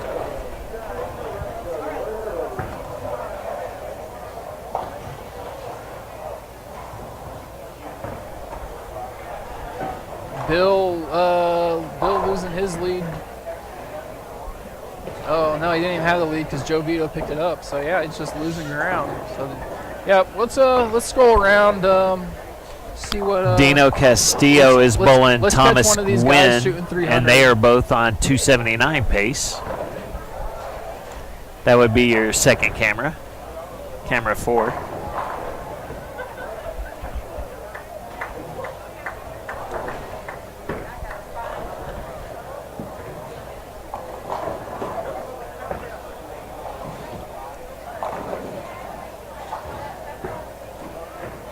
All right, Matt McGill is missed.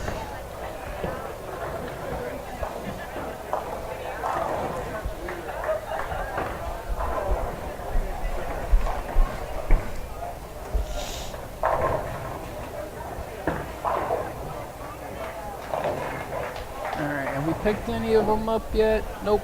Let's go one more over.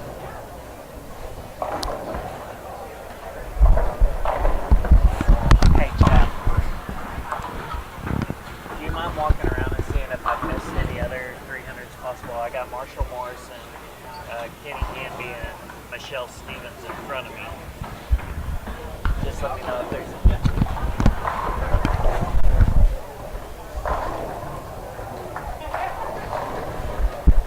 All right, Marshall Morrison will be coming up on lane 10.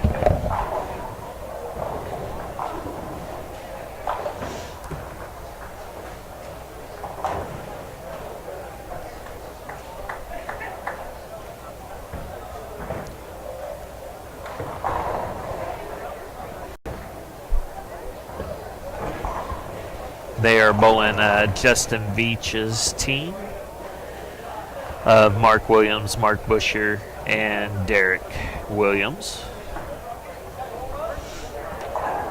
Michelle Stevens is up on 19 for her shot at the front 8, and she has struck again. Kenny Hamby is struck in the 9th. So Kenny Hamby currently has the front 9. Michelle Stevens has the front 8. And Marshall Morrison is up on 10 at the moment. Marshall is struck, so we have 3 people that are currently alive for 300 on game. I believe Brian said we're in 4. Still don't have updated standings for you guys.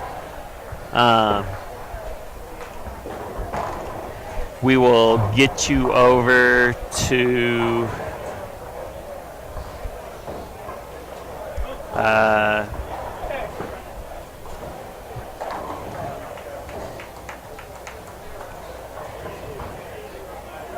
don't really have cameras there, so what I'm going to do is I'm going to go with the remote camera and I will go walk around, get y'all some live shots of the possible 300s. The first one that will be up, Kenny Hamby will be going into the 10th. Michelle Stevens on lane will be coming up on lane 20 for the 9th frame. And Marshall Morrison will be on lane 9 here in a few seconds. Looking to the second, or I'm sorry, we have been corrected. I guess it would be the third 300 of the day.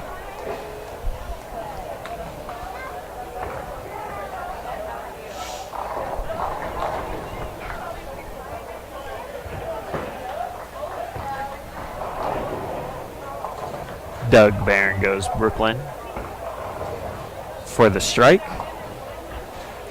Right now the ladies are 17 up with Kathy Nelson working on a double and Michelle Stevens also on a double. Kathy Nelson has struck again. All right, guys, fresh off the press. Standings after 3. In first place is the Nichols, Burkett, Franklin, Donahue team at 33-41, followed by the Hoffs, Williams Jr., Castillo, and Maldonado team at 32-67. Vito, LaCroix, Cormier, and Capra at 31-76. Kilmartin, Kelly, Scroggins, and Campbell at 31-52. Right behind them, Jim Stevens, Jim Doherty, Jason Couch, and Chris Johnson at 31-44. Followed by Manier, Kepner, Barnes, and Anthony Lavery at 31-21. 7th place is Mark Williams, Mark Bouchier, Derek Williams, and Justin Veach at 30-57. Followed by Gingelbach, Andy Barris, Mike Bailey, and Josh Burnham at 30-27.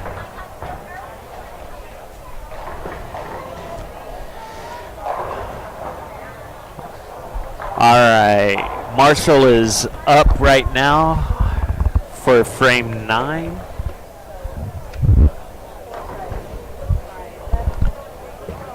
Michelle Stevens has just struck. She's got the front 9 as well. So Marshall is looking to join her and Kenny Hamby as the only, as being the bowlers alive going into game the 10th frame. And we will be going remote right after Marshall Morrison's shot down to Kenny Hamby's pair. Marshall's shot is off. He has not struck. It looks like he left the 210.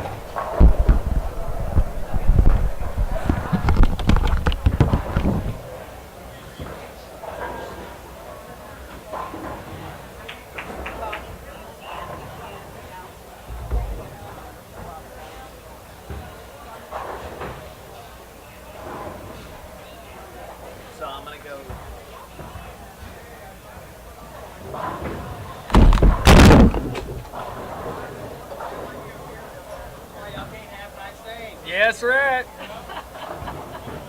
It's under your shirt. Oh yeah, that just popped on. That was fun.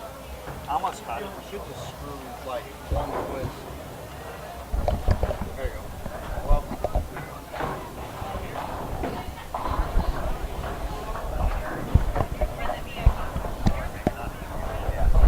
And then hit A and All right. turn the mic. Oh, we just dropped everything out there. That sucked. There goes the camera. That'll be all right. All right. So Tyson just gave me the updated standings after 3.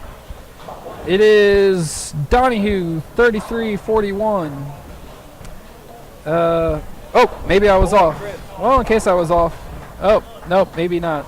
I don't know if we're switching cameras or what with the sound here. Yep.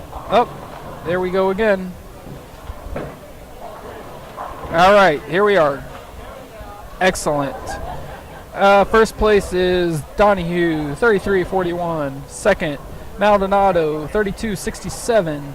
Third, which is who they're going against, Parker Capra's, 31-76 for Parker Capra's team. Fourth, Campbell, 31-52. Fifth, Johnson, he's bowling with Jason Couch, 31-44. Sixth, Lavery Spar, defending champions, 31-21. Seventh, Justin Veach, 30-57. And eighth is Josh Burnham, 30-27. And right on the cutoff was tied at the just on the bad side of the cut is Cedric Gaines and Dimitri Cruz at 30-23 apiece. And here goes Chris Lucas trying to pull something up. I don't know what it is. Maybe it's Kenny Hamby. Whatever it is, the lighting is awful. Gosh, that is awful lighting. But here he goes. Kenny Hamby looking for the 10th strike. He did not get it. And we are back here to watch something with a little bit more lighting. Better lighting. Thanks for struggling together with us. We're still trying to figure that one out and get it live and field tested. Donahue picking up 30 more pins to the good for them guys, while Parker Capra, oh, he's got a chance now against Parker Capra. That thing should be,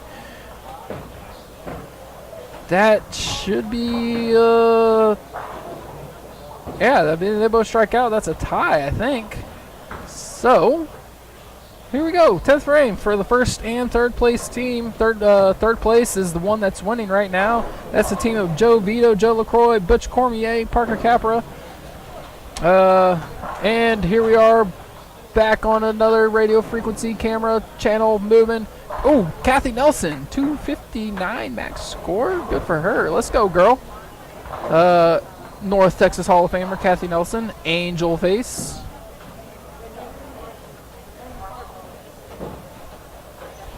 And just below her is her beautiful teammate, the best Stevens in the house, the high Stevens in the house, with the front 9. So whatever Jim shot, she's still holding on to that lead.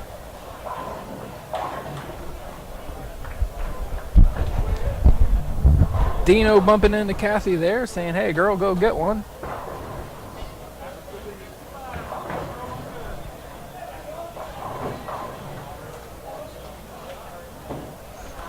Spared up here for Kathy's going to be 247.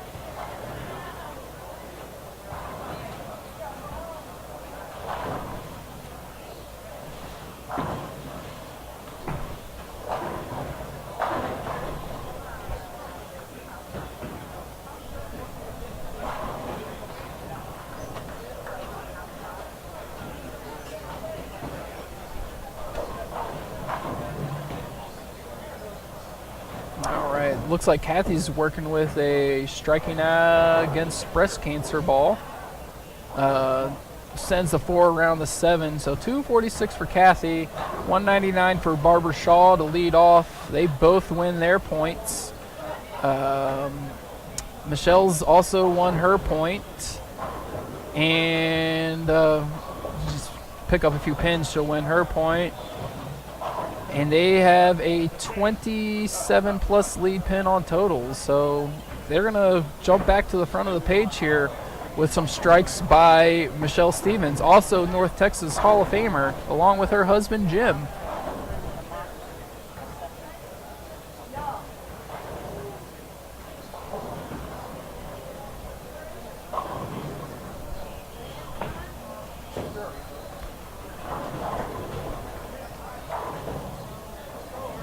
So here we go, Michelle Stevens for number 10.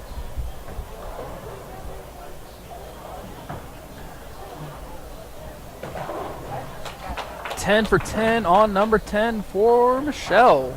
Excellent. All right.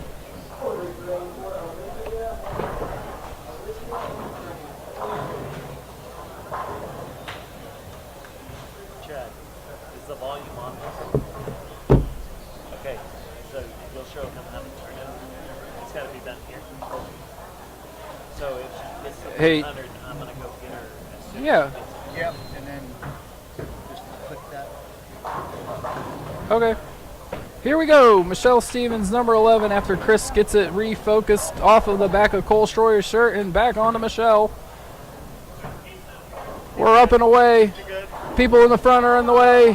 Whoa, fudge, a little high on the 4. So it's max score possible, 289 for Michelle. Great game, ma'am. Hope you're still in the lead. Actually, Chris, tell Michelle to come sit and have a chat with me, since Ildemaro still has 2 frames left. grab her.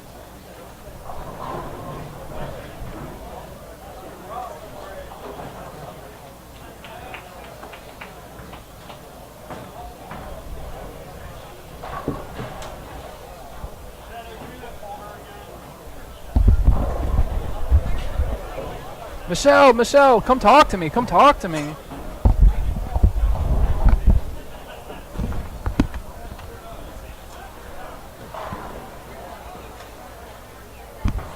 And then just pull it just off your left ear a little bit so you can hear me.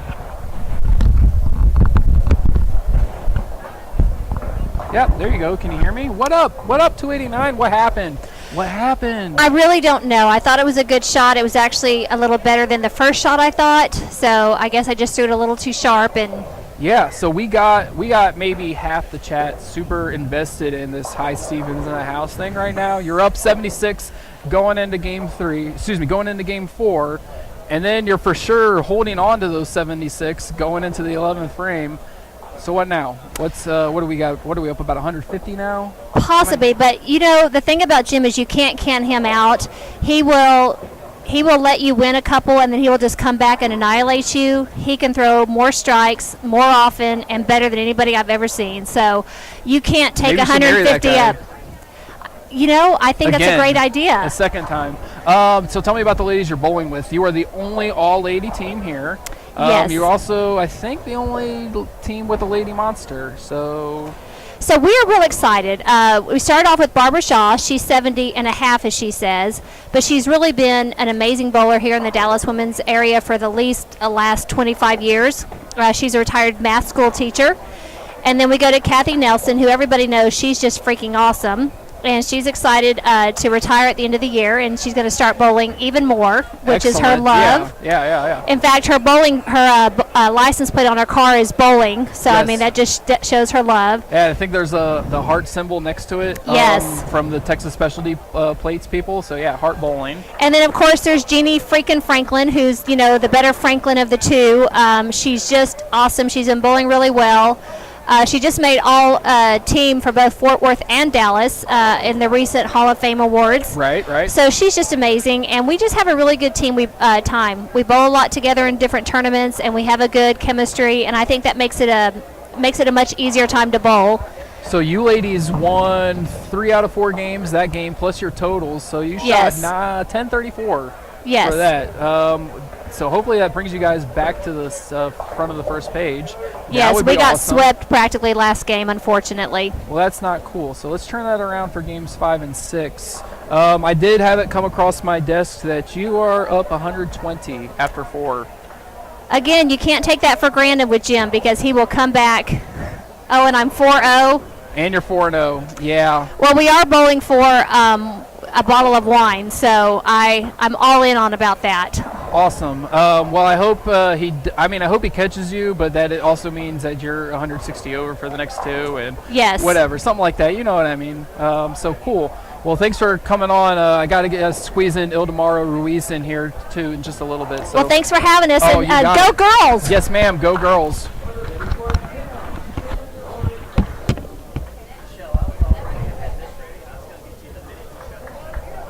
And who's that? Oh, the Gwender Printer over the banner, the Global Spheres banner, finishing up against Dino. Dino's going to shoot that 270 at him. Gwender's got 230 max. Yeah. Chris calling a 78. That sounded like 79. Yep, 79 of them. And then it'll be Micah McCracken finishing up against Sean Maldonado. Micah McCracken has 234 possible to Sean's 228. So double by Micah, and it's over. And Team McCracken also has a 40-pin lead. And these guys were in second place to start this game. To start game 4, Team Maldonado was in second place. They are going to lose. They're going to lose 2 games and totals, so they're going to miss out on 80 bonus pins. It's going to be, let's see, Sean's got a 3, 6, 7, 10 there, so it's going to be about 850 plus 20 bonus pins for him. So about 900 maybe if he can pick it up.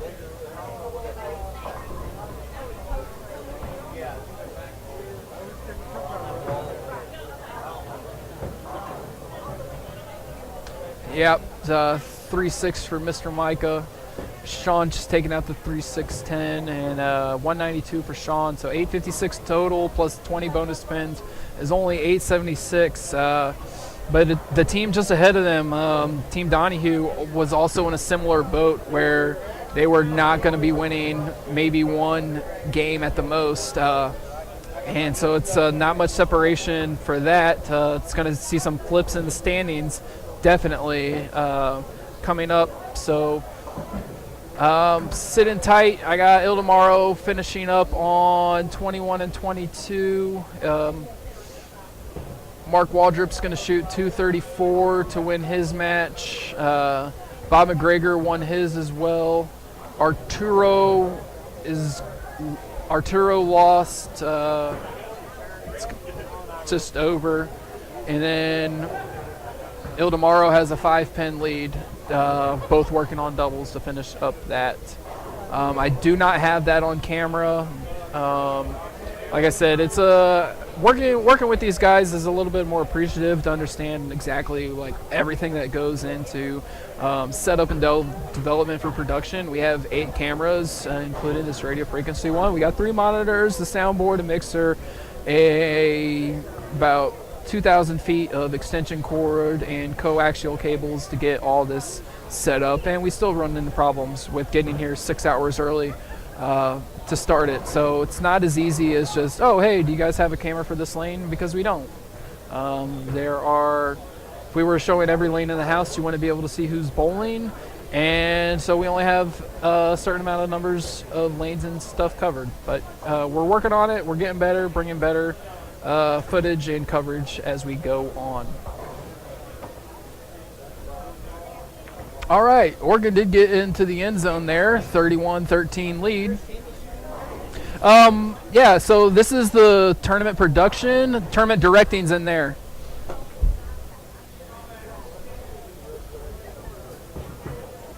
And Texas Longhorns are up 24-17.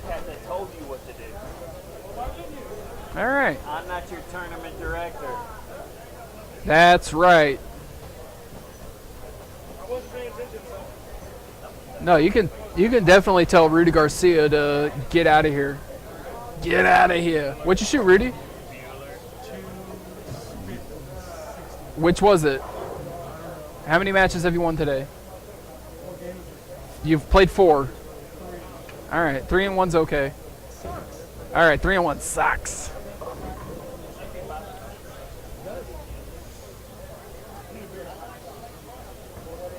Oh, so Ildemaro's going to have to strike out to win his point, and he's also going to have to get some help from the... Who's he going against?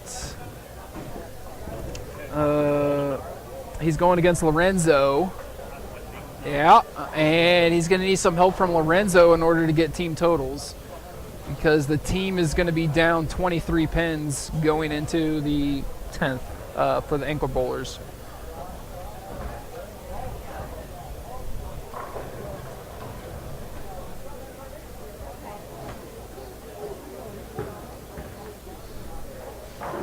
Thanks for doing this, you guys. Yep, Marty Bedford had an excellent 266 to beat Arturo by 60 pins even.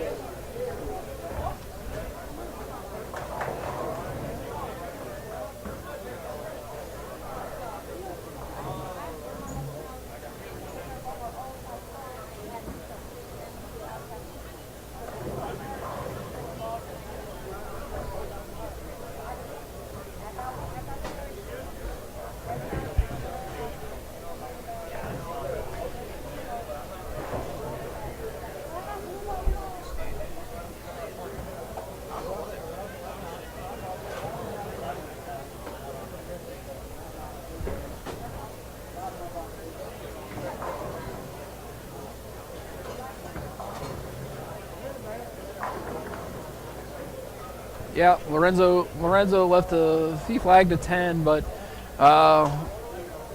Ildemaro has already left a 2-pin for himself, so it's going to be Ildemaro wins the game, but the team does not get those 60 bonus pins. So Not enough ground to make up there for them. But we'll have a quick chat with him when he gets in here. And let's go over. Maybe can pick up some finishing down here. Looks like I got Steve Fields on camera, maybe.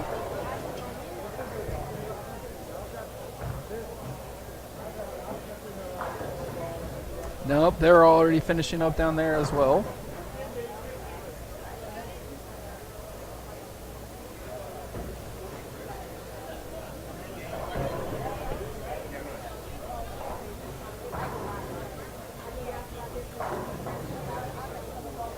Yeah, that's tough. It's 890 to 868 for Mark Waldrup's team. Mark Waldrup's team having that 868. It's not that there aren't other 868s out there. I mean, looking down the line, it's 917, 856, 916, 966.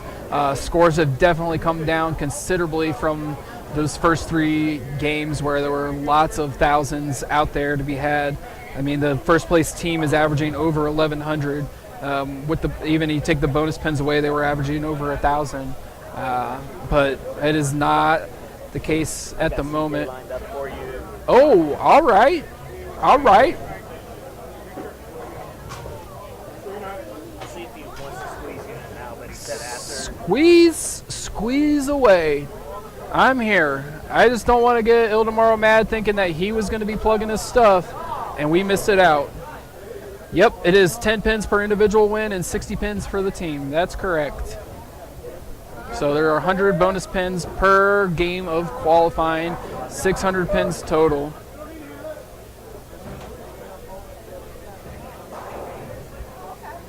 And we had just finished game 4, so we got 2 games left to go.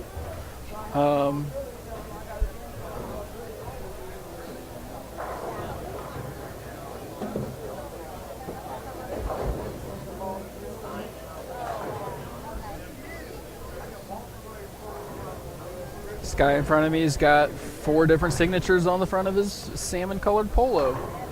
Mr. McCauley, congratulations on those signatures, Mr. McCauley. I hope you enjoy them. And if you are in the area, you should definitely come by for the next 2.5 or 3 hours we'll be here. 4 PBA Hall of Famers in the building. Close to 150 titles. I didn't think he was. Yep.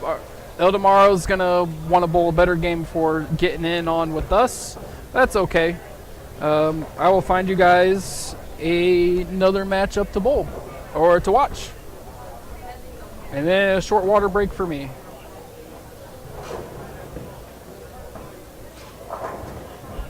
I think we got to go down to the high end.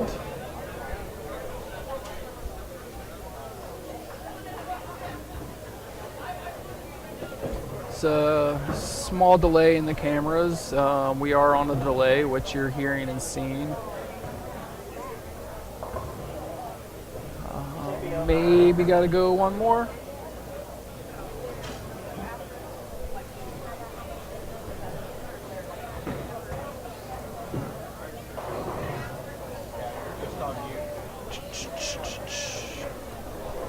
Where's the previews? Oh, well, that's okay. That's me. Ah! That's where camera 8 went. That's gross. Sorry about that, folks.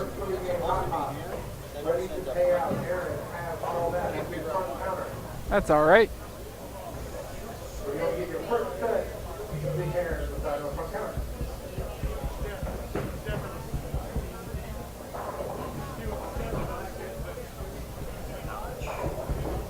Who else do you want?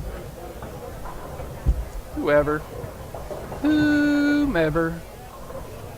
Why were we talking about Mark Williams earlier?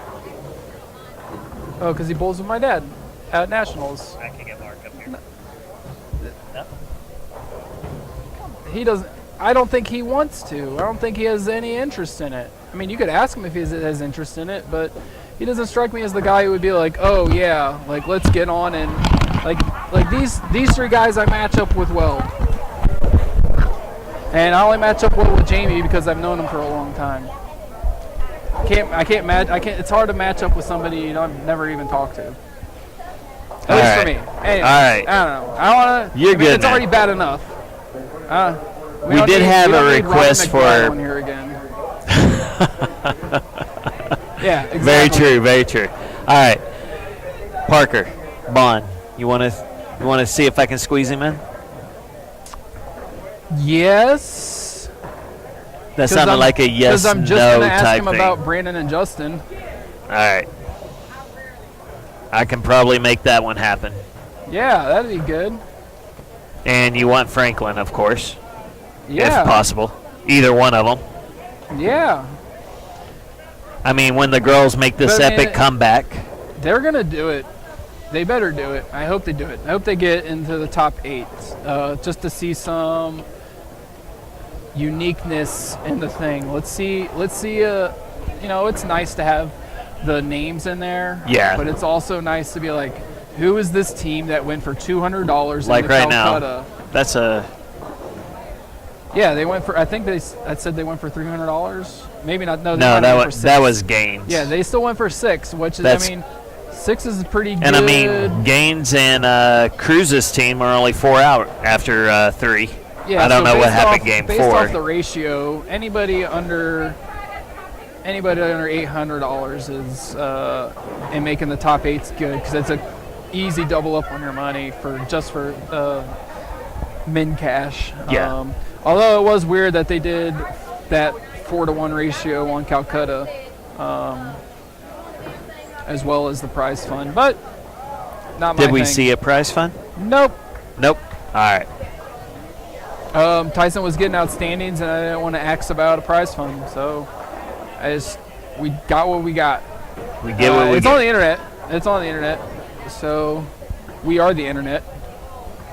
And so somebody doesn't want to sweat out Oregon being up by 18, and instead we got on Houston versus Yankees. Yankees were a -160 favorite, and I thought the juice on that was too high, especially with Garrett Cole's propensity to choke in big games.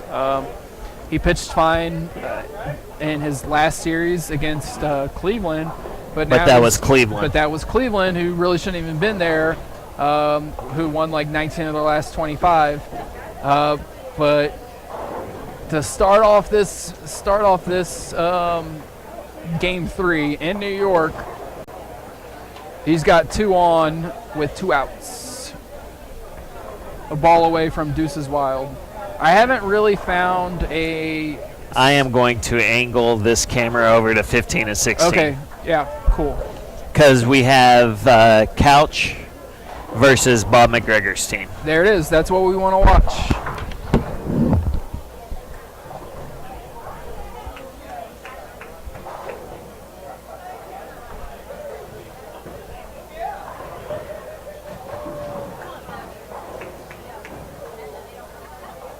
And this is the kind of stuff that we have to do in order to bring you guys the matchups as they happen, is move one of our 8 cameras into position, and hopefully we go from taking something else and moving it into an area that we got. A little more to the left, pal. Just a bit. Yeah, like if you put the global sphere frame just to the right, I think that'll be good. Or the global sphere banner. Yeah, right there. Yeah, that's it. That's what we like. Sorry for getting loud in y'all's ear holes, but we now have this matchup of, after 3, it was CJ's team in 5th place. Correct. And Il Tomorrow's team working on it, but not... they're going to need some numbers here. They're going to need to take 100 pins from CJ, and they're probably going to need to shoot 950 plus. But it is always great to watch Bob McGregor bowl. And if you like to watch names that are out in the PBA and PBA Regional right now, you got Arturo and Il Tomorrow. Chris Johnson is a full-time postal worker, so since he's here, Stephanie Nation Johnson is with the kids, and she is not monstering. If you were looking at the roster and wondering why the best bowler in this house isn't bowling, that's why. It's his turn to bowl. And Jason Couch, Hall of Famer as well, playing the lanes. So lots of great, and James Stevens. So that's another storyline we got going on. James Stevens looking to gain some ground on from Michelle. that 120 pin deficit. Yeah, Michelle started with a spare. Looks like James's spare strike. So yeah, not fast enough. But I'm gonna take a water break. So y'all hang out with Chris for a little bit. I'll be right back. You got it. Looking around just to see if we had any other big matches that might be going on. I see Parker Bond's team is down on 11 and 12. They're bowling Rodney Black's team, who after 3, let's see where Rodney and them were.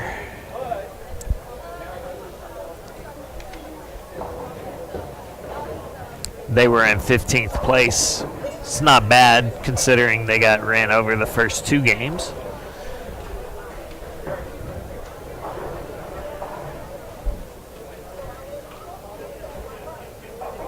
The all-ladies team is bowling.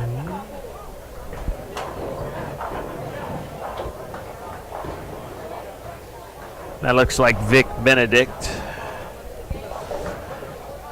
who I've had the pleasure of bowling with out of Oklahoma.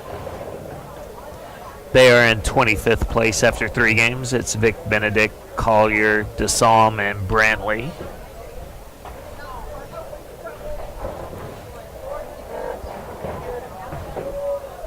Oldemaro has left the Big 4.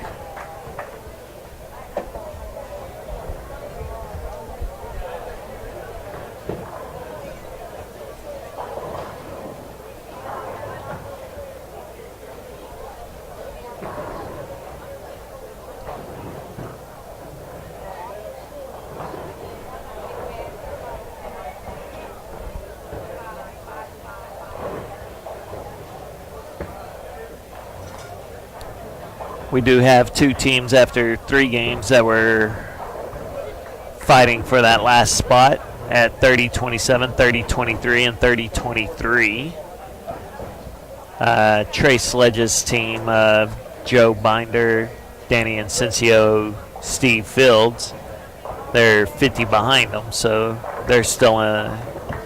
And then you've got the Utah group in front of McGregor's team by 30. Saw the Utah group here in front of me. They are bowling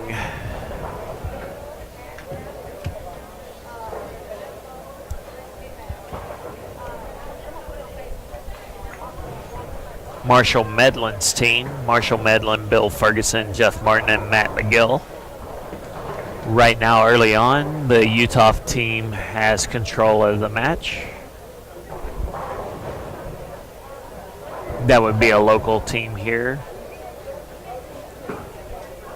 Cody is a underestimated talent, maybe more on himself as being underestimated than from the view of local bowlers here in the DFW area.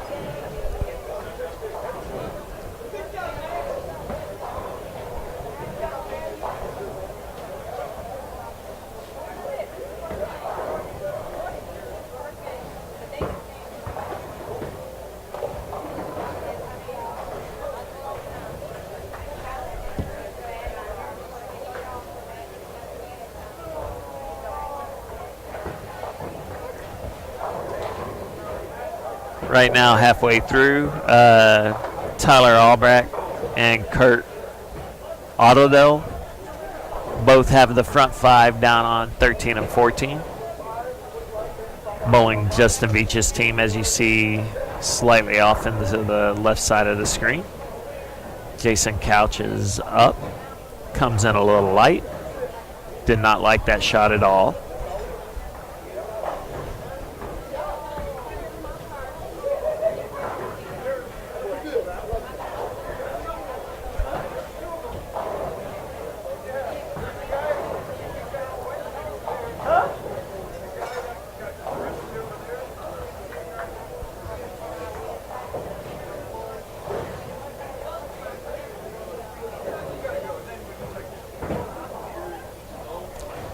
Jim Stevens has the front three, as he has gained 10 pins on Michelle early on in game 5.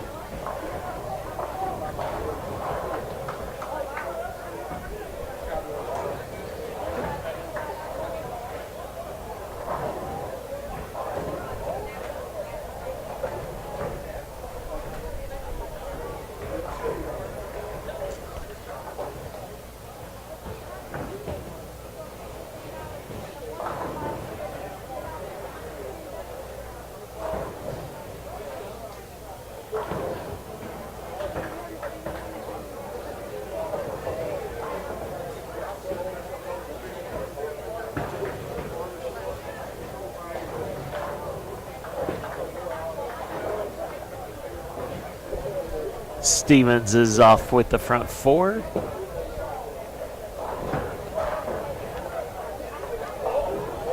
Mark Williams has gone front 5, 9 spare. Gonna watch this match for a little bit while I look around, see what else I can find.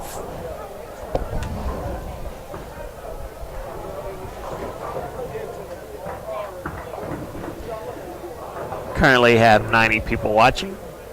Again, if you're out there, click the like button.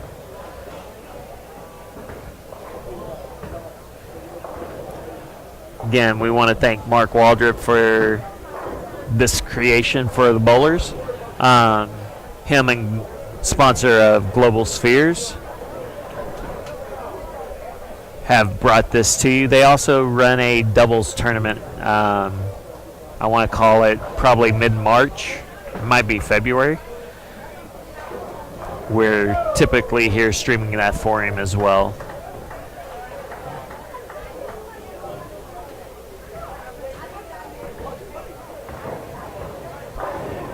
So James, what the 180 monster is your first 3 bowlers, their combined age must equal 180, which is basically all bowlers must be 60 years old. But if you happen to luck into a good 80-year-old bowler, it allows you some flexibility in your roster. The 4th bowler can be anybody you want. Today, for instance, we do have all seniors bowling together. Ron Boroff, Parker Bond III, Paul Fleming are all over 50. Ron, I know, is in his 60s. And then you've got Tony Lanning as their 4th bowler, who is also over 50. So all you're trying to do is create the best 3 bowlers that average, that come up to a combined age of 180 or more. And then you get to find your 4th bowler could be anybody. That's why we've got some of the young studs out here today, like AJ Chapman, Anthony Lavery, Dimitri Cruz, Cedric Gaines, Parker Capra are here, Jeff Campbell out of the Lubbock area, Marshall Morrison's bowling, Mike Donahue, Justin Beach out of Louisiana, CJ of course is here bowling, Oldemaro, Sean Maldonado.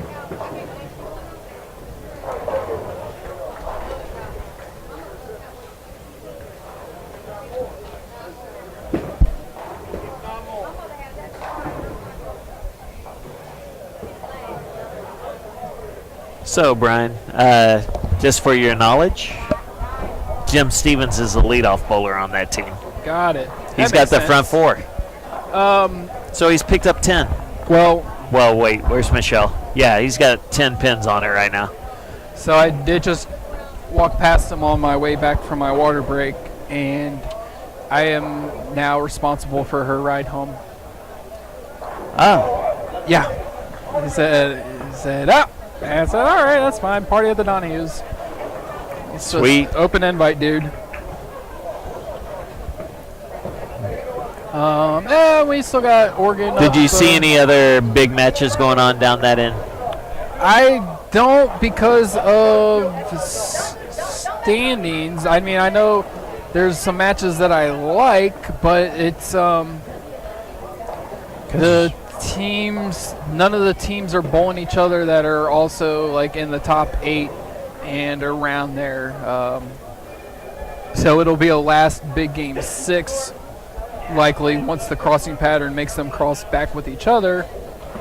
Gotcha. But for now, here we got Stevens coming up for the front 5. Off to their left, I am trying to see who's got the front 6. That looks like Tyler Albright. He's got the front 6 down on 13-14. There's a front 5 down on 9 and 10 for the anchor bowler. It's a 10 pin for Jimmy. So lost ground, lost the 300, lost ground. And now he's losing behind. everything. Yeah, he just lost 11 sticks right there.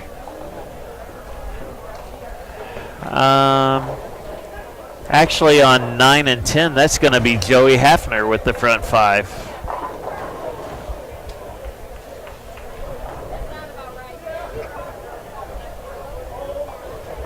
Let's go, Joe.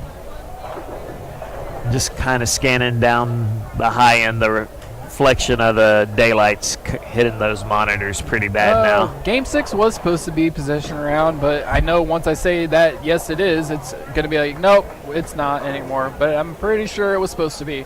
Last I talked about it. Oh, that would be awesome. I could get you some bowlers up here. I had to a talk. hard time reading the internet because it said check-in at 11, bowling to start after. Bowling started at what?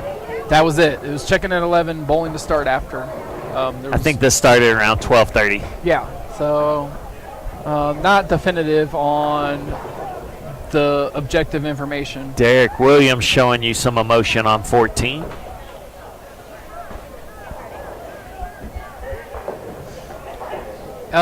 Just to remind everybody at home, including Tina Taylor, LOML, who just texted into me, this all-ladies team that we were showing earlier is Barbara Shaw, Kathy Nelson, Michelle Stevens, and Jeannie Franklin. So it's the 4 of them bowling together. I think they're the only 4 ladies in the field. That is correct. So that's, and they're all bowling together. So shouts go out to them for competing against the boys. They were getting close to the cut number as of game 3. They got back to the front page. Right now, it is a tight match over there. Yeah, and maybe after Kathy needs to find her striking game again. Yeah, maybe after Michelle's big number, that helped put them back into just maybe top 10, top 12. Get a chance with 2 to go. Tournament director's a little slow today. Tina, you might want to give them some pointers on how to speed those standings coming out.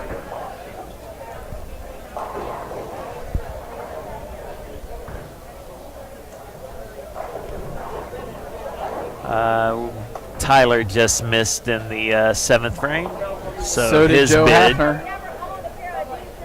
We do have front 5 on. Oh, that's Arturo. Arturo is currently ahead of Jason Couch on a pace of 300 to 270. I don't think we're going to get a chance to speak to Il tomorrow because Chris Johnson also 4-bagger to start against Il tomorrow's strike 6 deuce, strike 9.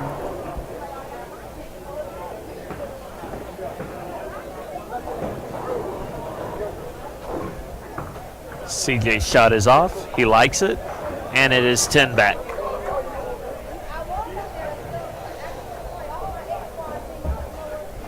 I really don't see many strings. I mean, Maldonado's going to come up on 21-22 for a shot at a 5-bagger, along with Walter Ray Williams, who's already got the 5-bagger on that pair. Where was Trey Sledge? I'm looking at the wrong standing sheet. That's a good match going on 21 and 22. We'll flip down there for a second. Yeah, let's flip it. Flip it. What's up, CT? How you doing, Bubba?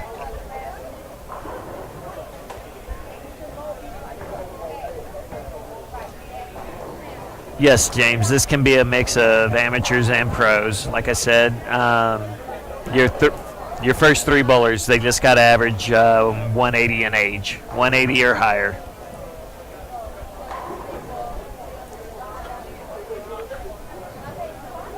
This is a scratch tournament. Again, this was an idea brought up by Mark Waldrup, along with a sponsor of Global Spheres Center.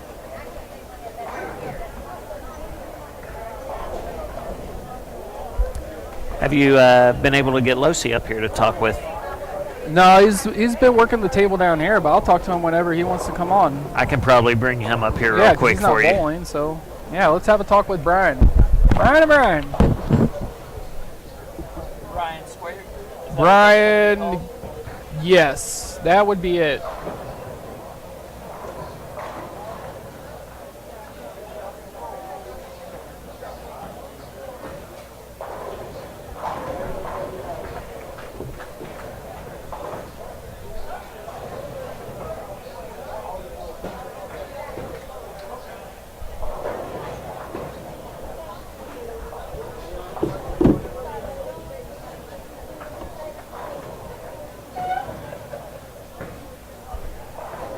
How you doing, Dino? Yeah? Yeah? Dino with a mouthful of pizza says, eh? Shake it off. There's Doc Doherty on 15. He'll be down in a minute. He's got some money riding in that game. Don't we all?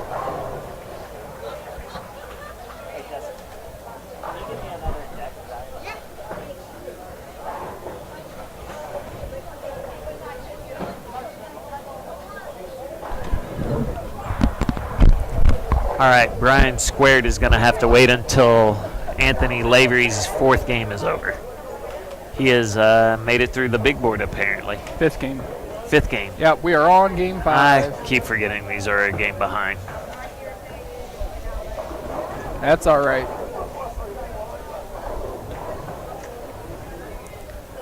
Yeah, so Michelle's on a 290 pace and Stevens is opened. Jim. They're both Stevens. That is correct. Get used to it. It's already been a long time, Chris. For me, yes. So. I've been here 12 hours almost. Yeah, that's it. That's it. It's shorter than the last time. Last time you spent the night. Yes, that was a mistake. That was going off Tyson's info. Hey, there it is. It's about time. All right, that was quicker than the last game. Last game was 8th frame, so let's rattle these off. Yep, that was my thinking, was that Capra was going to move to the top, and they did at 42-37. Johnson Couch 42-21.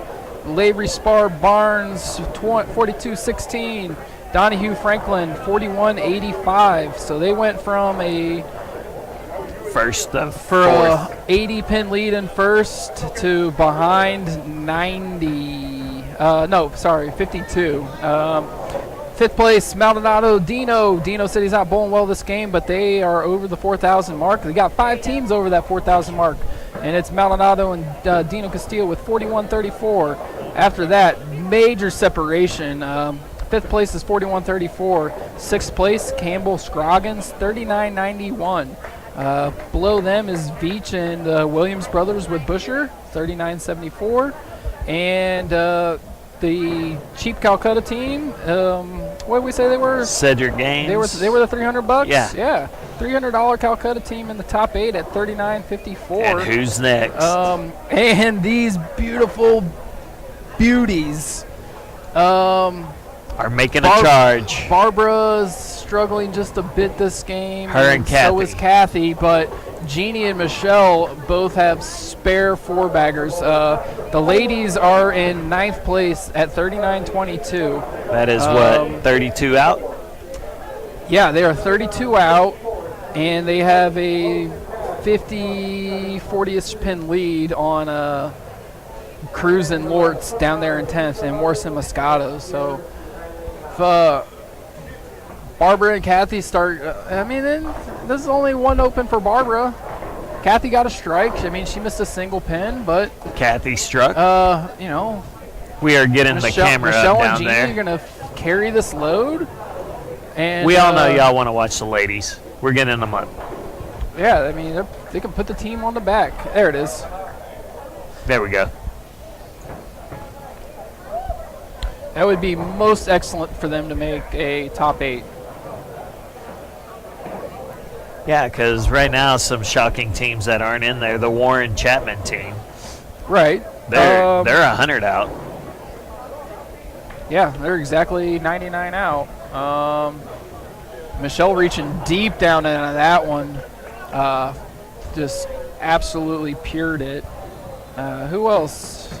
Another shocking team. This one. Yeah, the team, the Global Spheres team. Yeah, they are in 18th place. Bernard, 3782 for 20. They just dropped from 10th down to 19th. Yeah, and Team PNP Plumbing still in last place, 1 pin behind the Widow. Get it together, guys. Let's go. Did you mention that team? That's shocking. Yeah. Tony Lanning, Paul Fleming, Parker Bone III, Ron Boroff in 23rd place at 3732. So that is a full 160 pins behind the current number with only 2 to go. But 160 pins isn't a lot. You go sweep, sweep, that's 200 bonus pins right there. So sweep, sweep, get some numbers going together. Not impossible. Jeannie left the especially if you match up with somebody else who's in the top 10 or whatever, and you're stealing those bonus pins from them. Easily attainable for I'd say anybody that's 200 out right now has a chance. Start getting down 300 or more. Might want to beat that Saturday fair traffic if you can.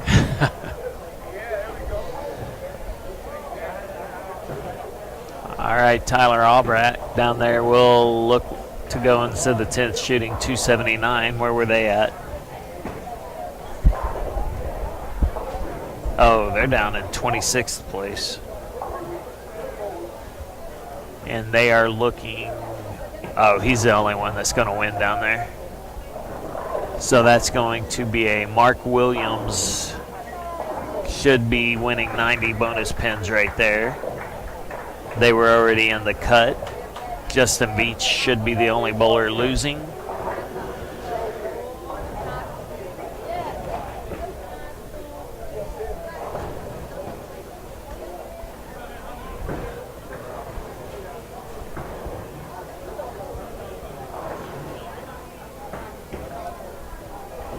Yeah, if Barbara spares out, Kathy's going to get back on him.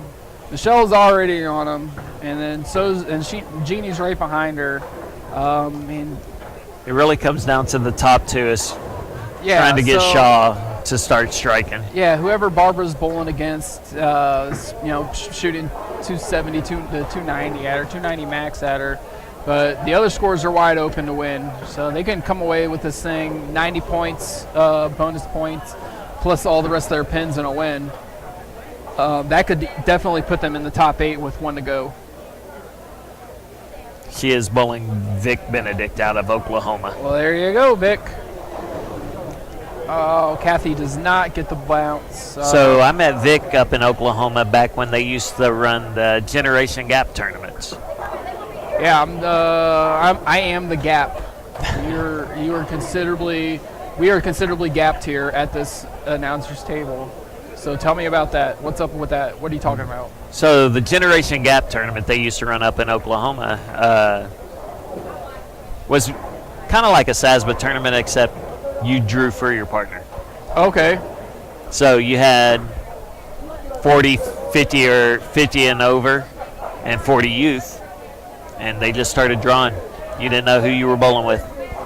That's one of them. I got matched up with Vic. Went on to finish, I want to say 4th or 5th that weekend, but what'd that pay? Pay pretty well. I want to say we made about 1,000 each. All right. And his game's a little bit like Pete Thomas, not quite as slow, and he's not quite the ego. Yeah. All right. He still has a little one, but it's a funnier one. Well, most bowlers do. Yeah. somewhere on the range. But Here we yeah. go. We got my buddy Stephen Hawk out there telling. It was over under 50, right? Everybody drew for their partners. Do they still run that up in Oklahoma, Stephen, if you're out there still listening to me annoy you, bore you? Arturo is up to the front 8. Arturo. Michelle just missed the pocket horribly Wow, as she got for a her. 7 count. But that won't hurt them too bad as the psalm has split.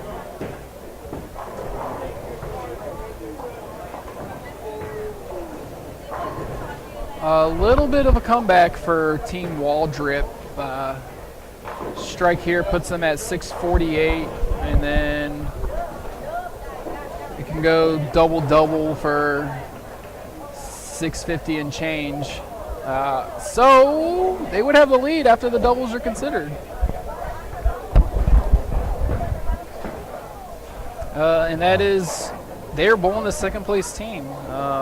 Even though they're on the second page of the standings at the moment. But that's one of those ones where you can be 150 pins out and still bring it back to have a chance. Yeah, they're in 18th now. They're bowling the second place team. Who are we talking about? Team Waldrep versus Team Couch. Oh, okay. Yeah, they can steal 90 pins back plus the rest. Yeah, I mean, Tyler down there is the only one that's going to win, it looks like. And they're, what, 50 down? No, that's the other lane. I'm looking at left of the Global Spheres banner, 15, 16. Yeah, I know. You're talking Stevens and them. Oh, yeah. No, Tyler, yeah, he's the only one winning that game. Yeah, he's going to shoot 279, and they're going to lose by 100. Jeannie did strike, and her opponent did not, so she has taken the lead back through 7.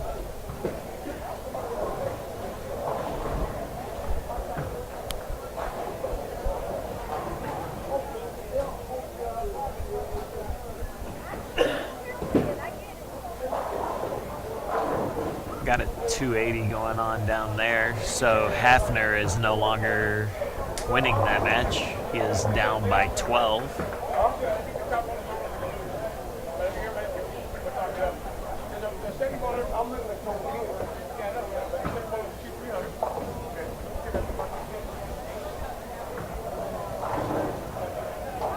From everything I am seeing, Brian, I think Arturo's the only one that can shoot 300 this game. I hope he does. I'd like to see it. I'd like to get it on camera. I'd like Oregon to get a touchdown on this drive. That we can't see anymore because the Astros are going to take a 3-0 lead. There's Bob McGregor throwing his 9th frame. Yeah. 10 back for the 9th. Mr. Bob. He can finish 25, and the same for Stevens if So he spares. Jamie said he's 88. Jamie says Jamie's 88. I know Bob McGregor's just a bit younger than him. I'm not sure how much, but and I know Mark Waldrup's not too far behind. So say they're both in their 80s, and then you carry the change. Say even they're both 75, whatever. It comes out to be 150. The two of them, you get a 30-year-old. As your third bowler. Yeah, I guess that's, Arturo can't be more than 40. So yeah, that's just the way it's working out. No, that's the strategic play. Yeah, that's pretty great. It's like you could have Donahue said it the other day, but he's like, yeah, you could have Jamie Brooks and one other bowler, and then that's your entire age, and then you could just have anybody. You have 2 20-year-olds, whatever. You have Kyle and Anthony. Doc does not load him up there. He's fallen further behind. What is Mark that? Waldrep. We're 30 and pin. Arturo's going underway for his 9th on 15.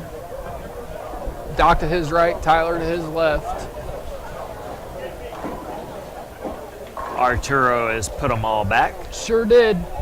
Easy 10. Easy 10 for number 9.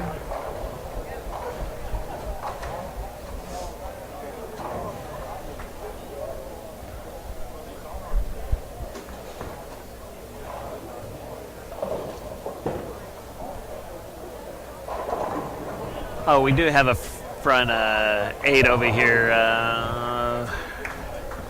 It's not Danny, so. Oh, Walter Ray Williams. What's he doing? He's got the front 8. All you got, if you want to know if it's Walter, just follow the iPad. He will be coming up on next to the ladies on 22. Jeannie didn't like what she saw, so she balked. Man, I am not good at that. I see so many bowlers are able to pull back and stop and reset. I know when my backswing's bad, and it's just like, nope, we're going. Like, I know this is about to be awful, but we will get what we get. I'll try and fix it on the downswing. Yeah.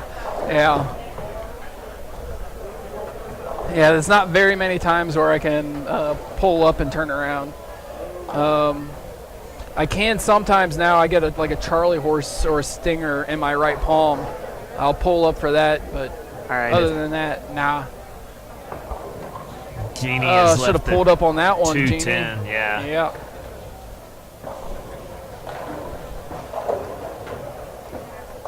So she had a chance to cut into their lead.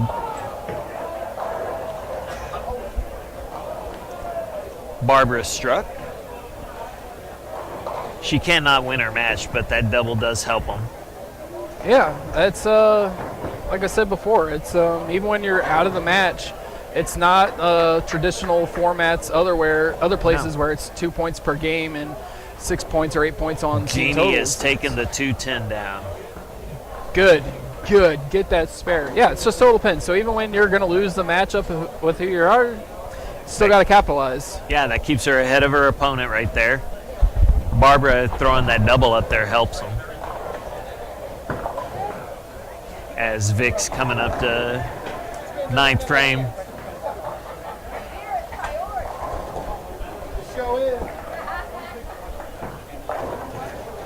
So Stu's not here, but Tina is. Do what? Stu's not here, but Tina is. Tina Williams is? No? Okay. I haven't seen her at least. Did Stu bowl last year? I don't think he bowled last year either. Now that I think No. about it, I don't think he bowled last year either. No, I just like to bowl with him. I know Anthony Labrie didn't bowl last year. Yeah, come on in. Yeah, we got time. Anthony Labrie didn't bowl last year, but he came in. Yeah, he's free. What up, guys? It's Brian Roberts, and now joining me in the booth, Chris Barnes. Chris, how y'all doing today? Defending champions out there. Yeah, we're doing all right. We were a couple of 9-0, 9-20. One pair wasn't that great, and the other pair was, and we didn't bowl that good. We were very lucky to survive and win totals. So we're 5-0 as a team that way, and then we went 1,000 last two. So yeah. So one thing I was actually telling Lucas about was I wanted your perspective on it. What's it like when you realize, shoot, we're not going to win the match, but we still have to load up the pins because of this format? Like it doesn't matter if we lose the match. We're already going to lose, or like, you know what I mean? You know what I'm saying? Lots of times whether it's on tour or anything where the total pins carry over, it's not even so much how good you bowl in the good game, it's how good you bowl in your bad game. And you said your bad game right now is like 8-9 or 9-0? Yeah, we had 9-0 and then or 9-10, but we had a huge finish. We were basically even after 5, and we were able to steal the game at the very end too. Oh, okay. Yeah, I mean, we flipped 160, 180 pins the last 4 frames. That's pretty good. And so I'm not sure how much that matters in this particular format because there's no particular bonus for finishing high. But right, yeah. But it does give us a lot of breathing room with a game to go. Right, and I mean, I don't know if you've seen the standings. I have not. Yeah, after 4, there's only 4 teams above 4,000, and the difference between 5th and 6th is 140 pins. So it's pretty considerable, all things considered. Oh, we're third. Okay. Yeah, there you go. Third place at 42-16, and you have a 200. And we shot pin lead on the cut. 10-19 that game and swept. So right. Yeah, so we're 20 out of first, and we're 300 ahead of 295, almost ahead of ninth. So yeah, in great shape from that standpoint. So I got a question for you. Yeah. Where's Ryan? Why is he not monstering He's in out Memphis, today? bowling Nightmare. Nobody asked him to bowl this. So really, there's been a handful of bowlers I thought would be monsters, and it was that nobody asked him to bowl.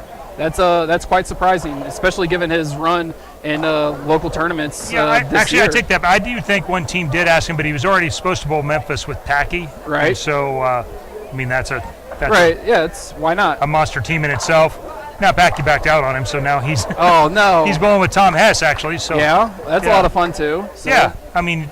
He decided he'd asked a couple of Wichita guys or whatever, and then he just started at the top of the PBA 50 list. And I guess if Tom couldn't, then maybe he would ask me after that. But you're defending champion, so yeah, that was the thing. Obviously, I'd love to bowl with him, and something like that would be great too. But yeah, this team's we've had a lot of luck. We have a lot of chemistry and enjoy being around each other. So this one in the 4-member here in a couple weeks. Yeah, that's what I was gonna say. Like, there's a lot of crossover with what you guys are able to do locally with this core 4. Yeah, and we're not actually all from here. You know, Manir drives in. Sandy Charles will come in for Manir. Right. Yeah, for the Kepner drives in right. for this. So, but Anthony, Lavery's a pretty good GM. So he's my SASBA GM. He's exceptional. And I'm lucky that he's my manager and kind of gets me straightened away. So I show up on time and he puts together great teams. I got a question in the chat if you care to answer it. It says, when you say, it's from Alan Riley. It says, when you say chemistry, do you really mean you don't want to punch ALS in the face? No, just Alan most of the time. Yeah? Well, that's fair enough. Yeah, I mean, he'd have to show up to bowl though. Yeah. We actually got Walter with the front 9 right in front of us on 21. Oh, that's weird. And at the same, Arturo just went 7-10 on 16. So I think it's all over. We don't even have to worry about it. And Walter flat 10. Yeah. So. Bink. Yeah. I saved you from having to get the camera down, bud. So. That too. Yeah. I mean, we do work hard on getting the best equipment to bring these shows out here live, free, no paywall. So when you go and break our own stuff, Chris, it does make it hard. That's Chris Lucas breaking our stuff. Yeah. I try to only break my stuff. So what do you got? What do you guys got going? What's the game plan for Game 6? I mean, we were on 9 and 10, and obviously that's not always a great pair. We shot 10-10 over there, so extremely happy with that. We'll get back to a pair that's. I don't know. There's a lot to learn, to be honest, because the matches are going to be back on the fresh.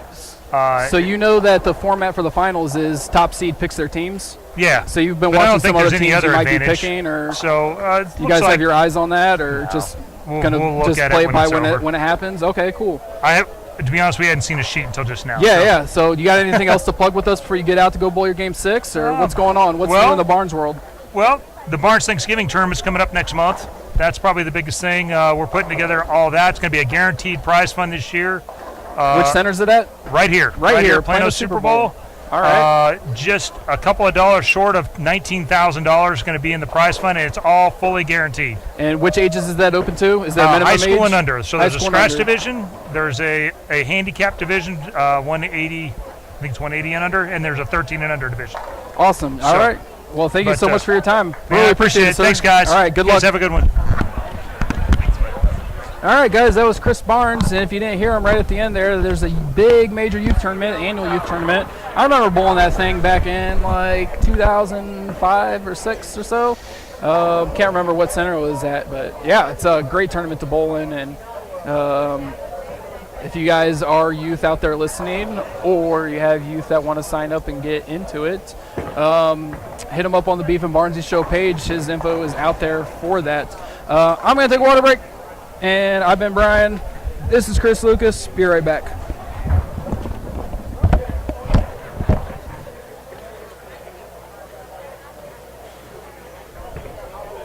The score is off 15-16, Steve.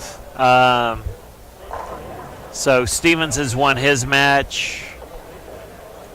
Then the next guy lost. Arturo won. They are... Ildemaro will lose, so Ildamaro's team will take the 60 for the team plus 20. So they're going to get the 80 bonus pins. CJ struck. Hang on, CJ was on a strike going in, so I might be off on my math a little bit. CJ is up by 8, so hang on 1 second. That puts them up. They're going to win 90. They're at 918 with CJ's fill ball. Ildamaro's team's at 910 on his fill shot. So Ildamaro's team has won 2 of them. So CJ's team will take 80 bonus pins, shooting 928. So that'll put them at 1,008 for that game. Ildamaro's team, after 4, as we stated earlier, they were on the back page.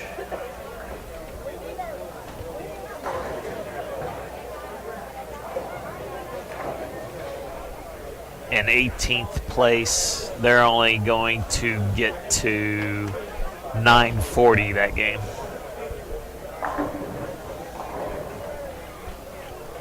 We're going to move off that camera real quick, see what we got going on elsewhere.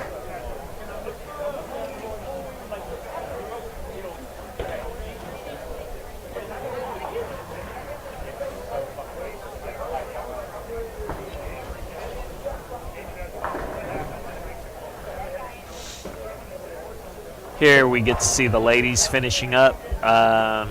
Vic Benedict did get to the 290. Barbara Shaw did miss a spare, which is unusual for her.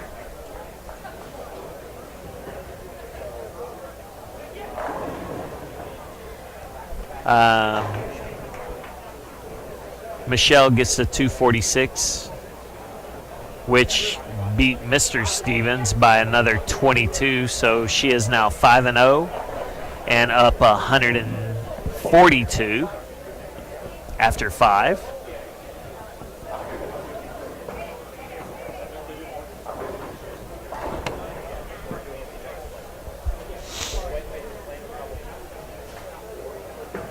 Jeannie's going to win her game. They will not win total, so it's not going to be a high number. We're looking at 843 plus 40 bonus points. They're going to get to 883 as they were only 32 out. That gets...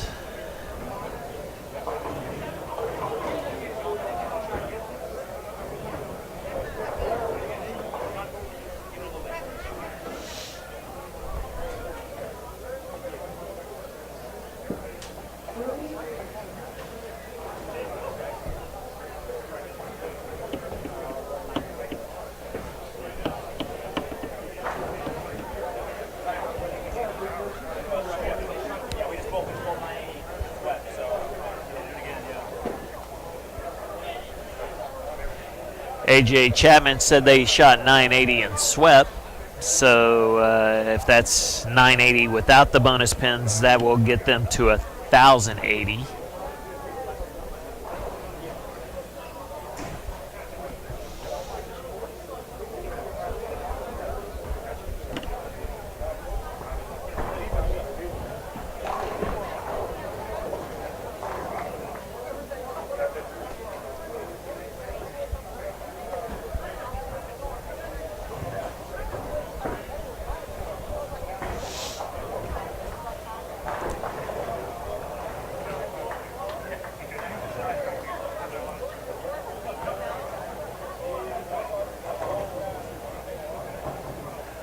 Again, if you're out there listening, go ahead and hit that like button.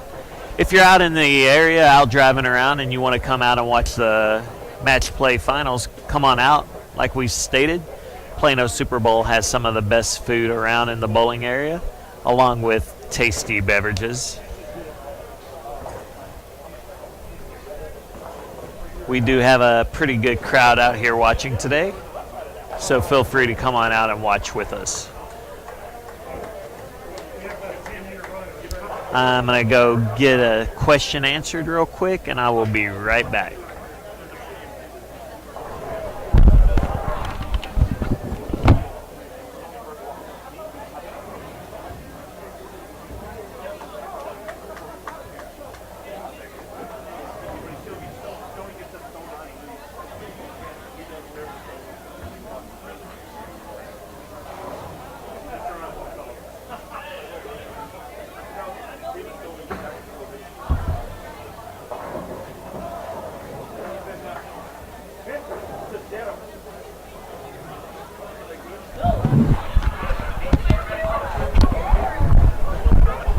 All right. So the question I want to ask is our match play finals, they will be re-oiling, so it'll be back on the fresh. CJ thinks he's on camera, but he's not yet. We'll get him on here in a minute.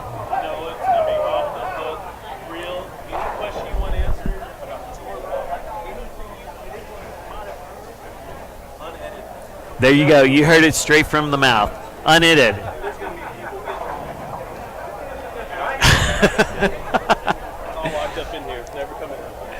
If you got anything you want to hear from CJ, give us a shout. Let us know. We'll get that question asked. We'll get some answers for you. We'll get his buddy up here, Jason Couch, to talk as well.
So,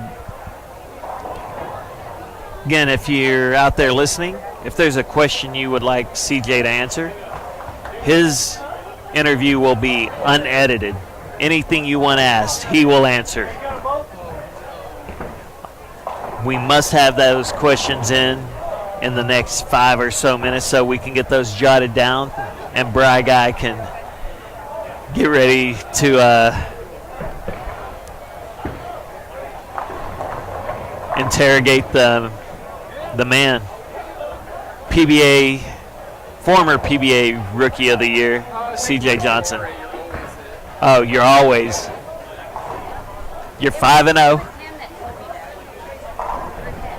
Yes, Michelle just checked in. You are now plus 142 and 5-0. Oh, Michelle, I have to take you home. I have to drive you home. Jim said I'm driving you home now. Of course. You got it.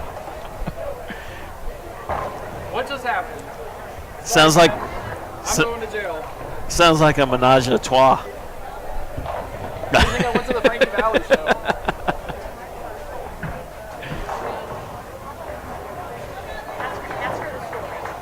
Which one?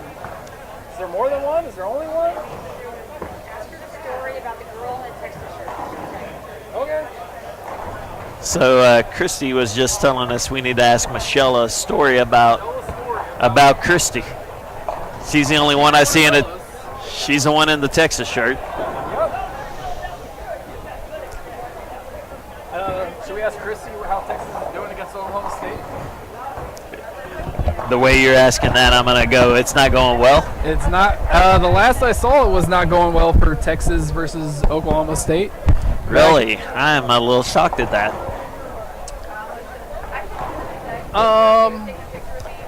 Which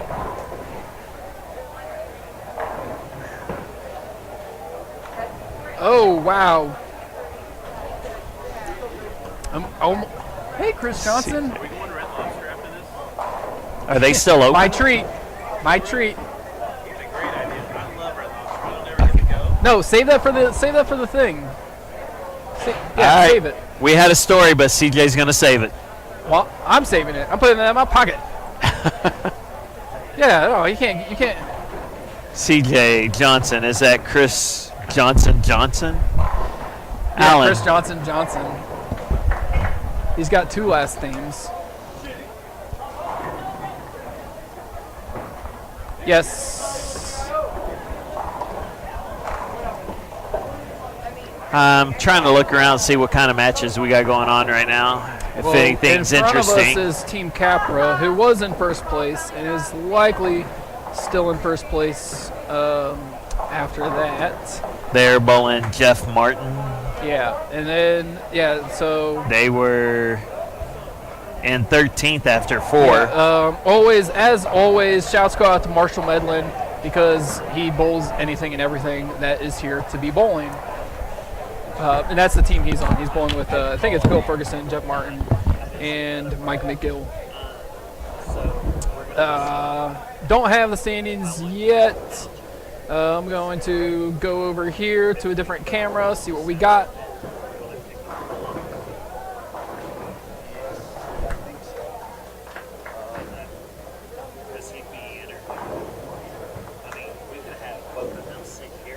There's DW. Haven't had a chance to ask him how he's bowling today, but he's going against Gene Rivers' team.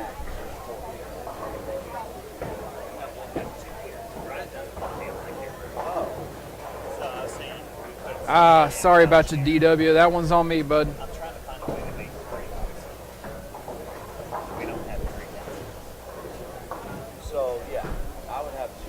All right, who else do we got over here? Oh, there's my pal Michael Patton again. Sonny Howard. Rodney Black to the right. Their team, Team McCracken, was making a charge there, looking at getting into the top 8. They had a good match against either Maldonado or Lavery Spar. They had a great match against one of those two a couple ago. Put themselves into a spot to get into 12th place. So they got a bit of a chance there. Put together 1,000 plus here with 100 bonus pens. They could find themselves getting some of this cash and some of this Calcutta money bonus bowling there on the 8th with the 8-team format finish.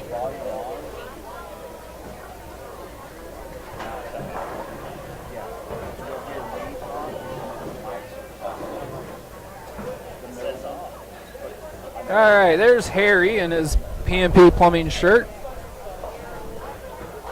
On is off and off is on. I know. And you'll see the volume on the thing. So you'll just have to make sure you turn the camera 8 volume up. This one? 1, 2, 3, 4, 5, 6. So this one, okay. Just move it up and then make it talk with the headset. So what I'm going to try and do, we'll get CJ in here with you. Then Okay. I'm going to bring Couch with CJ, and you can stand here, and we can get all 3 voices in. Okay. Does that make sense? That does. Because I think you'll get some great stories out of both of them. Yeah. Well, we don't have a lot of time. Well, this is game 6. They got to oil. Right, so yeah, it's just not like last year where I got Berkey on because of the first round bye. So Right. that was I got great you. stuff. But yeah, I mean, yeah, we'll take all the fill time we can No, get. I mean, because you got Arturo's team, they're slow bowling. Yeah. We'll have some time. They're quick bowling. So I'll get you. We'll get y'all Jason Couch and CJ up here to talk a little bowling. CJ answer a few questions.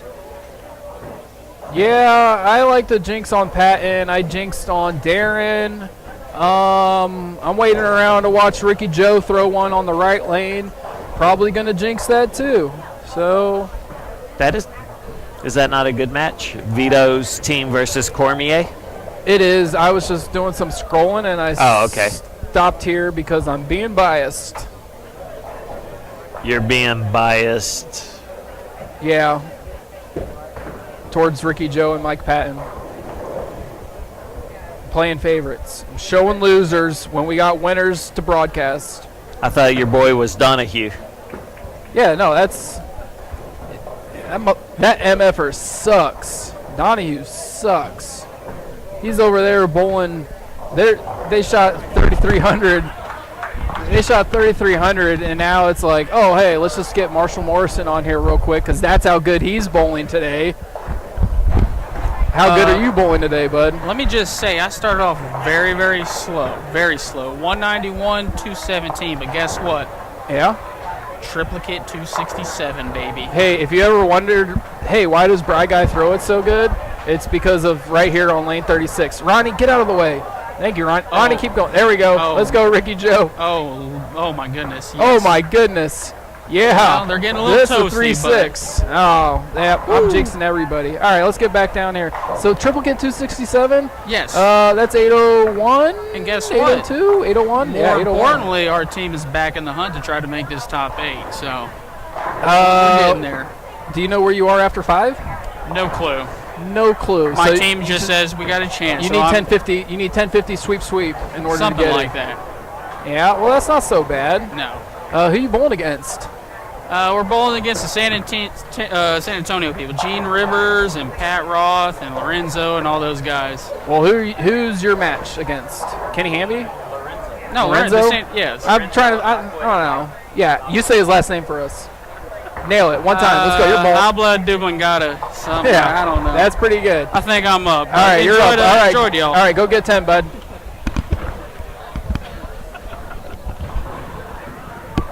Gonna get canceled for that one. Oblongata.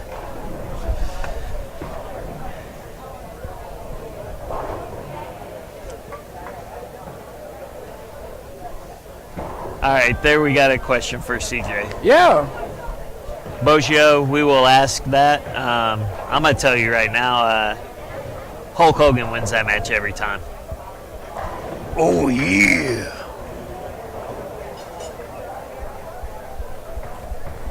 I didn't say he looked better. I said he would win the match. Yes. Who does Vince McMahon like more at the time? It's really about it. Or who does he think will make more money?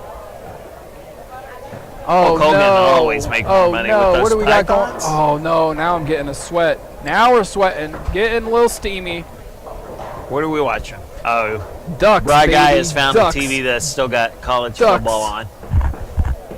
No ducks given on the Perfect Strike live stream. Texas is winning. What are we talking about? Yeah, they're up 31 to 24 now. So when I had seen it, it wasn't that score. Let's see if I can get a box score just to save myself. Scoring plays.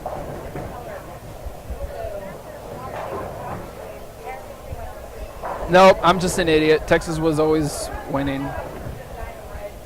Yeah, no, except for in the beginning. Oklahoma State was up 3-0. After that, it was Texas winning. Yeah.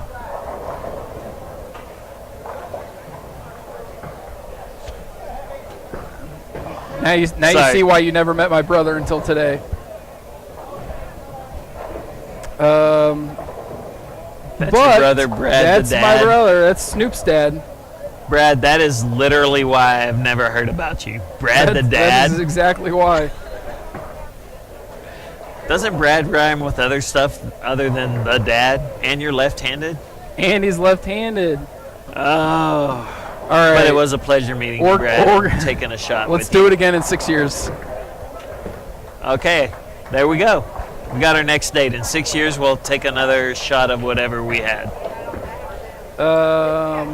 Yeah. All right. Oregon's up 22, so 22 out of 7 is 15. So 2-possession lead. I was trying to. These were a few scores I saw game 5. Yeah. No, that's smart. So they got to 1,080. That's a lot. I couldn't tell if it was a 0. It might have been an 8. But the Warren Chapman group did shoot 1,080, being in 14th place. They were 70 behind 9th, so they gained that up. The ladies are going to have a monster game right now. Is this set up? Set up for when Videos? CJ and them come over. Yeah, or just the mic. No, I'll have the camera on them. Cool. We are going to. Is that I a don't know. Fashurski? Yeah, I'll make that a Fashurski. Okay. Good. So. James is for sure a loser now, because now Michelle only has to bowl like a 160. If I didn't mention it, guys, we are going to not only bring CJ over here for some questions and answers, but I think bringing one of his best friends, Jason Couch, on with him. Y'all get some good bowling stories out of them, and we will get them on camera with y'all. Let y'all see their faces, and Bry Guy will step off a little bit, and you'll hear his voice hopefully on our other camera asking the questions. We'll try and get a minute or two with them while lanes are being re-oiled, as they are halfway through the game already, so they will finish pretty quick. Yeah, they're already 4 frames in. There's other teams. Of course, that are I'll still two be back. able to get you Franklin and Eldamaro most likely, and Losi. Bon, I'm going to have to go find here in a minute and ask him if he's willing to. I would say we could probably pass on that one. All right. His team is. He's not that kind of person. No, but it's just he made the trip all the way out here and didn't bowl good. Let's not be like, hey, before you leave, let's do Hey, this. real quick. Donahue's standing right here. Stop talking about him. Yeah, well, Please keep talking about it. Donahue's brass monkey. Donahue's trash monkey. Nice. I like that. Yeah, Mike D used to get respect, and then he gained 50 pounds. That is Butch, yeah. Yeah. That's Butch. First time he has. Oh my! What pair was he on? 23-24. We started on that pair, Yeah. and they are getting beat up. That's why I was thrown off. I thought Butch and Donahue always bowled together. They do, except for when it's a monster thing and the ages got to start working. Hard to work a 50 and a 40. Well, you ain't got to work Donahue. And have a monster. Well, yeah, that's what I'm saying. So, look, I like the guy, but I'm taking Parker Capra over Michael Donahue if we're bowling 6 games house shot. Mikey has not bowled very much these last however long he was in Atlanta for. Almost all his tournaments he was flying out of town for. So, yeah. Now you wait 2 years when he's back in town. All right, I'll put my money back on Mike D. But for right now, I got you. I hear you. Yep. And that's me not playing my bias. That's just mostly objective truths. But I did buy their Calcutta, so whatever. I probably had a bid on Cormier and Capra too, but I just wasn't competing with Joe Vito money and Parker Capra money. Both of them aren't letting anybody else get it, so it's just like, all right, whatever happens, happens. And they are bowling with Vito, right? No, They're Vito's. They're bowling against Marshall Medlin. They're bowling with Vito. So it's Joe Vito at the top, then Joe LaCroix, Butch Cormier, Parker Capra. And right now they are getting run over. Yep. By Marshall Medlin's team. That is correct. Marshall Medlin's team. Yeah, Marshall Medlin and Jeff Martin. So my first ever SASBA tournament was with Marshall Medlin. Hey, pal. Are you CJ, ready? can we get your buddy up here with you? Your the teammate? Redskin fan. I figure we get some good stories out Really, of it y'all. would just be you two talking to each other. You can. No, just stories about today, and talking a little trash. We only have one question for you, and it's nothing bad. It's about wrestling. Hey, look, it's Michael Sean Donahue. Look, yeah. This is moments away from getting out of hand. Yeah. I should probably take a water Back to break. where we were, Medlin. First Yeah. ever SASBA, I Yeah. bowled with Marshall in. Excellent. So you want to know when I first met CJ? We grew up bowling together. Okay. Technically, he was the Dallas guy. I was the Fort Worth guy. Right. I met him in Vegas for the first time at the High Roller. He was there. I want to say I'm 2 years older than him. So he would have been 18. I was just turned 20 bowling the High Roller. That's where I met him. Pretty cool guy to hang out with. Yep. I was there with Paul Henderson, of course. What? Oh, which team is that? Oh, that wouldn't yes, the bye team. Oh, the Joey Hafner team. That's hey, good on you. CJ wanted us to point out that the bye team is beating a team here today by 1 stick. That's after 4. It's after 4. I think it's probably still after 5 up there if they got it, but if not, it's 4.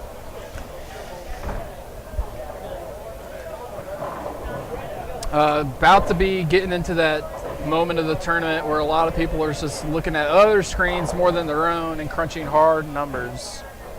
Boggio, we will try our best. I'm pretty sure I can get Couch up here with CJ. He's not going to say no. As long as they don't throw up a donut, he'll be in the mood to do it. I mean, CJ's looking at the front 5 right now, and he's got that again. Yeah. Is there any reason I cannot angle that camera over that way? Is there anything going on? Does Dino? Oh, he's 5 spare, or not 5 spare, red 5. I thought it was the big 6 there for a second. We have an appearance from Justin Bowie. He's not here bowling. Hey, can I get it? I mean, this is long odds. Give me 5-1 that he picks this up. Who? Dino. It's already. Yeah, I'll do it. Oh, he already shot it. He missed. He got 4. Sorry, spoiler alert. He misses the 4-pin. Oh, he got the 4-pin. He missed the 7. He wiggled it. Oh my gosh. Oh. And that is strike open, strike open. Yeah, I mean, he's now down to his guy, so that's 10 pins he won't get, and Maldonado's not off to a good start either. Yeah, they're still playing. Oh, for he position. splits. Playing for position. Where are they at after 4? 5th. 5th? They were in 5th. Oh, but they part of that at 100.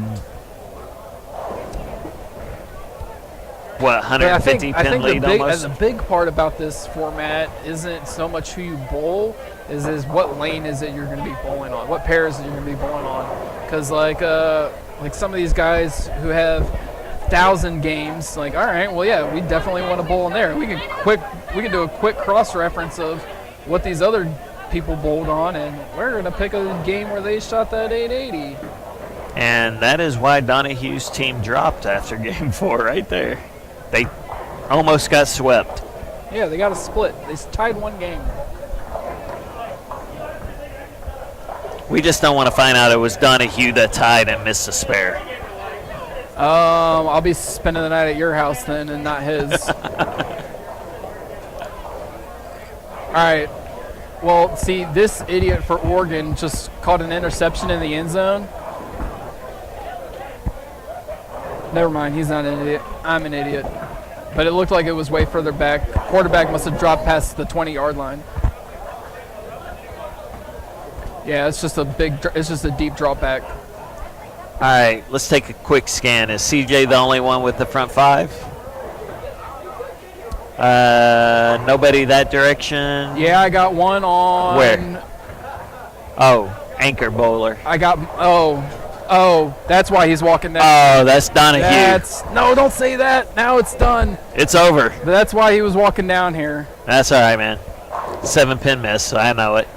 He had a nasty dolphin trainer in the first frame to take out the 7-pin.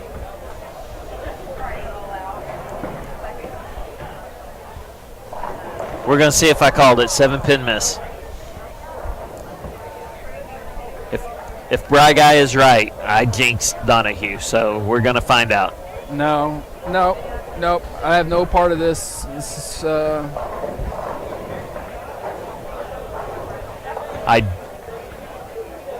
No, I did not jinx him. There you go. Front six. Good. We're off and rolling. I'm gonna remind me to tell him to lose weight so he can see what his pins do after he turns around. Yeah, I'm gonna let you tell him that one. Oh, I will, and he'll tell me the same thing. I weighed myself at his house. I was 209, and my number's supposed to be 190. So yeah, I got work to do with my life. Yeah, me too. But you know what? It's winter in Montana coming up. It's my coat. That's my coat. So you need that bear weight. That's right. You're about to hibernate. That's right. I mean, I got a bowl Tulsa with the guys in November, but after that. When? With me? Veterans Day weekend. Yeah. The Not 12th? with you, but yeah. I'll be there. Yeah, because I needed to replace a scratch bowler, and so Rudy's like, yeah, everybody you know is already going. That's with my group. I know. That's what I Okay. said. Oh, I Rudy thought says- you meant not with us. No, it's who is it? It's Rudy and Diana Jesse that put it on. Yeah. Yeah. So The Utahs. Yeah. So it's with all those groups. Yeah. There's like 90 people, but yeah, I'll be there to watch RJ blast off at blackjack. That's amazing. Nope. His wife will be there. You won't get to see that. Oh, well, that's smart. So, Brad, see previous comment on Mikey D. I don't want to work corn. that hard. Right now, it's a true story. True story. CJ's the one I jinxed, not Mike. Well, I have always thought Mike was just a little bit better than CJ. Ouch. I mean, that's a question you can ask CJ if it's accurate or not. Well, I can tell you this. Them two have pulled together long time, and CJ fires heavy on the Mike D train because that train pays, baby. That train, that is a cash money record-breaking train.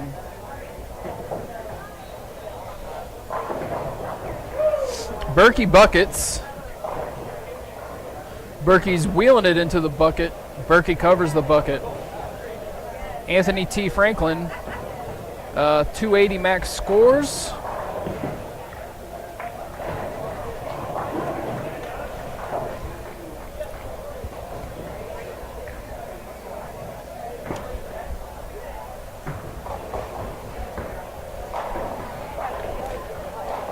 All right. Chris Warren strikes. Tony Franklin is on a 280 pace along with Donahue's.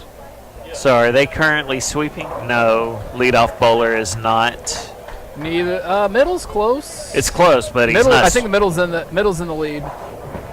If not, middle's down 5. Middle's probably down. Whatever. But that's 20 pins, so it's not whatever. Brad, you're on. I'll take that $1. We don't do one time and one time only.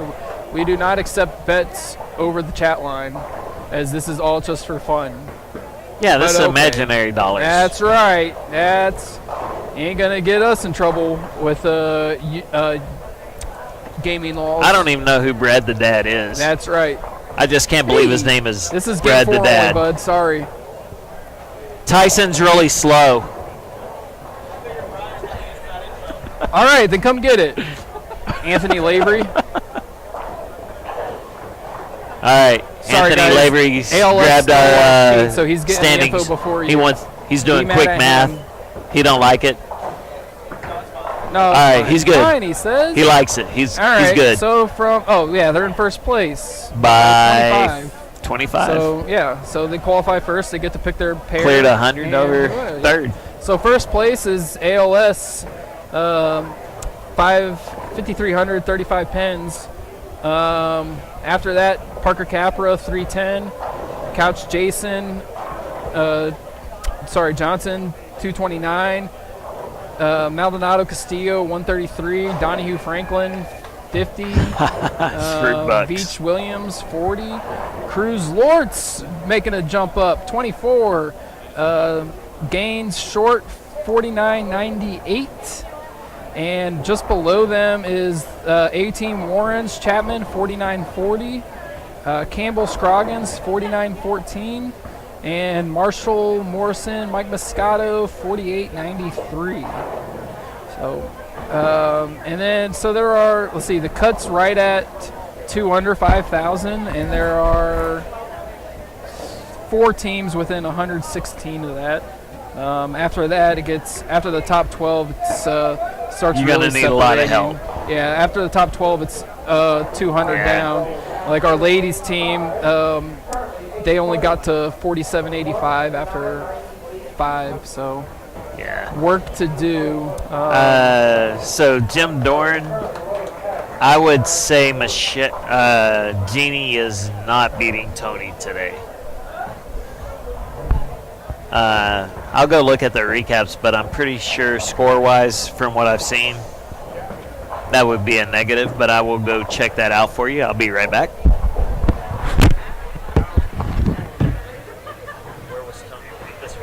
Tony's down here on 11 and 12, and Jeannie's to your right.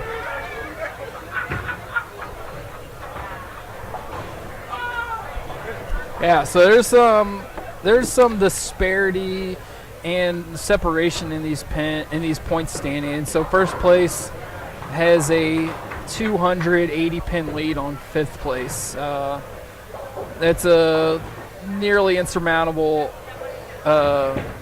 number with 1 to go. Even with the 100 bonus pins, that would take 180 under plus a sweep of 100 bonus pins. So here's someone who used to get respect on lane 11, looking for number 8. Tony Franklin also got a 6-bagger to go with it. So they're putting some pins together to climb up from that 5th spot and have a chance at repeating as finals finisher. And that is 10 good ones for Mike D. Candy corn, kids, candy corn.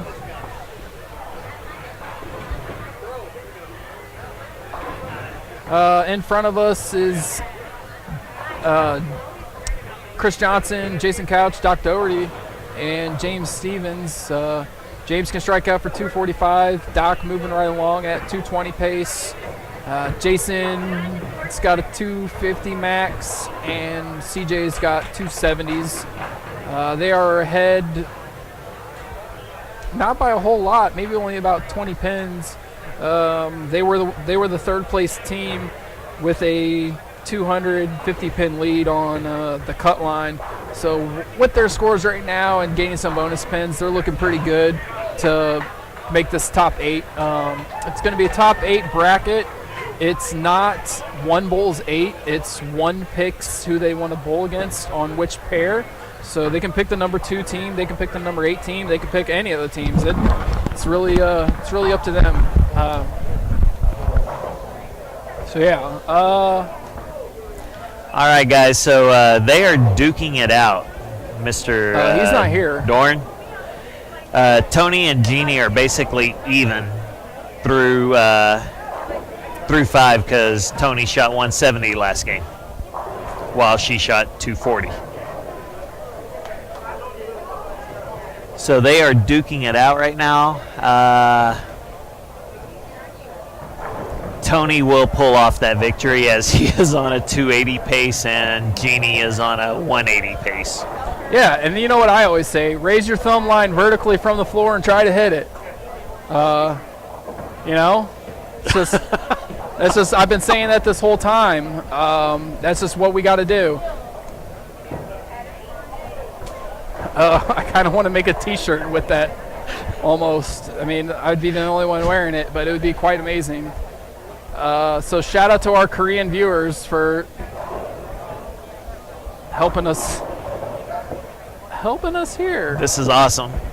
No, go back.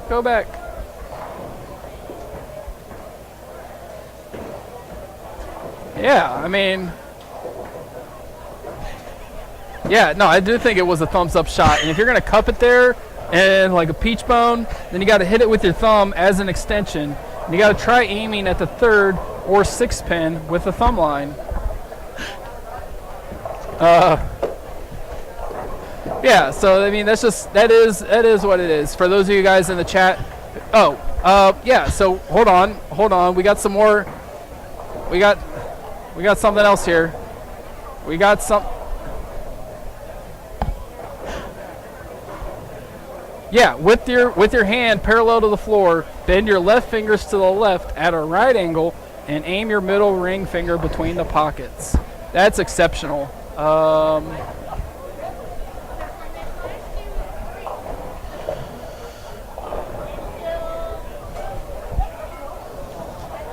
Thank you, Park Son Gong. Appreciate it, Mr. Park. You're the man or woman, whatever. Thank you, Park. Yep. Shout outs, Park. And thanks for listening. Man, and I hope you're in Korea. That would be the even best. better. Yes. If you're in Korea, let us know. All right. Donahue, when I went down there, did get to the front 8. Sure did. That's my pal. Oh, we're still on that pair. We sure are. I forgot that's your buddy. Oh, and it's the front 8. If Chris Johnson had the front 8, we would radio frequency camera him. Tony's on 280 pace as well. Not Tony Faustner, but Tony Franklin. Yes.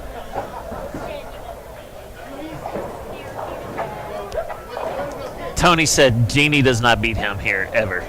Not today, not tomorrow, not last Thursday or Monday. Or Monday, yeah, I was going to say. No, that was Tina that beat him last Monday.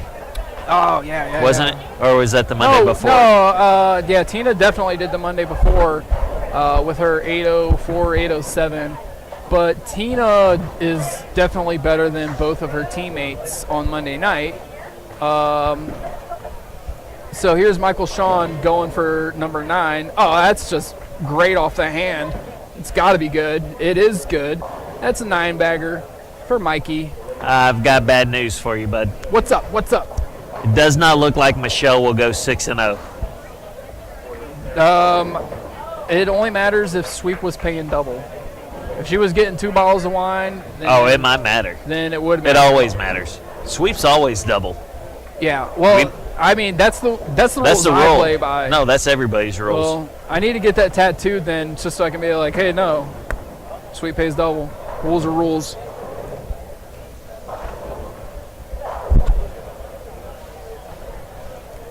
I can't wait, and even though we have to wait, we will finish this bowling up. But maybe it's a treat for some finals matches. It's 8 teams, so we got 3 total rounds. We got a quarters, we got a semis, and we got a finals.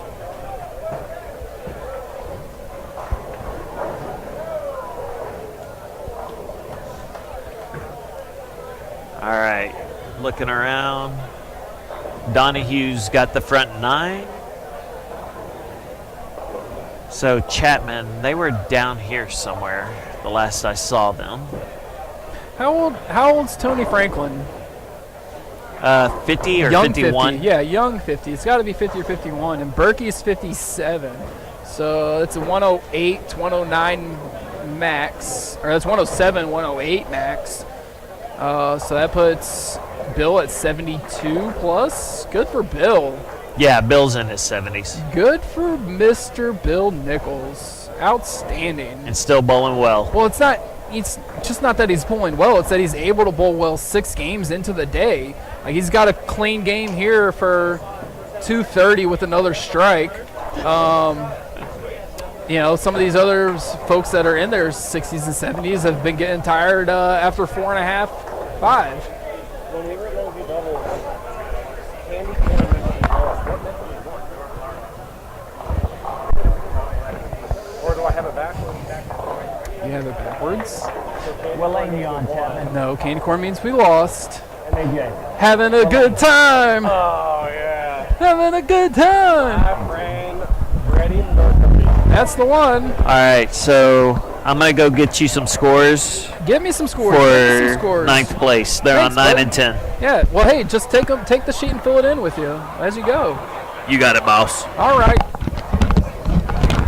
It's a bold strategy. Well, Let's see the how bold it works strategy out. was Donahue coming down here to pretty much let us know he's got the front 9. So he wants to give us himself. So now I gotta go do this. You got to do what you got to do.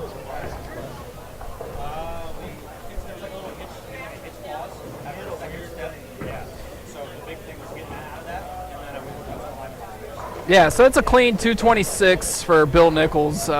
Really good bowling all day. He's likely going to have to bowl one more. I would say for sure they're getting the top 8, so he's going to have to bowl another one. Really impressive to see from a guy who's in his early 70s able to consistently put out quality shots. And then, like I said, Berkey's 57. He'll be 58 in November. Wearing that Chameleon Steelers Burkett jersey. That's his good lane. He hasn't had a double this game. So he needs a strike here for a 2-0. But he's pumped up about it. Just the fact that he's getting another strike and helping his teammates go along. So here we go, one more here for a chance at 2-0 for him. Seems like they're kind of fast tracking this thing on lane 12 for them as well. Yep, and that is 10 more for John. They also like to call him Sheets back in the clubhouse.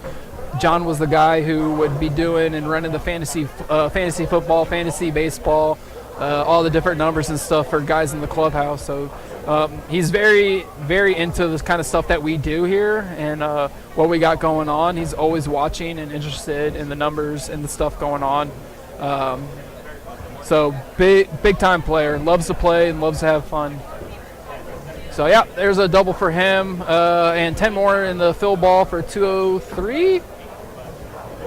Anthony Franklin striking him out for 280.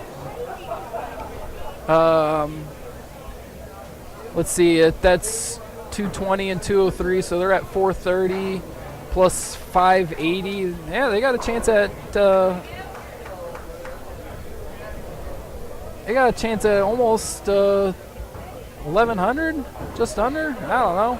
Can't do math. Barry, don't hit my camera. Thank you, Barry. Oh, whoa, whoa. Barry Bryce, folks, he's hanging out. He's watching. We're watching Anthony Franklin shoot 280, but we're really here for the Michael Sean Donahue 300. I was bowling right next to him. He's pretty good. Yeah, Barry Bryce with a field report. I was bowling right next to him, and he's pretty good. You heard it right there. Thank you, Barry. Tony did the 7-10 split. That's going to hurt the count for their team. That's an open, likely. No need to throw the piss out of it just to go and pick it up. You're only losing pins. Last game, I said, I can't believe you beat me, but congratulations. That's exactly what you should have told him. And shake hands. I absolutely did. Right on. My man. It was a pleasure. Thank you very much. Hey, you're welcome. Yeah. Barry Bryce says he will be back to lose again next year. So that's a 8-1 for Tony, 245, I think. It's going to be that final score, or 246. Yeah, 46. And here we go, Michael Sean, front 9.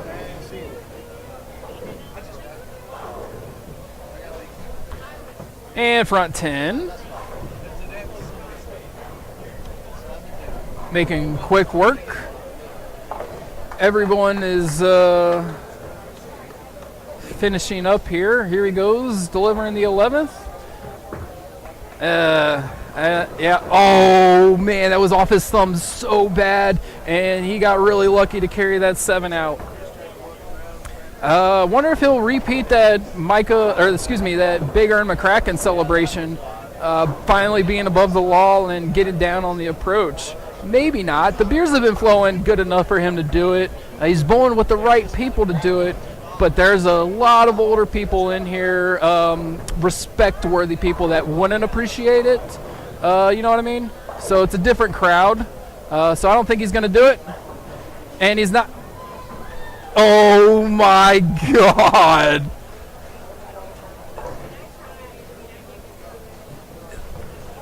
Mike D with the nastiest, ugliest 12th strike you have ever seen here on Perfect Strike Live. I mean, what can I say? That was just, that was not good at all.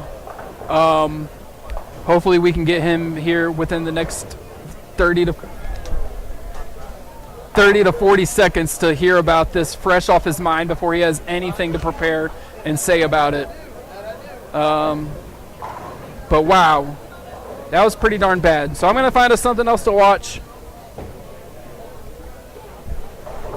while he gets in here.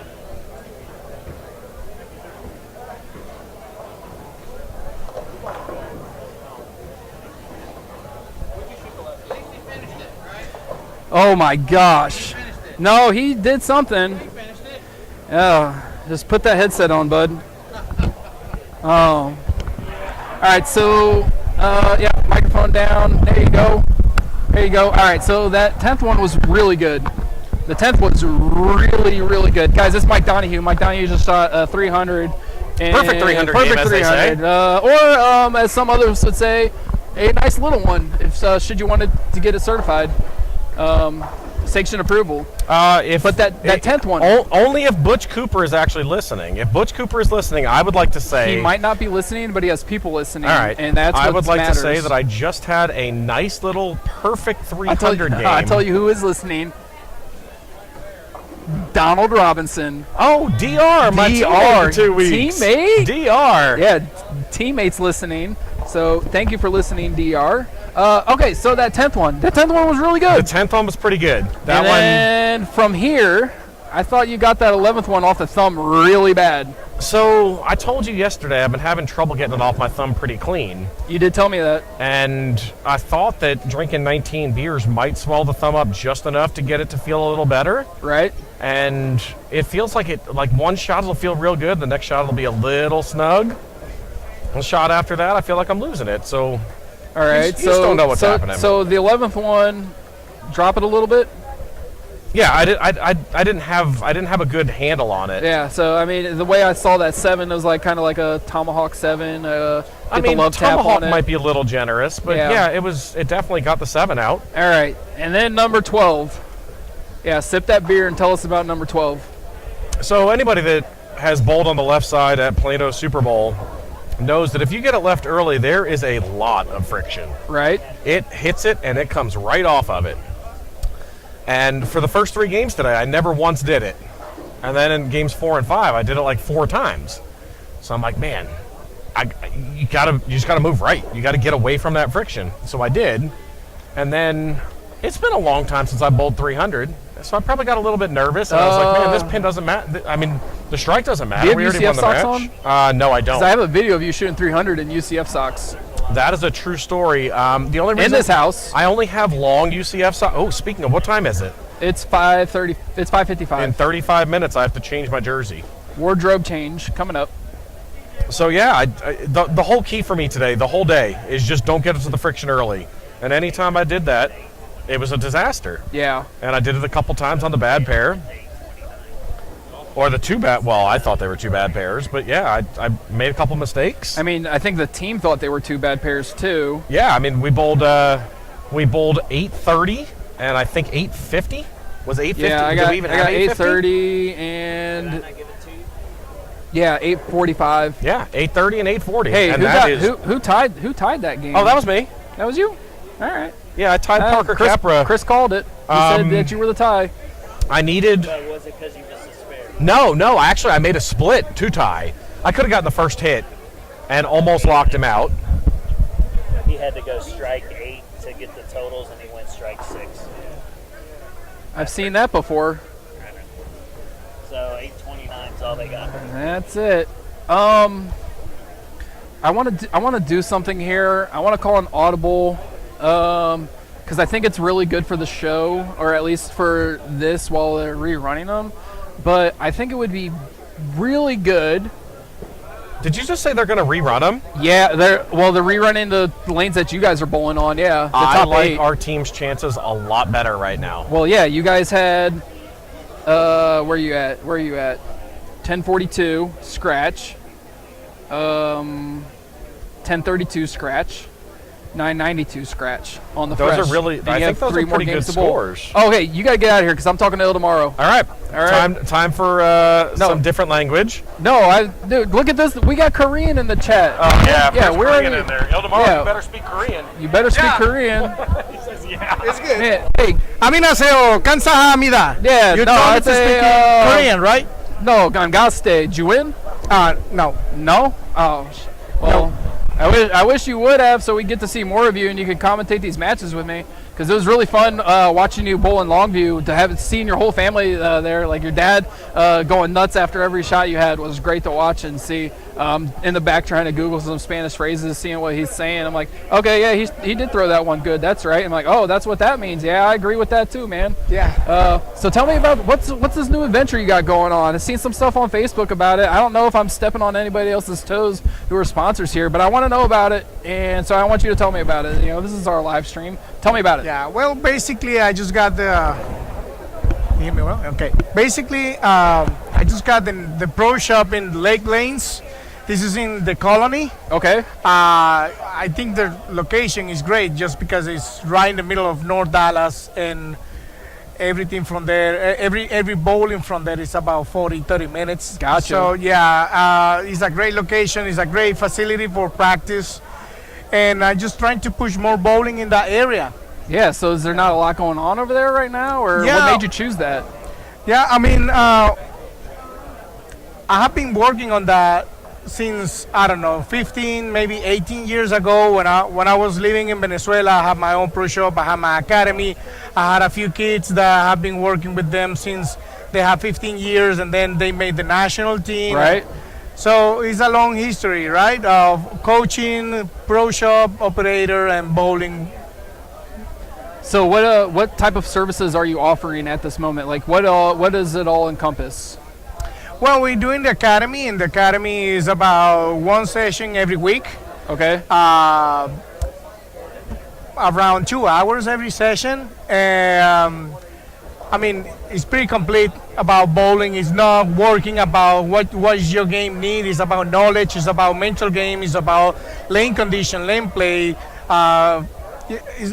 It's more about the knowledge of bowling itself instead of, you need to move your elbow this way or try to I got figure you. out. Yeah. So you're offering something else that not the other academies or coaching centers here are doing. You're trying to, like, you got your thing, but you're like, oh, we're going to focus on this rather than the technicalities of it. So no, that's awesome. Yeah. We also had a tournament next weekend in the ITRC, is the Dallas Super Cup. We used to run this tournament in Las Vegas. We'd run it for a couple years. Okay. And then now that Arturo and myself, I'm living here. Arturo just moved to Maine. Oh, okay. Yeah, but we took the opportunity. They loved him up there so much. He said he was moving. Yeah, that's exactly. great. Good for him, man. Yeah, and we took the chance with the ITRC. It's a great facility. Yeah. Perfect Strike has a junior league there on Mondays, I believe it is. So that's phenomenal. So yes. What date's that event?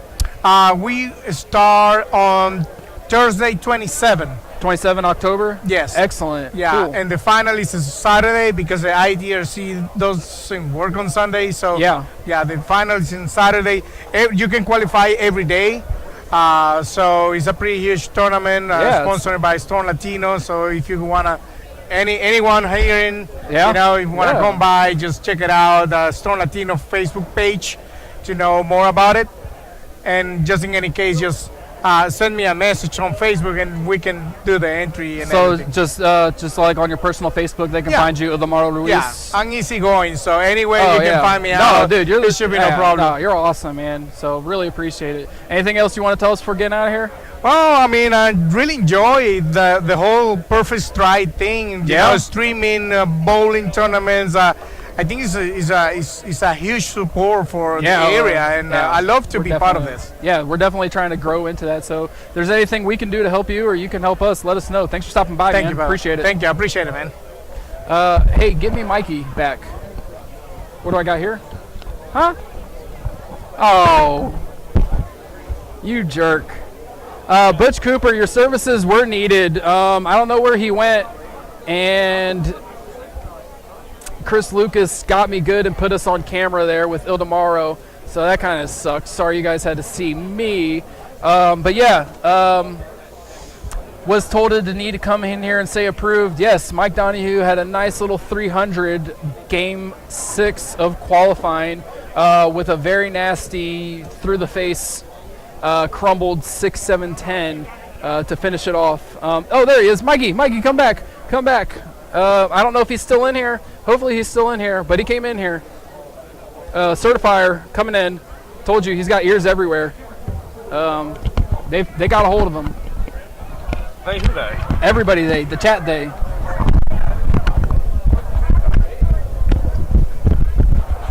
Mr. Butch Cooper. Yeah, hopefully he's still in here. But if not, you can at least address it, and it'll be stuck here on the Perfect Strike live replay forever. Yeah, I mean, the way I look at it is I believe I said everything I needed to say. It was accurate. It's been approved. No, I think, well, yeah, I guess he's saying he did approve it. Was told that I needed to come in here and say approved. He was told the rules were met, yeah. Well, so, I mean, I don't know who's on the committee, but I know DA's on the committee because he's got a shirt. Dalton Autry. He's a MNDA. Yeah, that's the one. My nephew Dalton Autry. He's in on it. Not sure who else, but like I said, everybody's always listening. So do we know where we finished yet? We do not. Breaking news on the feed, Christopher Lee Johnson has told me that he's picking our team. Damn. Jim Stevens said it's not a good idea, but I don't know if there could be an audible called right before time to play. Is that Christopher Lee Johnson just punking you right now? Just like, oh, trick or treat, chicken or beef right at the end. We didn't really pick you. I just wanted to make you sweat. We're gonna find out. Yeah, that's tough. Probably man. 10 to 15 minutes or so. Yep. Man, well, it was nice knowing you. Well, so the way I look at it is they're going to rerun them. We're going to bowl on the fresh. You are. And I made a lot of really bad shots the first set for 790. You did. So, well, let's take a preview of that match. It's Bill Nichols versus Jim Stevens. Yes. It's so the John question Burkett there versus Jason Couch. No, Burkett versus Doc. Burkett versus Doc Doherty. Yeah. And then it would be Couch versus Anthony T. Franklin. And then you versus Christopher Lee versus me. And the way I look at it is if he beats me, he's got to find a way home. And if he doesn't beat me, he's going to have to find a way home. Well, I'm driving. Oh. Breaking news. Breaking news on the stream. I was not aware of that. I forgot the other beer. Which one did you get? Mick Ultra for Tony Franklin, please. So, no, what I'd like to do is, for the people who are hanging out waiting, I'd like to get either Chris or Jason to come chat with you about whatever it is you can chat with, or Tony, but... Tony Franklin? Yeah, but he's right there. I see him. Oh. He's talking to Samantha. He is talking to Samantha. That's what I wanted to go do. Actually, so maybe you can talk to Jim. Do you want to talk to Jim? I got a double in the first two frames on that last pair. Nope, Jim's and I walking told the other her, way. I said, Samantha, I really need a little bit of help this game. And she said, I'm not going to move until you miss. No, that's classic Kevin Roberts. Don't move until you miss. Who? Yeah, you heard me. Is he here? He. I've seen one of your brothers today, but not the other. You sure did. And you saw a Ricky. I did. You're right. If Joyce was here, I saw the whole family but Kevin. Joyce was listening on the live stream. Joyce by choice? Well, Ricky said, text her the live stream link, so I did. So she should be on it.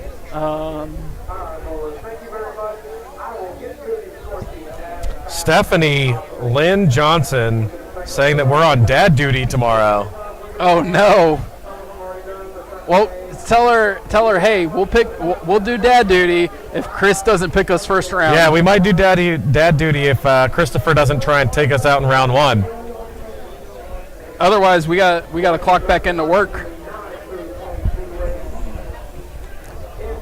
Oh, thanks. Finding a ride. Excellent.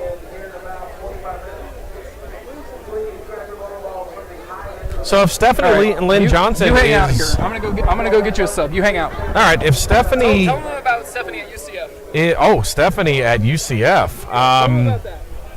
Stephanie bowled for UCF, and at the time, she may have been a little lesser known. She'd been on Team USA for a little while, but I really feel like UCF is what makes people get to Team USA because we had Sean Allen Ryan, we had Jeff Mersch, we had Billy Regatz, Stephanie, Bridget Harrelson, I believe, was on Team USA. Michelle Carcagente Cruz was on Team USA. So UCF may be more of a Team USA factory than Wichita State. Hopefully nobody from Wichita State is listening. I just got bumped for Christopher Lee Johnson. So I'm going to take a step out of here. All right. Oh, Christopher Lee Johnson and Jason Couch? Yeah. Congratulations, ladies and gentlemen. You have hit the jackpot.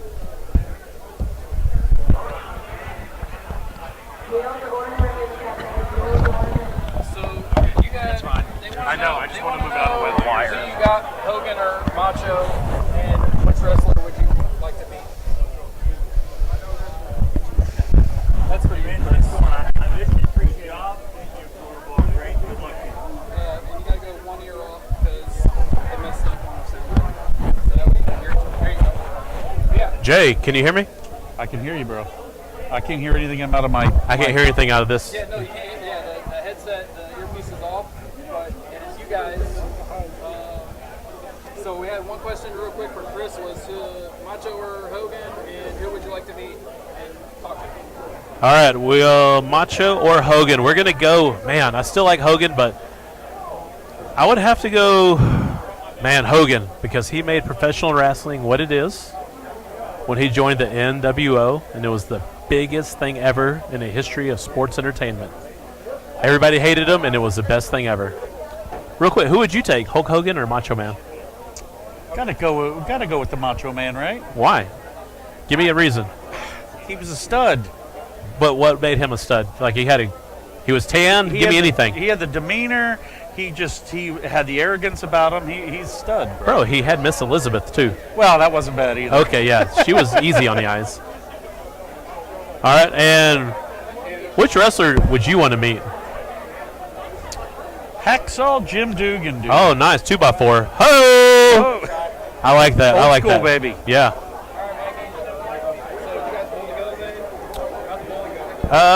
We either qualified first or second, I think, today. We did good.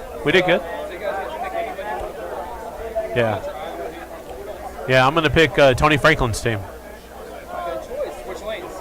Doesn't matter. I want to get him out of the tournament pretty quick. Couch is laughing like I'm kidding, but... The chat's right here, so the chat is probably going to ask you guys some questions. Oh, shoot, my wife's on here. Yeah, no, she is. Oh, no. Yeah, she said you guys got dad duty tomorrow. Yeah, I tell you what, my wife's an amazing lady. She took the kids to Cub Scouts today. She takes the kids to school in the morning. She picks them up after school. I don't have no dad duty. She does everything. So, yeah, I definitely need to be on dad duty tomorrow. All day. So she wants to go out and get groceries, maybe do some laundry, and that's cool with me. I got the kids. So you agree? Yes. You're fully on the board. Yes. I'm doing dad duty. I totally agree with what he just said. He does. Yeah, she does everything. What up, Jake? So you don't want to pick Dino to bowl against first? Oh, yeah, we'll pick Dino instead. Yeah, we'll pick Dino instead. Yeah, we'll take Tony Franklin's off the hook now. We're picking Dino. All right, there you go. More recent updates. It's now switched over to Dino. Where you going? But, you're still on, Bubba? Yeah, you're still on. Yeah. So, I mean, there's just so many questions we can ask right now. Made the cut. Oh, no. We didn't bowl a very good game last night. Let me ask Dino a question. Yeah, go for it. Dino. Hulk Hogan or Macho Man? Oh, there you go. Hogan? That's what I said. Guess what this guy said? I mean, Guess what he said? He did too. Yes, I did. The Python. So what did I say when you said who I want to be?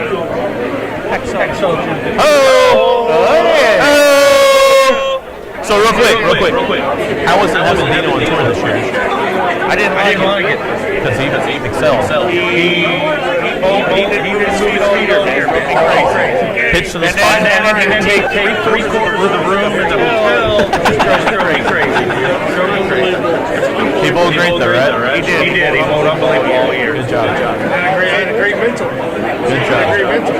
It's great because the camera can only see your Dallas Stars, your Dallas Cowboys star right now. That's all they can see. Hey, what's anybody think about my shirt? Hey, you like my shirt today? I love it. I told the first thing you walked in the door, I said, I love that shirt. Honestly, I've had 20 people tell me they love this shirt today. Just 20? Oh, Jason didn't even tell me. No, I don't like it. That's because he's your teammate. He came in all the way from Florida? Claremont to bowl this thing with you 2 years He's in the a row? second best lefty in Claremont. Yeah, I'm out after this year. No kidding. Yeah, I'm out after this year. I can't keep holding him out there this year. I keep holding him up. He shut the number today. But it might be the guy that led the field. Big number, low number. Always easy.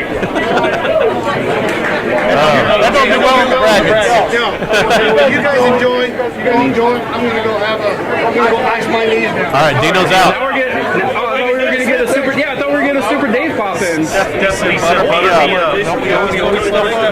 Yeah. I like the butter from Texas Roadhouse. The cinnamon. We got a question in from Super David Smith. Why do Jason Couch and Tony Franklin not have a YouTube channel together? Why do they not what?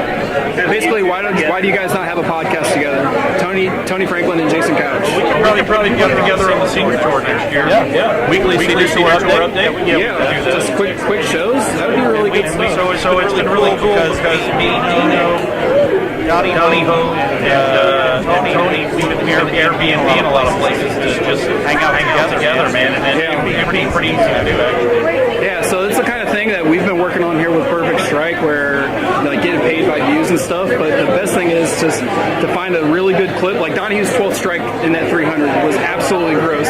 So we'll go chop that down and make it a good clip, and then just get views on that. But when you're out on the senior tour for guys like you, and you have names that draw in these views for something cool that happens, now you got your money working for you, and you got super easy passive income for stuff you were already doing anyway. Like that's the best times that we have, and our best viewership on this is the bar talk between folks. So there it is right there. Tony Franklin, Dave wanted to know why you guys don't have a podcast together, you and Couch. Yeah. On the senior tour. Who? Couch? No, y'all. I'm not on the senior tour yet. We got Mike Flanagan. We got Mike Flanagan. You don't need Couch and Frank. Yeah. Would it be more entertaining? We know we need it. We need it. We know we need it. People want it, and maybe you sneak in a little G. What up, G? We could definitely do a G. Oh yeah. Literally has nothing to do.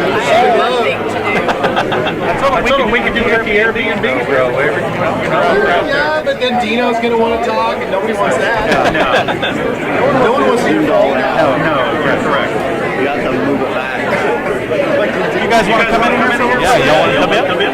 Yeah. Here. No. Y'all come in for us. You and Jay. Yeah, I'm out. All right, thank you, Jason. Thank you, Chris. Thank y'all, guys. Come on. I mean, I don't want it, but the action. So the earpiece went out, so you're going to have to go inside it so you can hear it. Yeah, there you go. Mic check. Real quick. Who was the better Franklin today?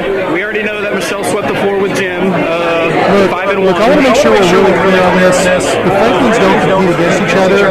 I was recently informed of this. Oh, In the last half 5 minutes, I was informed the Finalists beat. And this is the honest truth, guys. Yeah. I'm just here for G until I love watching them bowl compete. And this will be the last serious thing I say on this live stream, but I just love watching G do her thing. Truth. I know it's hard to believe. True story. So yes, he beat me by 3. I'm not gonna. That won't come up again. Certainly not on the way home. But miracles do happen because I've been awful. Yes. You know what? We got out to our pair tonight, the team that I'm bowling with, and I said, no offense, Tina Taylor is out averaging me by 40 pins per game. Per game. It feels like a lot. But we just won. But you can't win the pizza if all 3 players don't strike. And guess who doesn't strike? Well, the dog pound one. The dog No, it's pound 4, 5, 6. It's 4, 5, 6. So The dog pound? when it's a trio, you have to strike 3, 6, 9 times. But if it's a 5-person, you only have to strike 5 times. I'm not understanding the math. It's the same math at Cowtown. 4 teams, 4-member teams once. Trios a whole bunch more. You have to do it 3 times. Yeah, What's up with that? The slice to strike ratio is not no. But the dog pound did win pizza Monday. Is that a trademark line? Slice to strike ratio? That was, I don't know if you've been sitting on that for a while. That was very clean. That was clean, precise, and I love that. Yes. I didn't feel like you rushed that at all. There was a line earlier today, Burkett really rushed. We talked about it. What was it, the dragon? I know. You left me. You left our relationship. Now that I'm back, did you know that Jenny asked me to bowl? Oh yeah, she didn't even wait for the body to turn cold. That bitch did what? Sandy, I hope you're listening. That bitch was delivered to you. Just so you know, Whatever her name is. A B is okay. Yeah, B's are okay, and we have one limit. We haven't used it. Yeah, well, my team today, I named them. Killed it. Why can't you let me name my own team? Why are you killing the moment? I named my team today Bitches and Hoes. Can we get a breakdown on who were the B's and who were the H's? I think we're all bitches and hoes. Oh, it's all collective. Yeah. So it's not.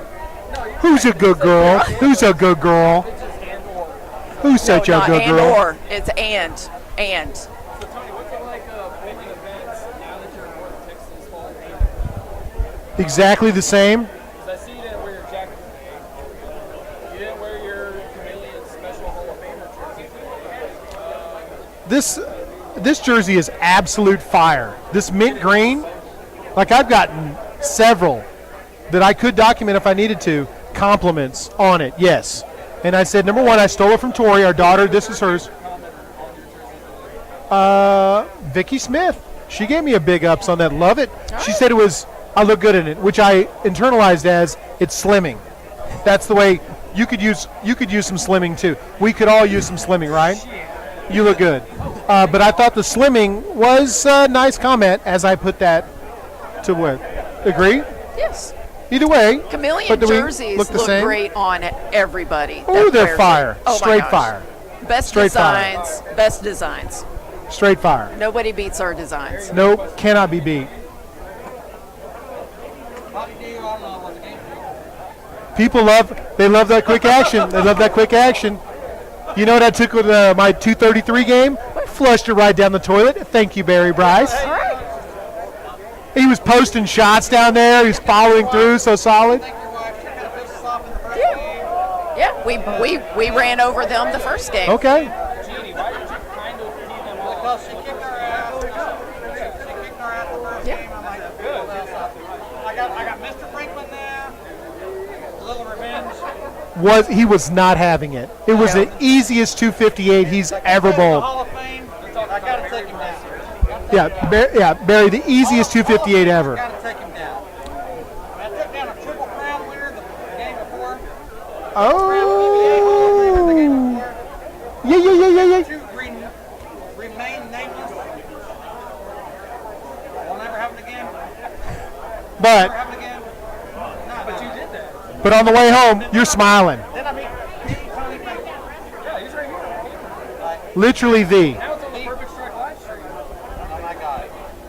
It's like, oh my God. He's out here, trying to focus on adjustments for the finals. I know, and you are not. I should totally be over there You should making be over fun there. of them. There's not a lot of love in our team right now. You should be resurfacing your equipment. You should be scuffing your shoes. That's right. There. How do we feel about a strip and rerun for the finals? Sure. Yes. No. Well, if I was bowling, I'd be happy with the strip and rerun. I bowled better this morning than later because of the guys spraying everything. I definitely everywhere. did, but I think this brings more creativity into it. Oh, it does.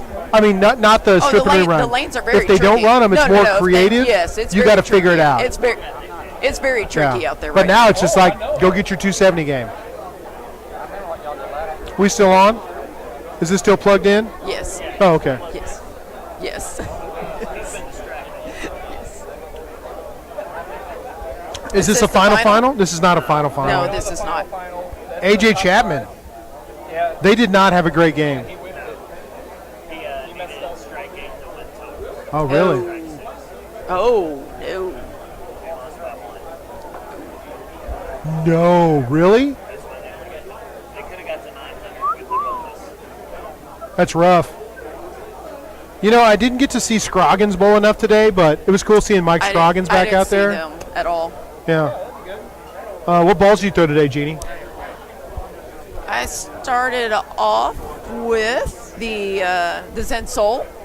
Man, Zen Soul, yes. I hadn't thrown it here in a while. The Infinite Physics had been the ball for a while, but I started off with the Zen Soul, and after about game 3, I needed the ball to go a little bit further down the lane, so the Infinite was a good ball. Was solid. But then the last game 5, halfway through 5 into 6, I probably should have changed because I was starting to get into the carry down zone. Yeah. And it just wasn't quite recovering. So. Man, what I love looking at it is the top 6 right here. You look at the olds: Rick Manier, Joe Vito, Jim Stevens, Ben Hopes, I know. Bill Nichols, Mark Williams, Kenny Gillette, Ronnie DiPolo. The olds. They're old. They're so old and they're so good. So good. Still have plenty of speed on the ball to overcome the conditions. Yeah. It's about physical fitness, I think. Yes. Even Bill Nichols, our senior, was talking about physical fitness last night. Man, physical fitness is where it's at. So I said this about the Nichols here in game 6. We're trying to figure out how old he was based off of the man and 70. He's got to be 72, 73. He's 72. And super impressive how he's 72 and in the 6th game he's still playing 230. The worst possible game he can shoot is what he had 226 the last game. I think, yes, 226 clean. That's the worst possible game he can shoot. Yeah. No, he's straight amazing. It's him and Ben Hopes are, I mean, when you're talking about 70-year-olds, those guys have, Manier too. Manier's 70 now, I think. He, like those 4 guys, they can travel the globe and just take it to any other 70-year-olds, which is pretty cool that in this area we've got so many amazing 70-year-olds. It does suck that I feel like we're all pretty good. We can't beat some 72-year-old grandfather who can't hear. Great grandfather. Great grandfather. He can't even hear. They might be great greats by that time. And he drinks a lot of wine and has fun. And he can't even hear. We had to cut him off last night. What? And I can't beat him at bowling?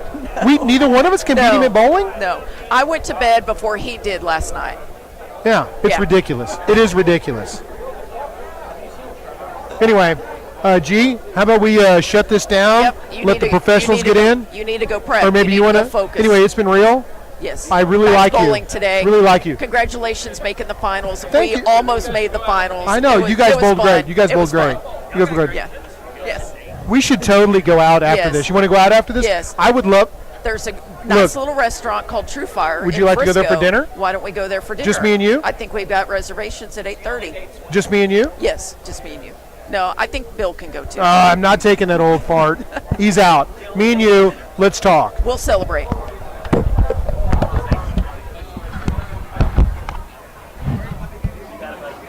got to pay.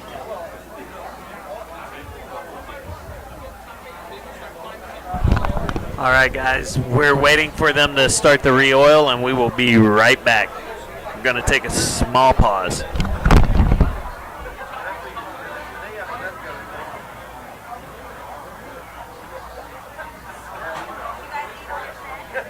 that all of them now?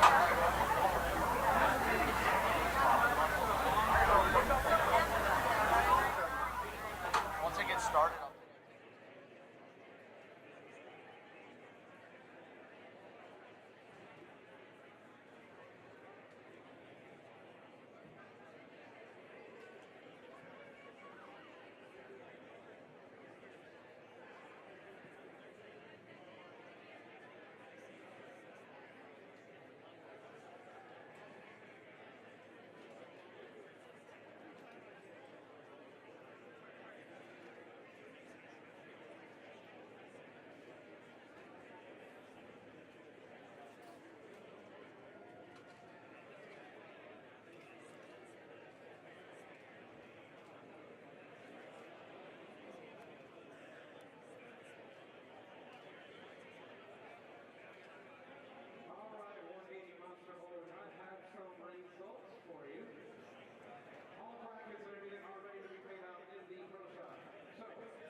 All right, we got one mic up. We got two mics up.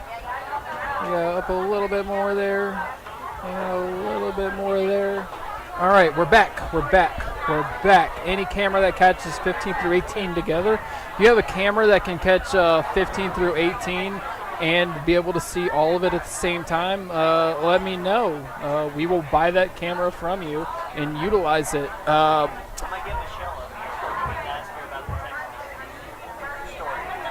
Oh, yeah. We'll get that going. So real quick, hey, Paul Henderson. That's it. That was it real quick was, hey, Paul Henderson. So real quick, this is the 180 Monster Finals. We have bowled 6 games of qualifying for 31 teams. These are the 8 that are left. It is single team elimination, full game matches.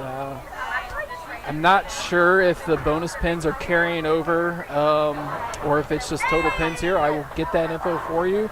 But that is what it is at the moment. First place on the tournament is paying out a guaranteed $16,000, and first on the Calcutta is $12,000. So that's $28,000 to the team for a nice $7,000 per bowler if they have all of their action.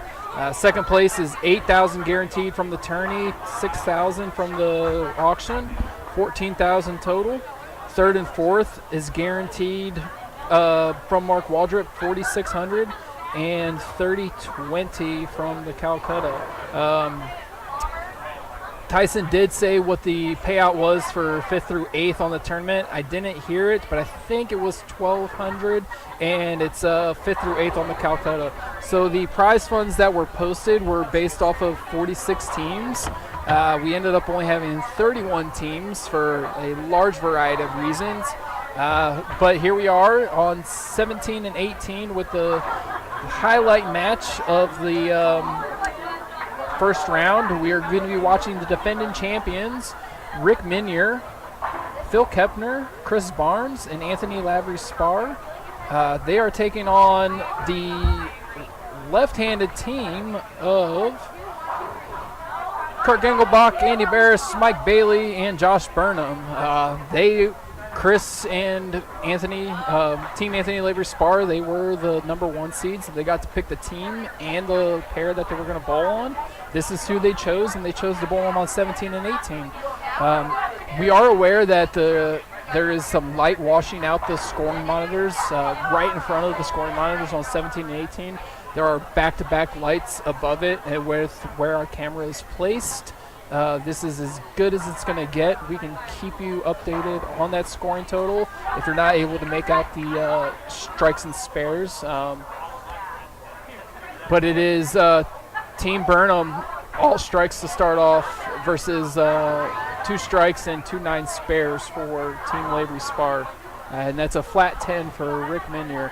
Down the way, working right to left, it is going to be Monsters. It's going to be Team Cruz taking on Team Capra. And to their left is, who do we got? Team Donahue taking on Team Maldonado. If I can see that correctly. And then on the very end, it is Team Johnson taking on...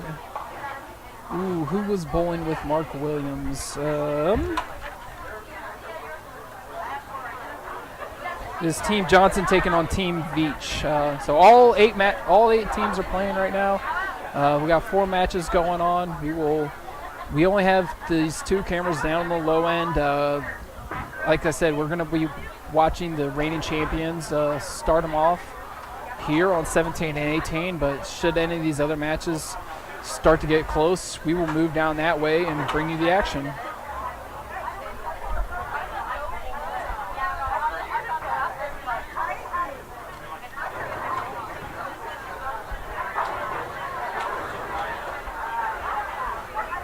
I think we ended up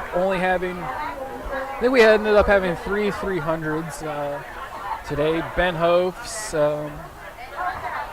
was one of them. Michael Donahue had one at the end, and I know there was one more in there before as well. So I would anticipate we will see another perfect score here in these finals matches. is these guys are absolutely good, and whenever they start to truly lock in and hone in on their focus, the scoring is going to decrease. They also re-oiled these lanes. These are freshly oiled lanes, so they'll be boiling on some fresh versus the dirt. Although that was Mikey shooting his 300 on the dirt game 6. Chris Lucas is doing some housekeeping with the cameras from the lower end, so he will be joining me in a second. But other than that, yeah, we got to get out of the way of the league. But other than that, just hang out with us and watch some bowling from Team Burnham versus Team Lavery Spar. It's Team Burnham off to an early lead with a pickup here by Mike Bailey. 10 frames, singles matches. Gonna get you that update on if the bonus pins carry over or not. If they were in play, it's 10 pins for winning your singles match and 60 pins for the team. So I can't imagine that they'd be in play for the team because that just is a 60 more and wouldn't really have much effect on what the singles were doing. So if they are in play, it would probably be singles only. But I will get you a definitive answer on that here shortly. And Josh makes easy work of that rack on 18 to start off with a double for himself. There were quite a few, not necessarily upsets, but shockers of teams that didn't make it. Team Paul Fleming, Parker Boone III, Ron Voroff, Tony Lanning, they whiffed. And there was one other one. Yes, Bob McGregor, Mark Waldrup, Arturo Quintero, Eduardo Ruiz Jr. They also whiffed. So a couple of high-priced Calcutta teams that weren't able to get their money back or even get a partial refund by getting to 5th through 8th on that Calcutta.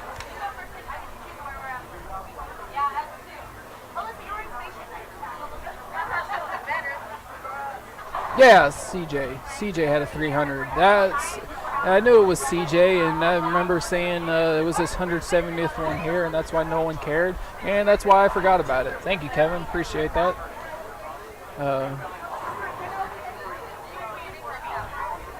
I'm not entirely sure how many of these guys bowl in this house full time. I know Josh is one of them on Team Burnham, but choosing to go up against 3 lefties on the fresh is it's a bold move to say the least, or the most, because if the left has any good look, they're going to shove strike after strike down your face, and if the right is just a little bit less than, then hey, that's it's 1 versus 3.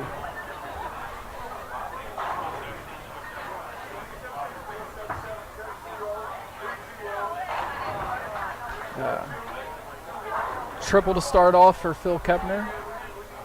Looks like he's wearing the Maryland flag jersey. Is that what that is? Maryland state flag jersey for Phil Kepner.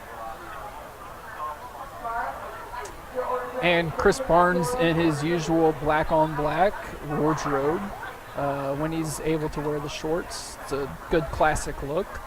And Anthony Lavery rounding it off in his swag jersey that I wouldn't even necessarily say he had a packet today because he does live in the area, so it's more like he just remembered to grab it out of his closet. Black on pink for Phil Bailey, and a little bit of polka dots going on there in his Roto Grip outfit.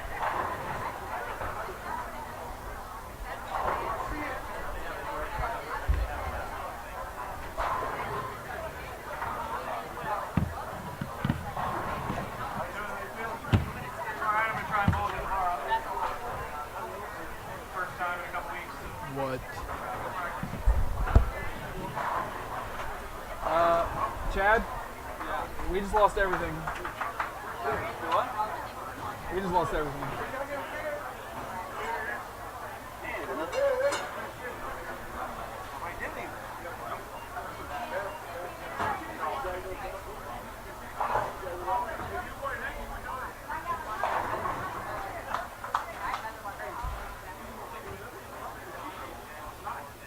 Don't tell me that the computer got completely turned off.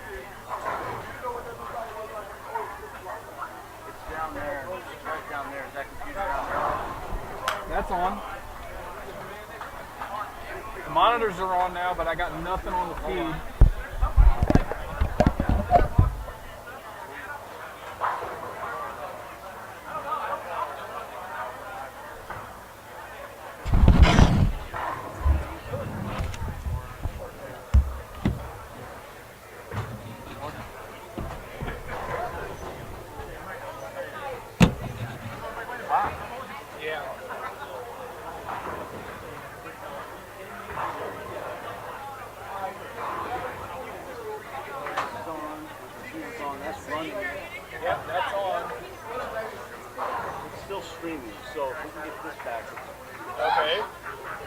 Hey, Chris, how do we get these monitors back up? Can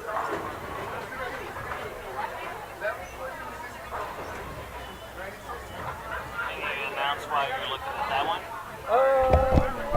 Yeah, I guess. I don't know what's going on. I lost my monitors. I think it still says we're streaming. I have no way of reading if you guys can stream or not. Paul Henderson, if you're still watching, text me and tell me that it's still going. That would be great.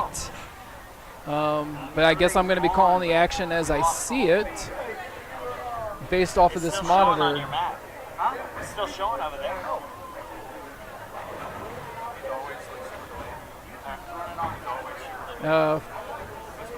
Phil Kepner getting the strike there on 17. So 4-bagger start for him. Going against Andy Barris.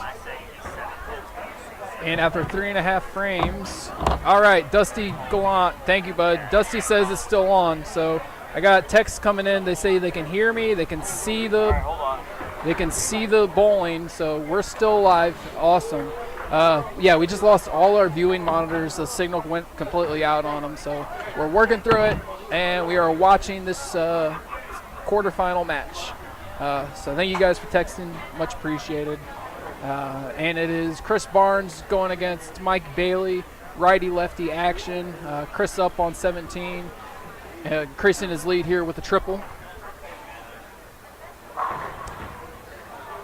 It's a flat 10 and the bird dog whiffs.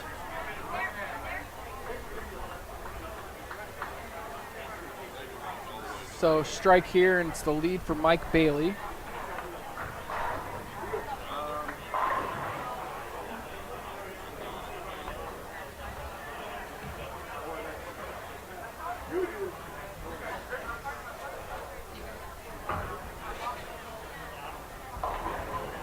It's the second time Mike had that shot on that lane. Previous one ended up actually leaving the 2-4-7. This one's just the 2 to work with, so a little bit easier with the spare. Sometimes those scoring monitors during open play say it's around 95% of the time it's spared by professionals. So looking across the other pairs, we got Team Cafford down by about 40, and we got who are we looking at? Oh, Bill Nichols getting that country club bounce, getting his team fired up. I think he carried a bird dog on that to get that 10 out, but it's a great shot for him.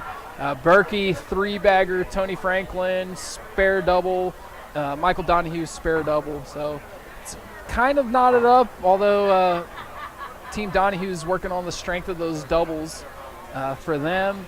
And then down on the far low end, it's Justin Veach. Justin Veach is off to a flaming hot start with the Williams brothers. Williams brothers and Justin all have the front 4, so great start for them. A lot of money riding on this game. The difference between the Calcutta price is going to be $1,400 per team, and I believe the difference in the prize fund is going to be close to $3. Can't remember exactly what Tyson said. I didn't hear it all the way, but it's definitely pricey.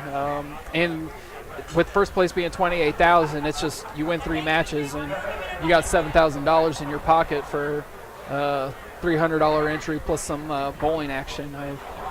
And speaking of bowling action, Burnham's team, Burnham almost picked up that 3-6-7 there. Didn't get the 7 to go down. Their team went for only $300 in the Calcutta, I believe. That might have been another team. They went for $600. Team Burnham did. So, I mean, they're already free rolling this tournament. They've made their money, and now they're looking to capitalize and make as much as they can. And they're playing against the wild card team, so a lot of implications here as far as who's going to be leaving upset versus who's already happy just to be here. Thank you, Chad. All right, well, we worked through it, and even though the monitor's completely gone, I'm watching this here with you live. So let's hang out. Let's watch some bowling. Rick Minier, 9-pin to his 4-6-10.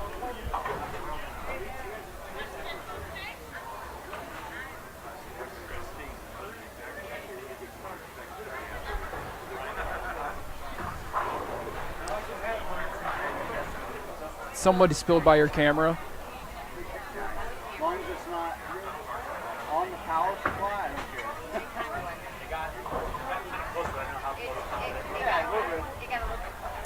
All right. Hey, that's me. Oh, yeah. No, that's trash. Okay. Yeah, we ain't paying that. Oh. That's weird. Yeah. I had my mail delivered to me, and then that was in there. But, yeah, we ain't paying that. Awesome. Yeah, Minier. Unique New York. Phil Kepner. Phil Kepner looking for a 5-bagger. Phil Kepner gets a 5-bagger. 5-bagger for Phil. That has a good ring to it. 5-bagger for Phil. It's a 5-bagger for the Houston Astros as well. I did give out the Oregon football team earlier, and they, at -7, they won. UCF football not treating us so nice. They were 5-point favorites. They're currently down 0-3 against Eastern Carolina. But once ESPN calls it a virtual lock, you know it's over, not to mess with them. But me being a fan of them, still going to take them and sweat it out. Plus a lot of game time left there. Just like there's a lot of game time left here. These guys are just finishing up their 5th frame of the quarterfinals. Strike there for Barnsey. Tagging in Anthony Lavery to go and get a strike for himself. They're bowling identical games, and because of that open, Anthony now has the lead over Josh Burnham.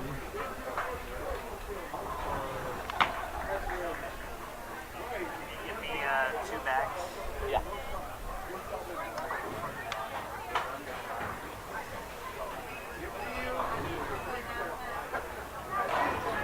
And that is 10 for Anthony. It's an excellent shot by him.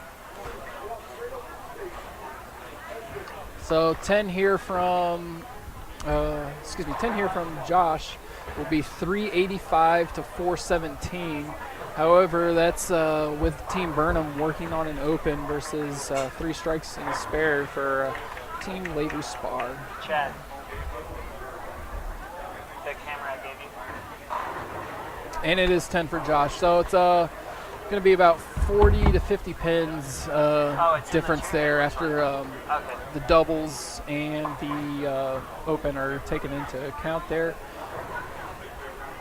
Team Capra is still moving along. Butch Cormier is up just off the side there. You can see him on 16 going for it. Gets all of them to fall back. Strike for Butch. Butch goes double 9 spare double. Actually, the first 3 bowlers on that team went double 9 spare double. So it's Joe Vito, Joe LaCroix, and Butch Cormier starting off double 9 spare double. And then there's Parker with a strike, 9 spare strike. But going for the team double on his 5th frame. They're going to have a lead of about 20 pins over Team Cruz.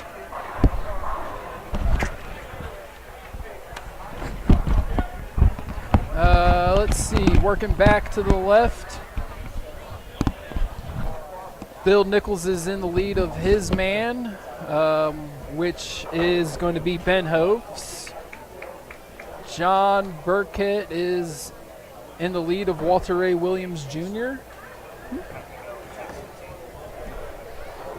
Anthony Franklin is currently 10 behind Dino if Dino strikes here.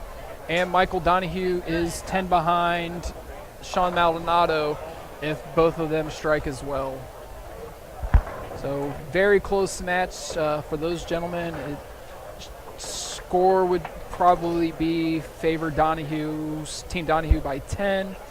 And then on the far left, it is Team Johnson versus Team Veach. And they are bowling super quick. They are going into frame 7.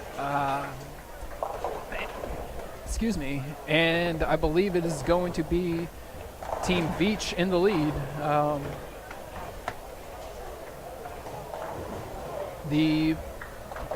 Doc Doherty has 2 opens for Team Johnson, and so does Jim Stevens has an open as well.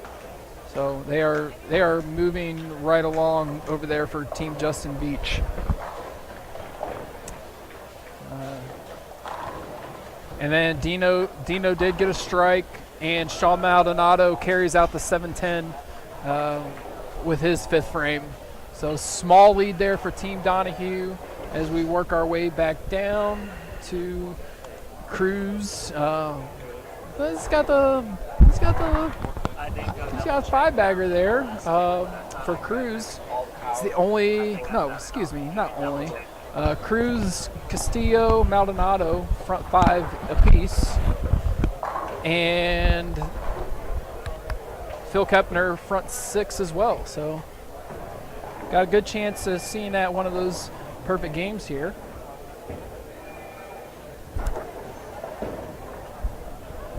So while I was working, Brian, is this a 1-game match? 1-game match, yeah. Can you find out if the 10 bonus pins are a thing? Okay. And find out what 5th and 8th is paying for the tournament. Okay. Thank you, sir.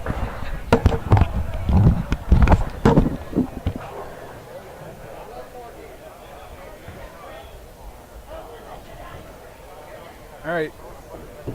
Josh went a little light on this lane his last time up, leaving me 3-6-7. Anthony can't get his ball to finish either. It's a 4-8 for him.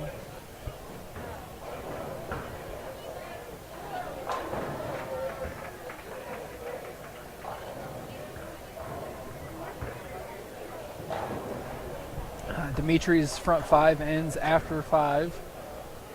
Josh made the adjustment or threw it better and got 10 back for him. And so after Anthony spares this up, it's going to be 503 to 465 plus 10 for the other guys. So 40 pin difference, 30 pin difference after that.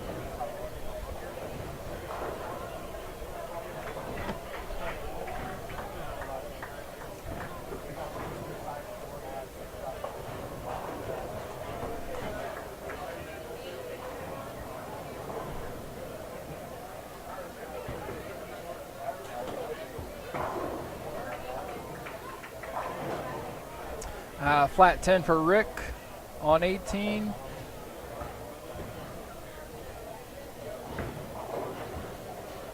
Gangelbach take the lead here over him with a strike on 17.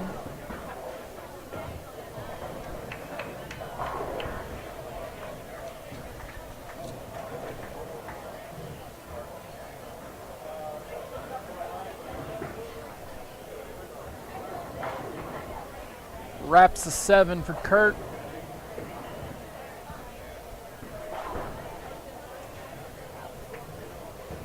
And Dino and Sean both still have the front 6 together. A ton of pins being thrown around that pair. Mike Donahue can strike with in the 6. That'll give them 535 to 535.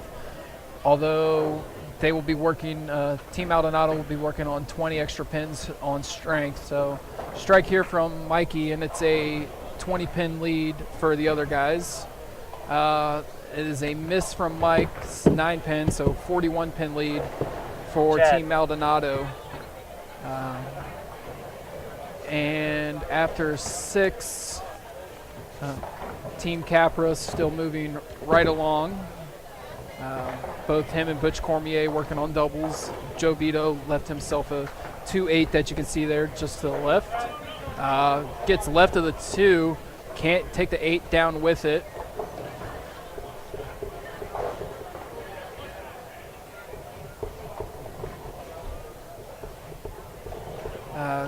Chris Johnson picking up some more pins. He's got spare 5-bagger to start, and Justin left a 2-7. Any more to go with it? Looks like just a 2-7 for Justin. So good chance right here for CJ to pick up some more pins and close down that gap that the Williams brothers and Justin had started. They both started with the front 4, but since then, neither of them have a double.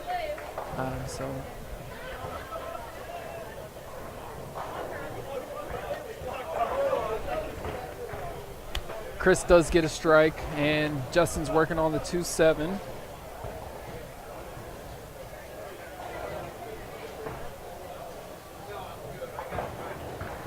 And Justin does convert that. So Team Johnson's still a little bit behind, but him and Couch got something working together. So it's going to come down to what the lefties are doing on that pair, I think. So what Derek and Couch are doing. If they're really able to strike out and one versus the other, that's what's going to be the deciding factor on that match. Jim Stevens, too. Jim Stevens started 5-bagger. If I'm looking at the right lane, if I'm looking at the correct lane, it looks like it. No, yeah, so Jim Stevens did not have the 5-bagger. That's Mark Williams with the 5-bagger. So Jim's got to get it. Jim's got to pick it up and get it going. He's got to give him some help. He's got 111 in the 6th. Back down here on 17-18.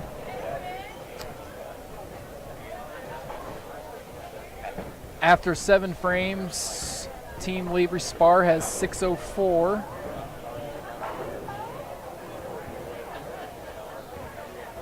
And with the spare here, Team Burnham will have 564. So 40 pins difference there, plus another 30 pins off of strength of strikes. So 70 pin match there on 17 and 18.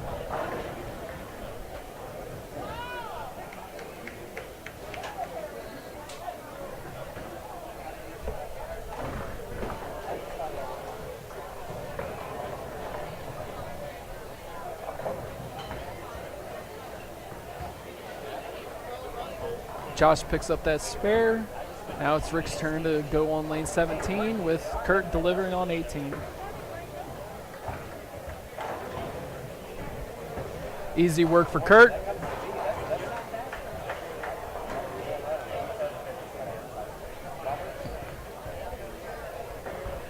Rick looking to respawn.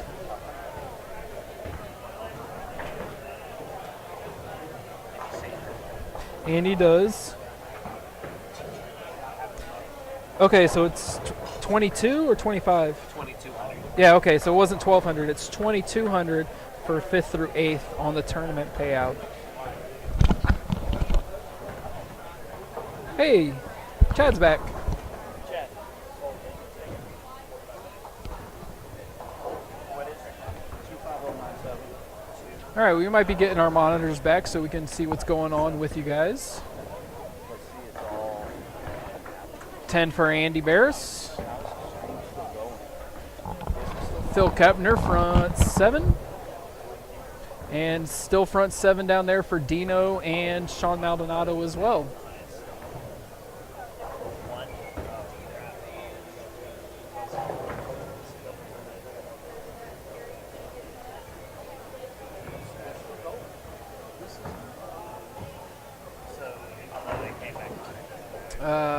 Phil cannot get the 10 to roll out with that 5. Shaker 510 ends up with the 10 only for Phil. Still strikeout 279. His opponent, however, also has a same max score.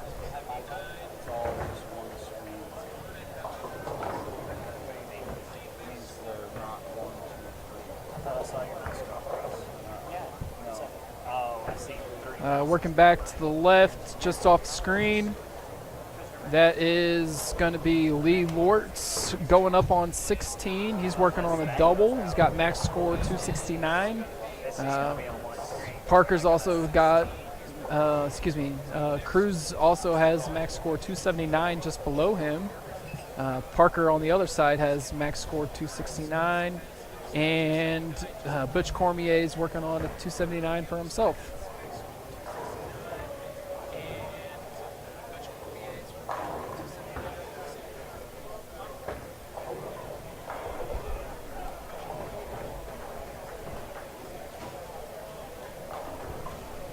Lee Lortz, I think he ate the face. I'm not exactly sure. That's already happened on the old screen too. But just a 7-pin for him. So he's going to fall behind and count to Butch Cormier. His team, however, Team Cruz is up 55. But that's a little bit ahead. Butch hasn't gone yet, and actually Joe LaCroix hadn't gone yet either. So that's not a definitive score to give you guys. Anthony Lavery on 17. 10 for Anthony, kind of half stepping it out. So we are 8 frames into 17 and 18. After 8, it's Team ALS 703, Team Burnham 653. So it's a 60-pin match there on 17 and 18 in favor of Team ALS. And that is 10 more for Rick. Phil ready to rock and roll immediately, right behind him. Pin setter hasn't even swept the rack ready for Phil to bowl, and he's already going to rock. Just gonna wait on Kurt to get out of the way on 17.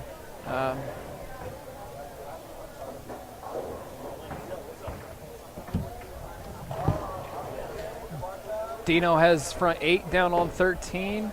That match is short of a disaster and some major opens back-to-back or lots of doubles and no strikes for the other guys. It's going to be Team Maldonado advancing over Team Donahue there.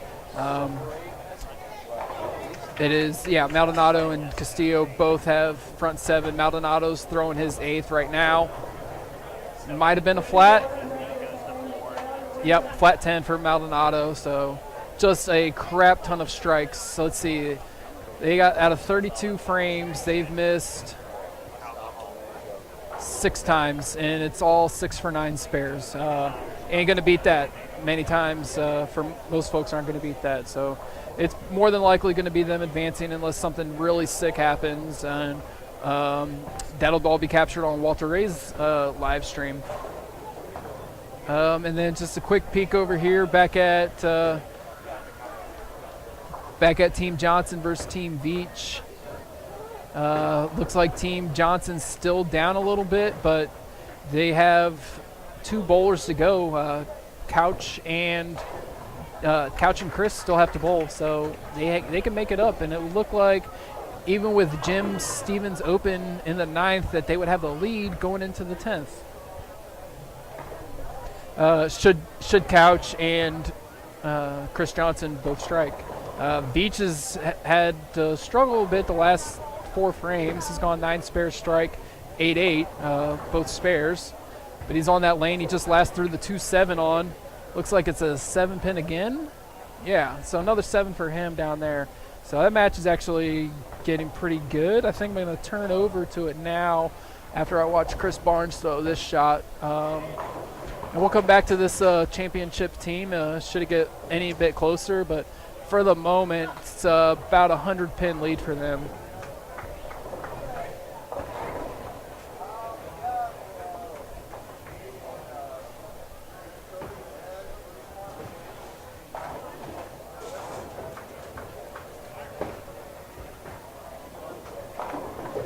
Yeah, so a strike here from Chris Johnson is going to knot it up at 760 apiece. So I would say Team Johnson's going to be down 10 because of that Stevens Open. But other than that, they're both working on one double, one strike, and a couple of spares. So here's CJ on 12, looking to put his 8th in a row.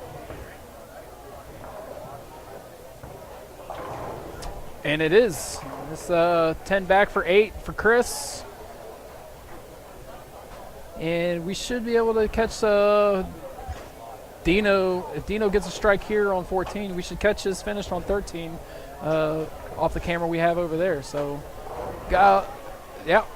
Dino gets them all to go. So, 35 frames for them. They've missed 5 times. They've missed 6 times for for 9 spares only. I mean, they're going to shoot probably close to 1050 scratch at these guys.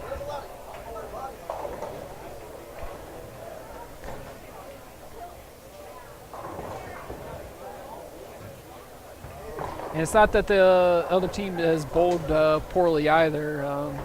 They've only missed maybe 8 times for them, but their misses have been for 8 spares, 7 spares, and they're not on a bunch of strings like Dino and Sean were. Dino and Sean both having the front 7 is just game over, good night. Enjoy your quarterfinal checks. We're on to the semis.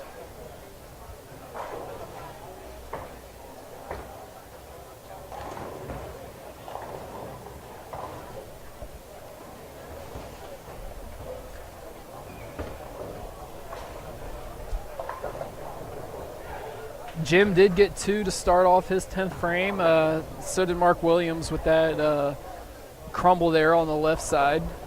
So it's going to be 259 for Mark to Jim's 180 and change. Looks like 186 to 188.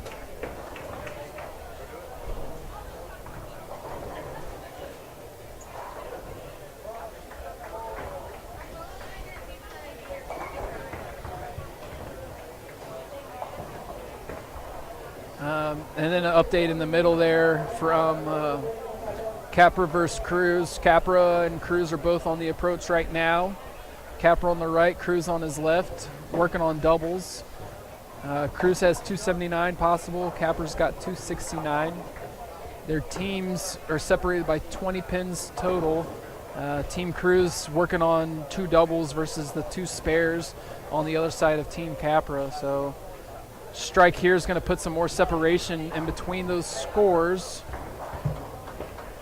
And it's a strike for Cruz. So Capra's going to have to respond just to keep that lead from getting out of hand going into the 10th.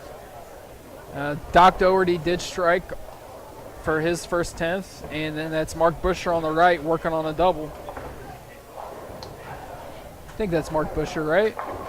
Oh, I want to have given you guys bad information. Yep, Mark Busher on the right there working on double. So Mark Busher went strike 9 out, strike 6-3, all strikes since. He can strike out for 236.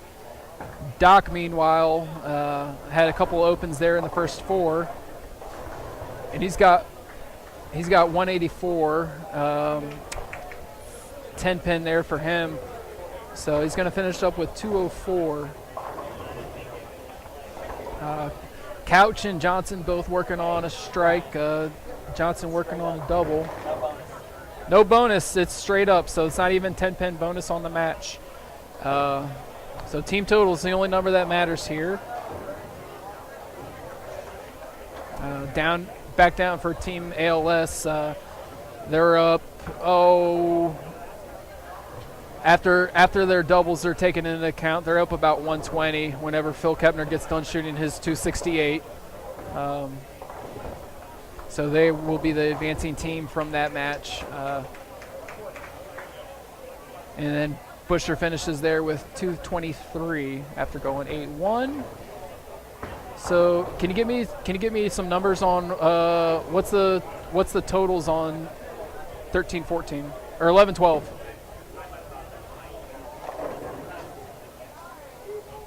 So Couch and Johnson both working on striking a double versus spare for Derek and Justin.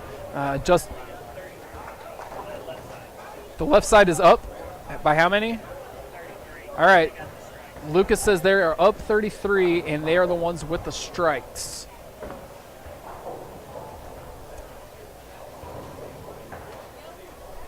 And that is a 7 for Derek. So coming down to the lefties, here's Couch on the left lane, lane 11. His backswing might hit the monitor.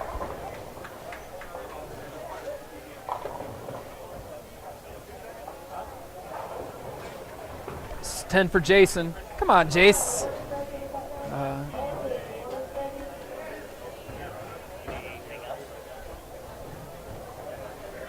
No, Walter Ray Williams going to shoot 250. Their leadoff shot 235. So 235, 250, possible 300, possible 279. They're already at 960 with 110 pins left out there.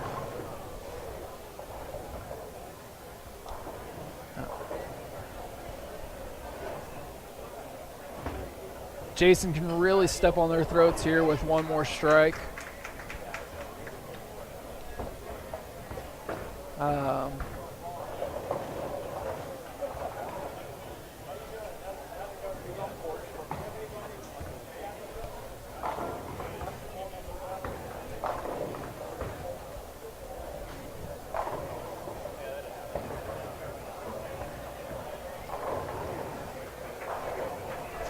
And he does. He walks that one all the way out to lane 9.5.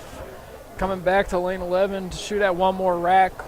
Derek Williams on the field ball. Game face Derek. On the left side, just to Derek's right, lane 13, Dino Castillo front 9. And that front 9 is going to be good against Tony Franklin's max score of 267.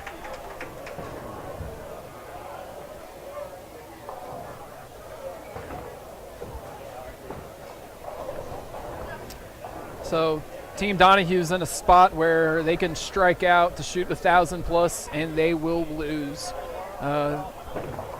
Dino's still up at the ball return, waiting for Jason to finish up. He's taking a little time to get his 2-lane in, and he's up and set right there on lane 13. It's Ben Nichols right there in front of the Global Spheres logo in front of him, but Dino's up, making the pitch to deliver. I mean, it's the crowd did go, oh, but that's not going to change much. Let's see, quick math. Dino gets 2, that's 989. Tony can get 40 more, that's 968. So, and maybe a little low. I guess if Sean Maldonado also gets a little low, then we got something here, but. It's why we bowl 10 frames, boys and girls. And that's why I don't bet sports professionally, because UCF is down.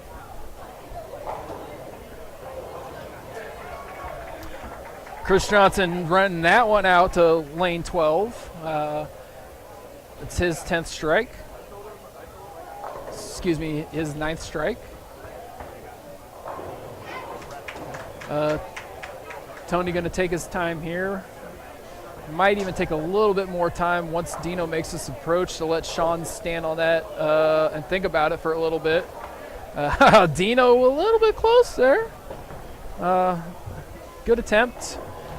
Went for the 7 on the left-hand side.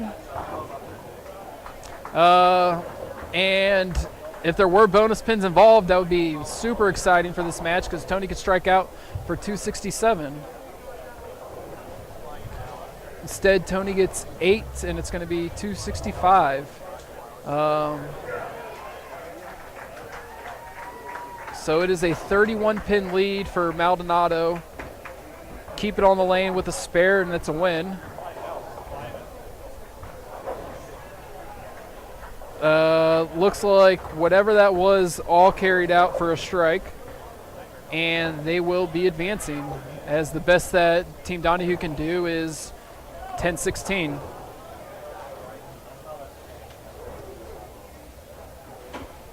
Team Johnson is winners. Down here on our high end, 17 and 18, it was Team Anthony Lavery Spar winners.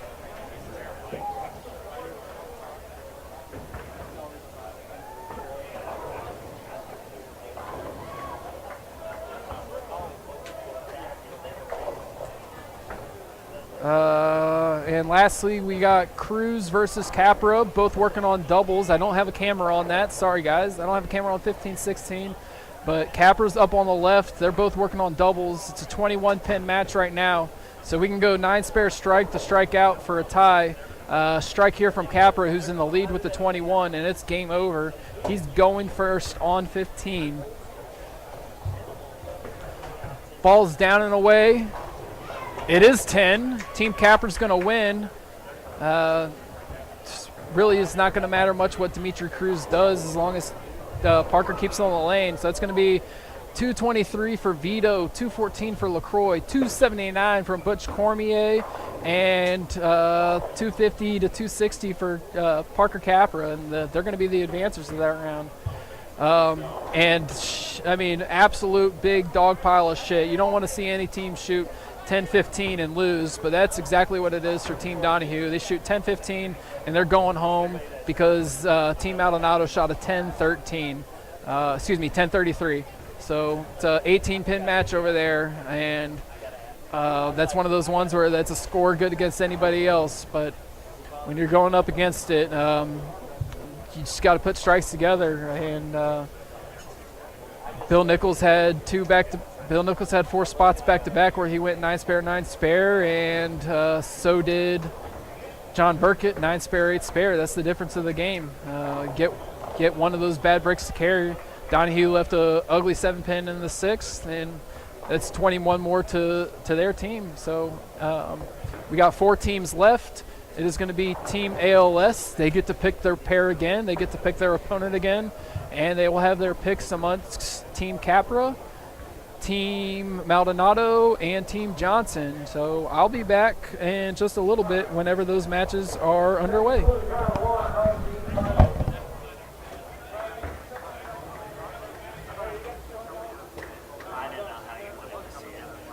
I just want to put the mic on here.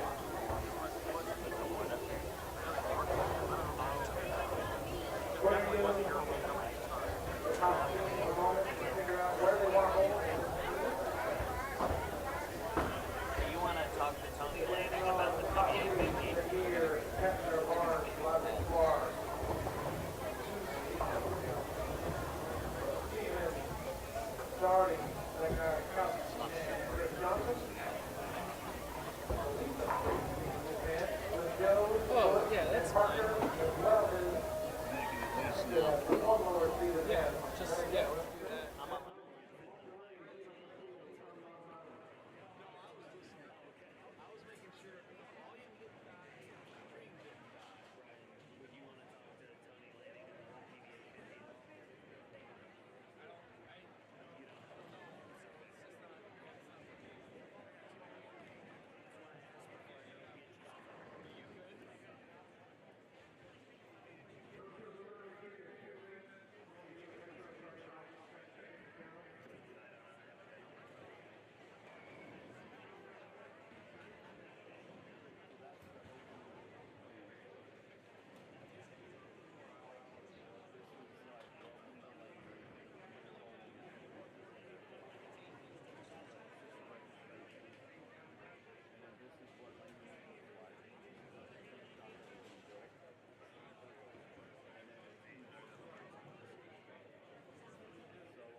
Unique New York, Good Rash, happy anniversary. Thanks for listening and tuning in. You're awesome. Getting back to this, man, it's so bad when ESPN says UCF is a guaranteed lock, because then there's just like, all right, well, now they're guaranteed to lose. And the last I looked, it was 10-0. Yeah, now it's 17-0. So that's so dumb. Thanks, Entertainment Sports Programming Network, for ruining the day for me and someone else, a lot of else's. So what do we got here? We got Team Anthony Lavery versus Team Johnson. Same pair they just got off of, 17-18. Lineups are the same, because the lineups have to be the same. Oldest member up top, monster guest down below. And then over on the low end, 11-12, is Team Capra versus Team Maldonado. That was Team Maldonado, 10-33. Absolute huge, perfect, almost perfect first set, 40 clean. Dino did have that 7-10 in the 10th, but there were big scores all around. Pair over was 981-963. Team Johnson won by 5 pins over on 11 and 12. And on 17-18, this is the only one that really got out of hand, whereas Team Labor Spar winning by 70, but don't really know at what point they started trying other looks for the next game that they knew they'd be bowling on 17-18. So here it is. Let's see, I guess that's a couch open in the second. So it's 118-120. Way too early just to say who's in the lead and all that stuff, but it is there you go, Jimmy. It is Team Lavery with the early advantage in this 10-frame full game match. Yeah, so that's that. That's what we got going on. And we do have that camera down on the low end, so we'll be able to put that match on as needed as well. It's from top to bottom. It's Joe Vito, Joe LaCroix, Butch Cormier, Parker Capra versus Ben Hofs, Walter A. Williams, Dino Castillo, Sean Maldonado. So 8 guys, anybody here would say, yes, I'm bowling that tournament with any 8 of them, because it's going to be a lot of strikes and hopefully a lot of spares, although it looks like, who would that be? Did Butch, my pal Butch Cormier, whiffed a single pin for his first frame. That jerk.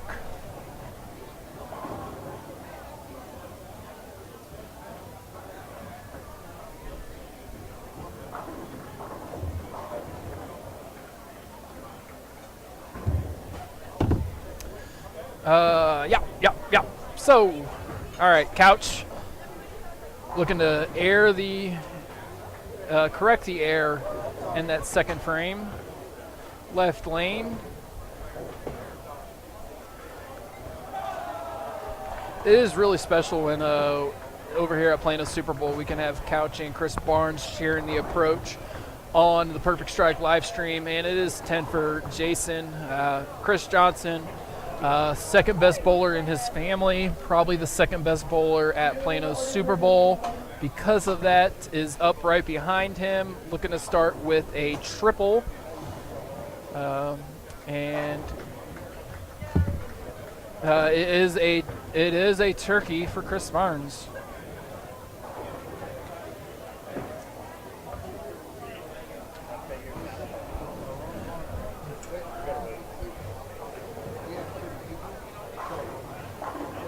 Yeah, that lightning shirt been working for Chris all day. He did bring in a Black Storm spare, but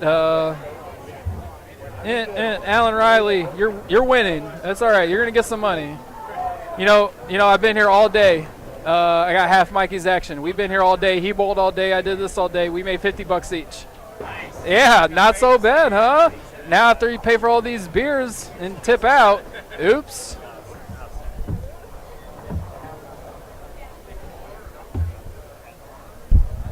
I should have picked better horses. It's not.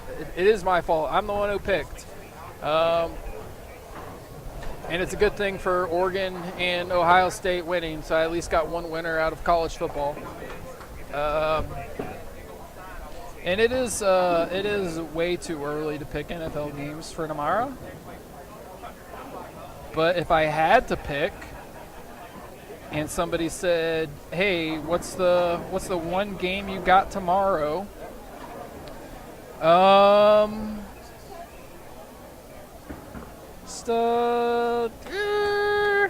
Yeah? I don't know. To be continued on that. Let's watch a little more bowling. I'll write a couple down and see if I can make a final decision on one.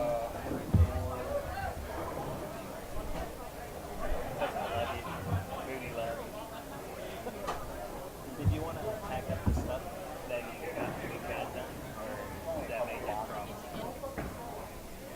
Because I got to get the big box.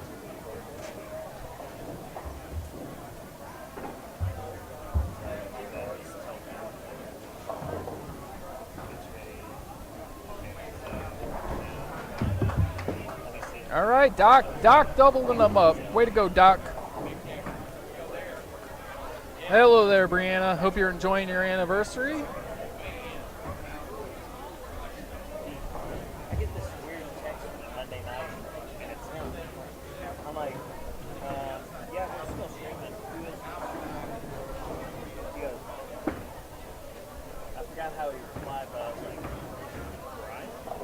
I said, it's coming through. I said, I don't recognize it. Oh, that's, he was on his iPad. Oh. So he clicked something. Jason can't get the messenger to go over, so he's going to fall further behind to Chris. That is Chris working on the front three. His leadoff man, Rick Minier, also has a perfect start over here on the perfect strike.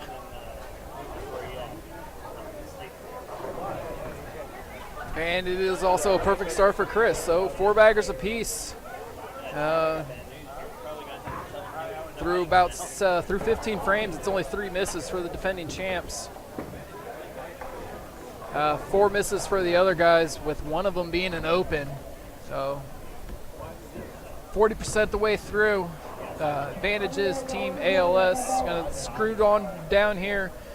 See how these guys from South Texas are doing. I think it's everybody but Dino, right? I mean, and then of course Walter's from Florida. Joe LaCroix's in the area as well, but about half these guys from South Texas. So Dino resuming just the same stuff from the first game. Front 9, game 1, and stone 9 in the 4th frame of game 2. Let's push back in just a little bit. These guys, but Team Capper's kind of all over the place. Couple doubles, couple spares, open, 7 spare, 9 spare for Parker. So. That's all we get away with. That's a good day. I was like, he's talking Chris Martin's like, yeah, the more you click like and all this, it helps us get more and more stuff. I said, I think when I did it, I didn't realize it was top heavy. So it's straight forward. And I tried to catch it, and it made it worse because I threw it up trying to catch it. Yeah, I was happy. That's good. It would have broke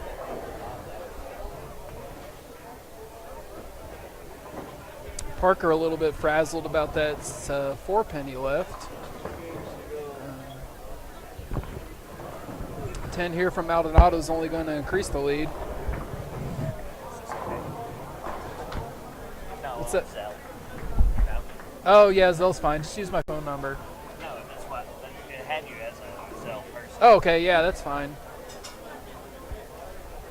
PayPal's fining people $2,500 for disinformation, so Zell's probably the best. All right. Well, it's not.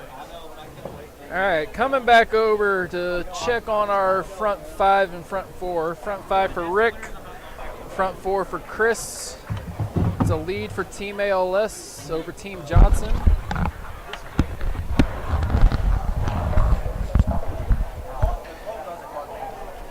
Awesome. We finally broke the 110 mark on viewers. Yeah, we're doing good, man. Been at the 110 mark most of the day. 10 easy ones for Chris Barnes. And easy spare for Doc. That's right, Thomas Rash. The Doc is in the building. He is in the building bowling on 17-18 with Jason Couch, who's up on 17. Hey, Brianna. All right, sorry. I had to eat. Hadn't ate all day. Looked down and it was 8 o'clock. I was like, well, if I'm going to eat, got to do it now. Big ugly strike for Anthony Livery-Spar, taking out the 4-7-10 spot where the other team's thinking, hey, we at least got him off his string.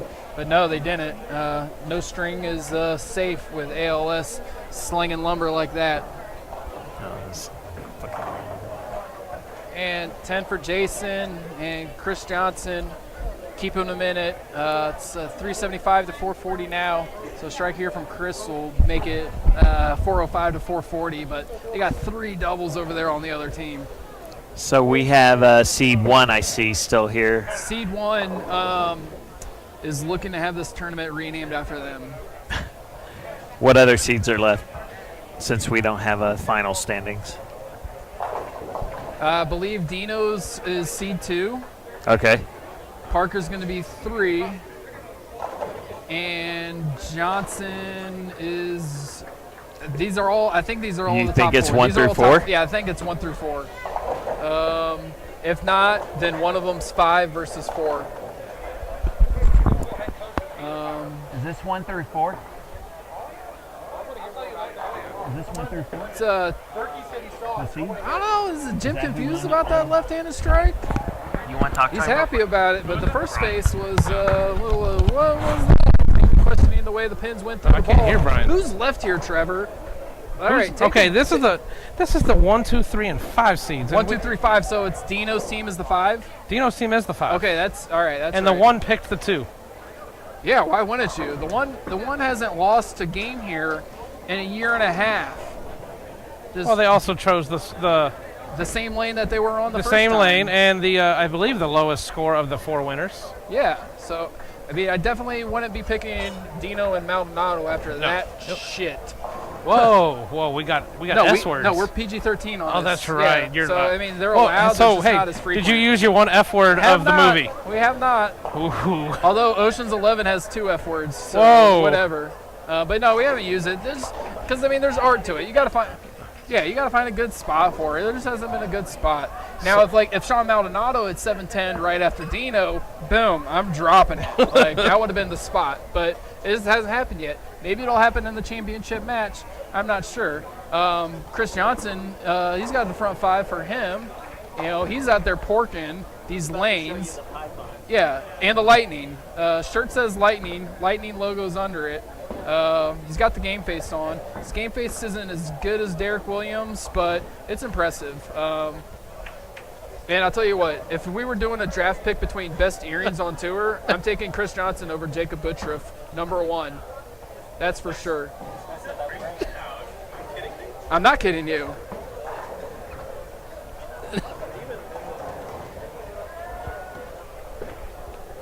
All right, Couch Man, up I there. went full silent there. That was pretty good. I just let that happen. All of that, just let it happen. No, Chris. No, he's fine. I mean, we're like he's in that mode where he's just making quick work. He might even cut Chris off here. We're like 8 hours into this, and I don't even know what's going on. I just finally got on the What are they stream. clapping for on the low end? People They're are probably clapping already for a asking me to strike. leave the stream. Yeah.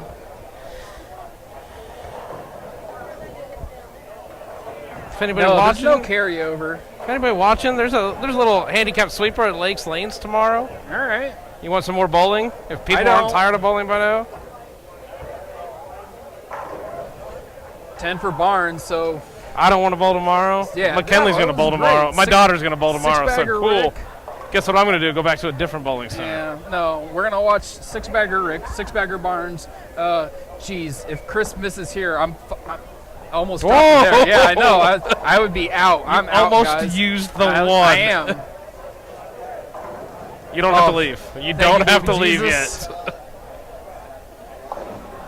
Yeah, Global Sphere Center. I'd be there praying. Oh, it's on that pair. Weird. If he had missed there. So I mean, I think I'm off the hook. For now. Yeah, for now. Well, it's only for that one frame. But I mean, Anthony is slinging those pins all over the lane. Like he's got maybe 6 boards of area where the ball can hit the 1-3 and it's going to carry out for him. Jackie Capra just sent me a message that says she hears me. Jackie Capra's awesome. No, I tell you who's awesome. We probably got 50 folks watching here in the settee area. Probably another 10 or 20 in the bar. So the 70 folks that are still here watching, who've been hanging out since 11 a.m. when check-in started, they're the awesome ones. Front 7 for Rick, though. Rick, I'm sorry I keep missing your front, or keep missing all your attempts. But I find it weirder when Rick actually misses. I'm getting notifications that my dog is moving at my apartment. It's probably breaking strike something. Of his own.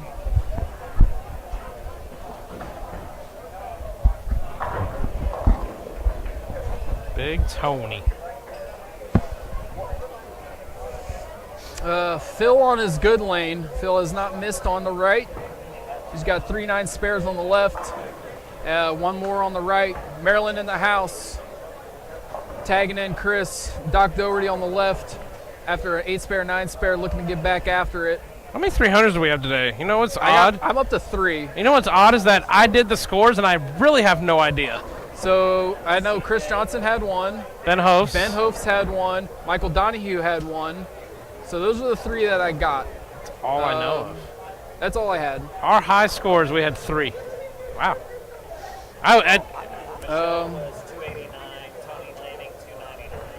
Yeah? Yeah, and Chris Barnes, front 6. I just put numbers into a computer, never even knew if they were 300 or not.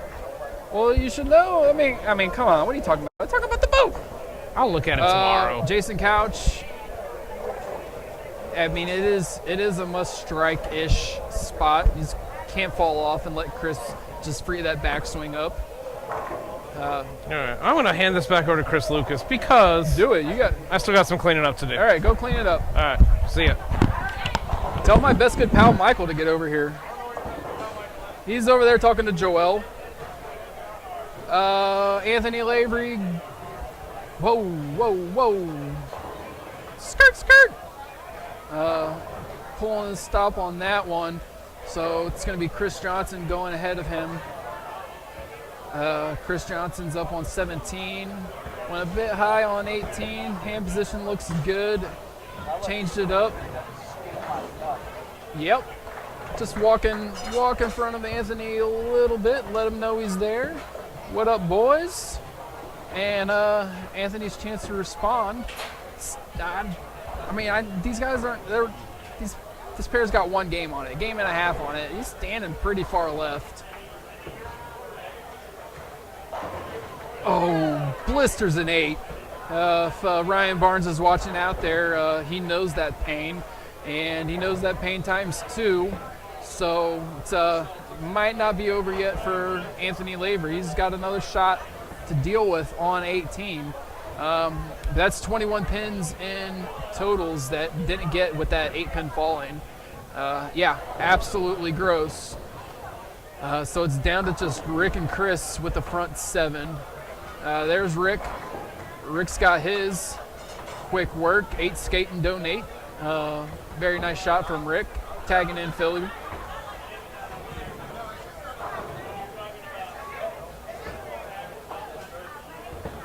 And double kiss spare for Anthony.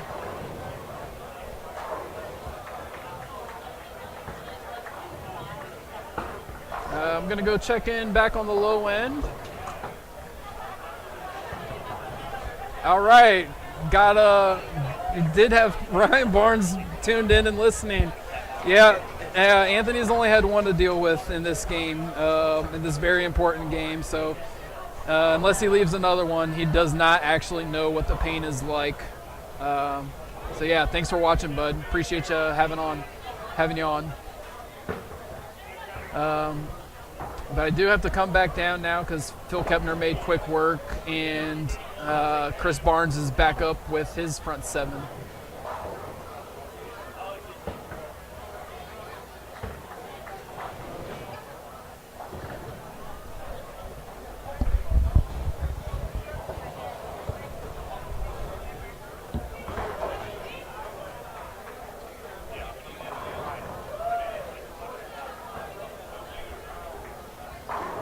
Yep, there it is. 8 for Rick, 8 for Chris.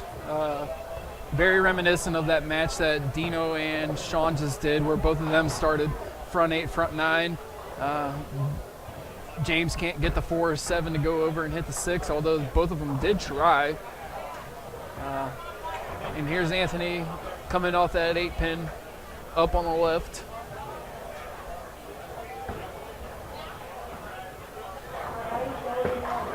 And that's 10 for Anthony. So after 8, it is 7:59 for Team ALS. Doc's got a double.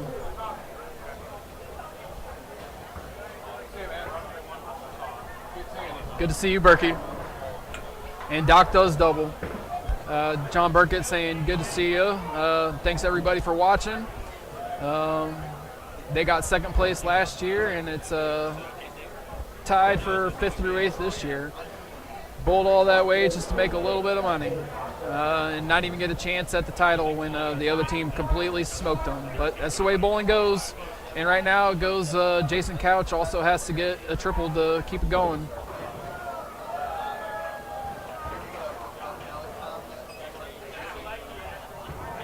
A little soft from Jason, but came in very nicely. Maybe it's just because this is the first time I've had an unimpeded view of it, but it did look a little bit soft at the bottom from him. And now it's Chris Johnson up on 18. He's got the front 7, but he's really the only person on his team doing anything. He's got the front 7. They got 679 after 8, so that's going to put them down 80. But it's also with everybody else working on doubles and 1 strike. So tough spot with only 2 frames to go. 80 pins to make up, and that's with the strike here from Chris. Shaker 710. Ball looked like it hit flat. Couldn't quite see over him, but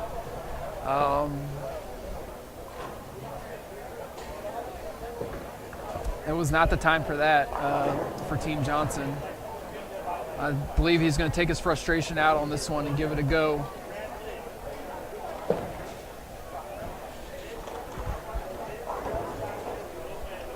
How bad did that hurt? Oh, it hurt very bad, Chris. Sorry, just getting back. You're all right. Had a little something I need to discuss with Mark a little bit. For you viewers out there that don't know, as Global Spheres would contest, and as they said their prayer today, anyone that doesn't know God or wishes to know that they're going to heaven in their afterlife. Yeah, Bob McGregor. Yes. He's the one. So He's the one who opened Mark that gets up. here at about 11:30, and I let him know the technical issues we're having. So Mark Waldrup got here at 11:30. No, that's when I found him to let him know what was going on. Okay. So yeah, Rick Mark front 9. Mark says a quick prayer that Yep. everything's going to be fixed. Not 10, 15 minutes later, modem starts working, everything, and we're up and going. So why can't he say a prayer for my pal Mike Donahue last game? did you ask him to? I didn't know it was a thing. Yeah. All right. I mean, if you need him to say a prayer for you, if you got something going on in your life, just right let us now know it's and we'll Team get it Johnson done. that needs the prayer. Oh. Blister 9 for Philly. It's not a 7-pin, so I'm It's pretty sure he's not. going to spare it. Yeah. But Rick did get 9-bagger. So I got this promotional deal that I do up in Helena, where if I'm in the bowling center and it's during league play and you pick up the 4-6 split, you get a $406 gift certificate to my range 406. Nice. I mean, no one's ever picking it up, but if they happen to, I'd be happy to give them $406 credit. I mean, that might get me to come up and see just to try and leave the 4-6 so I can spare it. Leave it to start picking it up. Yeah, why not? Well, tell the wife, hey, I got a credit. I got credits I got to use. When you coming home? Well, the kickboards are real good out here, so I'm gonna stay a little bit longer. Chris Barnes, he's got 8 of them to start his match.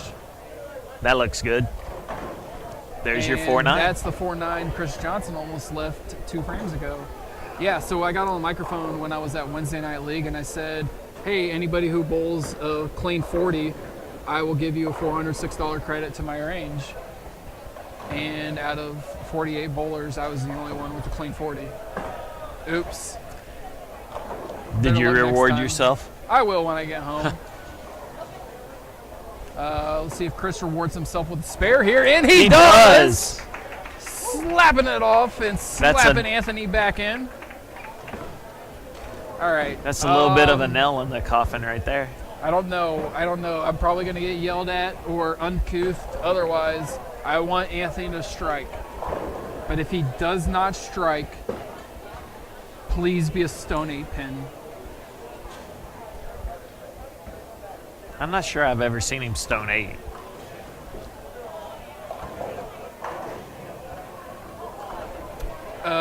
That's a Stone 8 count. That's even worse. No, I was saying that because now that spare does come in big. I was calling that match of Chris and Ryan versus Anthony and Stu, and Ryan stoned 8 twice on the right lane. Anthony stoned 8 in the 7th, and was like, "Hey, let's see a back-to-back." But we're not seeing back-to-back. No. Instead, we're seeing. I mean, can he do this? Can he pick it up? Chris Barnes just picked something up. Why can't He's he? not going to try. Pin count matters right now. Yeah. Oh, that's true. And he did get a bounce on the 7, but it didn't get a rollout. If Barnes hadn't spared the 4-9, he might have tried a little harder to spare it. True. True enough. Because then you got 2 opens, and they've got 2 doubles going into the 10th. So it's 864 to 775. 1 open versus 2 doubles. Yeah, I mean. Well, 1 double because they got a double that offsets doubles it. out. Yeah. And Rick I do want to get you guys down to 11 and 12, but right now it's Rick Minier with front 10. I'll go find out for you while you keep go talking. find out who's doing what while we watch Rick work. Jim gets a strike. He's got 234 max. Bowie says it's over. It's over in favor of Dino. All right, so from Justin Bowie, it is Team Maldonado advancing to the finals. Against. And yeah, I guess that would be right with Walter Ray having 260 and Dino having 270. And it does look like it'll be against the defending 11. champs. Yeah, so it's going to be the wild card versus, I think, the second most expensive team. Are they going to stay on that pair? Well, you can't bowl them. You can't bowl the other guys on either of those pairs they just shot 1,000 on. So you're either taking. You're 15, the 1 seed. 16. Why would you not stay where you just shot? Yeah, why not stay where Rick just had an 11 bagger? Barnes had the front 8 with the pocket 4-9. Rick looking to do me a solid here and make my call of a perfect 300 score and a perfect strike live semifinals. Maybe I saw into the future, Here's and the this delivery. is our 4th. Oh, 10 pin for Rick, 299. That is That's our a second. Great game. Tony Lanning, game Tony 2. Lanning, yep, great game. That match is over. So you got Chris Barnes versus Dino Castillo. You think this one's over? It's a 100-pin lead with 3 bowlers to go, yes. It is, but you got 2 guys working on doubles versus 2 spares and an open. Yeah, but we're on a house shot, so yeah, it's over. All right, Phil gets 10. 10 for Phil. And I do hope they choose the same lane because then we don't have moved cameras. True. So let's go talk them into that. Well, I mean, I'm not very interested in holding a camera up for 35 minutes. All right, Doc picking up pins. I mean, he can pick up 20. It's just not enough. It isn't, but if Phil doesn't strike here, then he's picking up 30. All right, so he's picking up 20. This used to be Phil's house before it became Steven's house. Whose? Stevens. No. Jim Stevens. This house belongs to one name and one Michelle. name only. No, this house belongs to one name and one name only. Don't say the obvious. Okay. Stephanie Johnson. I said don't say the obvious. Oh, okay. I thought you said something else, and I'm like, I don't know that name. But if her name is the obvious, then yeah, that's fine. Yes, she is the obvious. Although technically, I think it would also co-belong to Anthony Simonson before he got up out of here a few years back.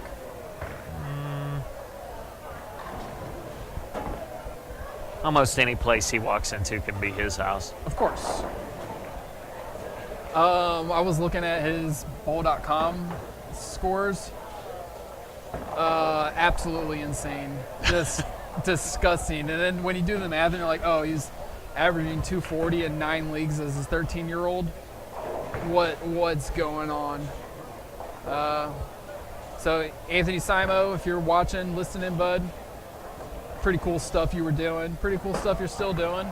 Sad didn't get to see you this year, but hope Vegas is doing great for you and that stuff from Texas Station's working out.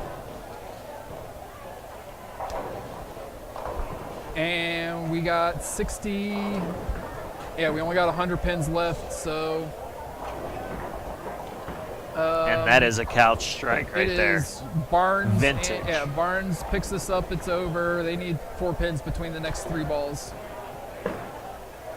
All right, so 4 pins between the next 3 balls, and it's over. So it's over because it's Chris Barnes and Sean Maldonado. I mean, we could go ask them if they could just chop the 10 off and then Anthony take the 7 and the 10 off, just to make it interesting. Nah, nope. They have no interest in that. Not for not when you got 16 grand on the line. Yeah, 28 total between Calcutta and. Not a bad day for what, $300? Yeah, $7,000 a man.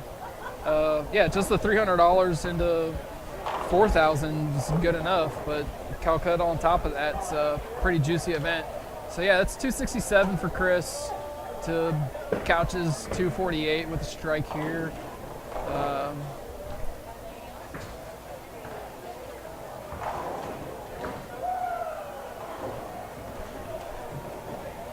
I mean, they're not going home Chevy either. What are they taking? No, 46. Third and fourth place is going to get 7,600 total. But that's 25% of what first place is taking home. So. No, Jim. Rick did not. He shot 299.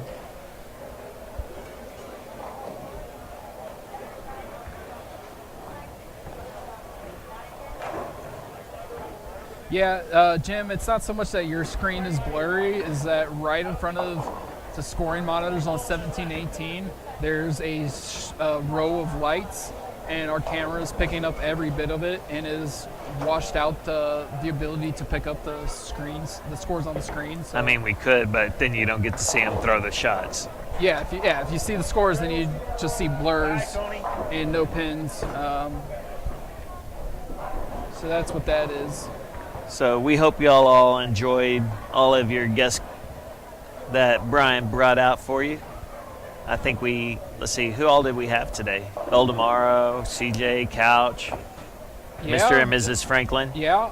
Ironically, they just met today, and they got married. That's what I heard. That's good for them. Yeah. I'm excited. I told to see them the what chemistry future was there. holds. Yeah, the chemistry was there. They're going to have to explain Tori, though. I don't know what all that is about. Yes, there is more bowling. There is more bowling. This isn't the championship match. This is the semifinal. The championship match will be Team ALS versus Team Maldonado. It'll be Team 4 Barnes versus 4. versus Team Castillo. Yeah, it'll be 8 guys who are very well. No, 7. Walter's not. Walter's just whatever. I don't know. He just showed up. He's into horseshoes, right? Yeah, he's just here. But yeah, it'll be 7 guys who are very familiar with each other.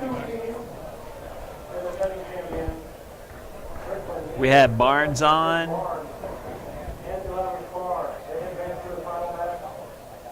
We had the local favorite, Marshall Morrison, on. Yep, Michael Donahue sat in with me for a little bit. The Clydesdale was here. Yeah, Clydesdale. Jamie Brooks did a full, That's right. a full deal. He hung out for like 5 or 6 frames. We had star-studded guests today. Yeah, it was a good day. Didn't even use my AK. All right, so while they're picking their lanes, let's give those viewers the few NFL picks you got for tomorrow. I looked, and I honestly cannot decidedly say at this moment who I'm picking.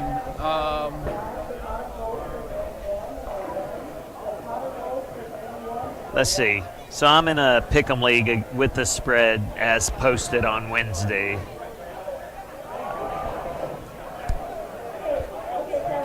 I really like New York getting 3.5 against the Jaguars. I don't dislike it, but I'm not. It's a love it or leave it thing, and I don't love it, so I'm leaving it. But if I was picking, I would probably be picking New York 3 in the hook. I think the Bears are in for an upset. I think there's going to be way too many bettors and hopes on Bailey Zappi. And Chicago defense is just going to be like, hey, guys, we're still kind of really good, even though Justin Fields is not. Then there's. So you picked. That means you picked Patriots. Yeah. To cover the 7.5. Right. I mean, that's hard. And it comes down to they've given Justin Fields absolutely nothing. Nothing. No, it's right. And then. So you will never know if he's good or not. And then Kansas City versus San Francisco here, it's like, that's nuts. I'm getting Patrick Mahomes and points, but it just feels way too trappy for me to actually want to take it. You're giving up points on the road. Either way. So then take it. Well, as of Wednesday, I don't know what it is today. Okay. I would take the Seahawks 6.5. I thought I did that. Geno Smith's playing really well. Chargers have been a dunce. 6.5. Taylor Heineke's going to make that 3 in a row. I mean, it's got to be, right? Like, we got to bet Jason Couch being here. Yes. So why not? And then you got Tua coming back. And then I would take. If I was picking this, I'd take the Steelers again. No, don't switch your pick because I said it. You got to stay with what you had. Hey, when you got 2 number 1 receivers, you just need someone that's stable at the quarterback position. So I was texting down there, and a person that I text with frequently had Tua getting injured and pulled out of the game that he got injured, and that's why the other team was going to win. And I was like, that's an incredible call. Too bad none of the books actually have Tua getting pulled for an injury. But yeah, and then I wasn't paying much attention last week, so to see Teddy Bridgewater come in for that rookie. And it's a primetime game? Yeah. Yeah, I'm taking Steelers. We're going to find – I don't have it ranked high. Right. I don't care. Now, tell me they picked the same pair. It appears so. My guys, excellent. We are going to stay on 17 and 18 today. So while do they get warm up? Should be 5 minutes. Okay, what I'm going to do real quick, I'm going to start tearing down that other camera, all right, and I will be right water back. Break. Y'all enjoy the sounds of playing a Super Bowl.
I think I'm back.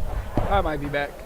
But if I am back, looks like I'm back. All my indicators are on that we are live.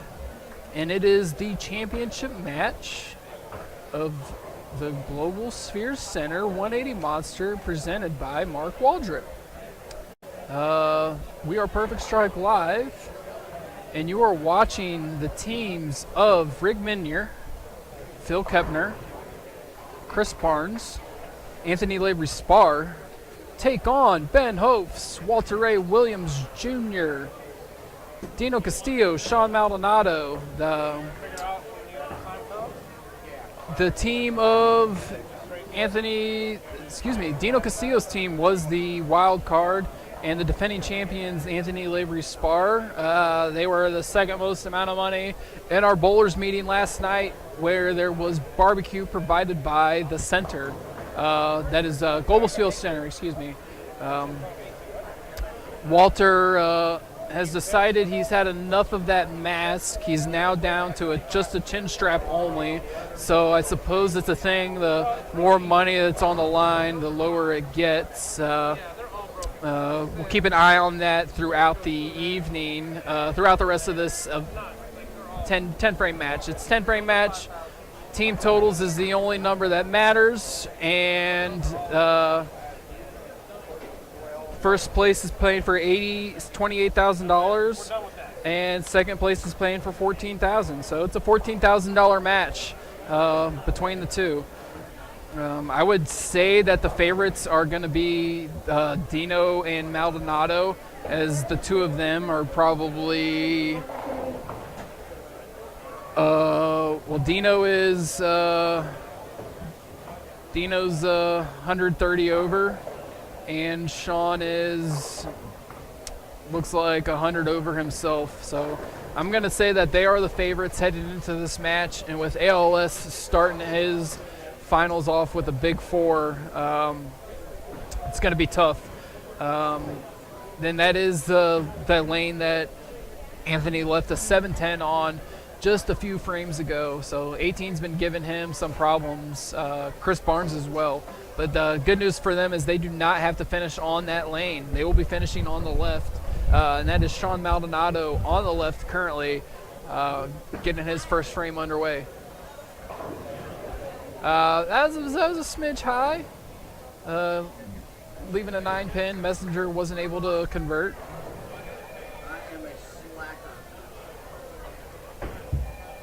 But thank you guys so much for tuning in all day today. I've been here since 11-ish. Chris Lucas has been here since 5 a.m. Getting everything set up.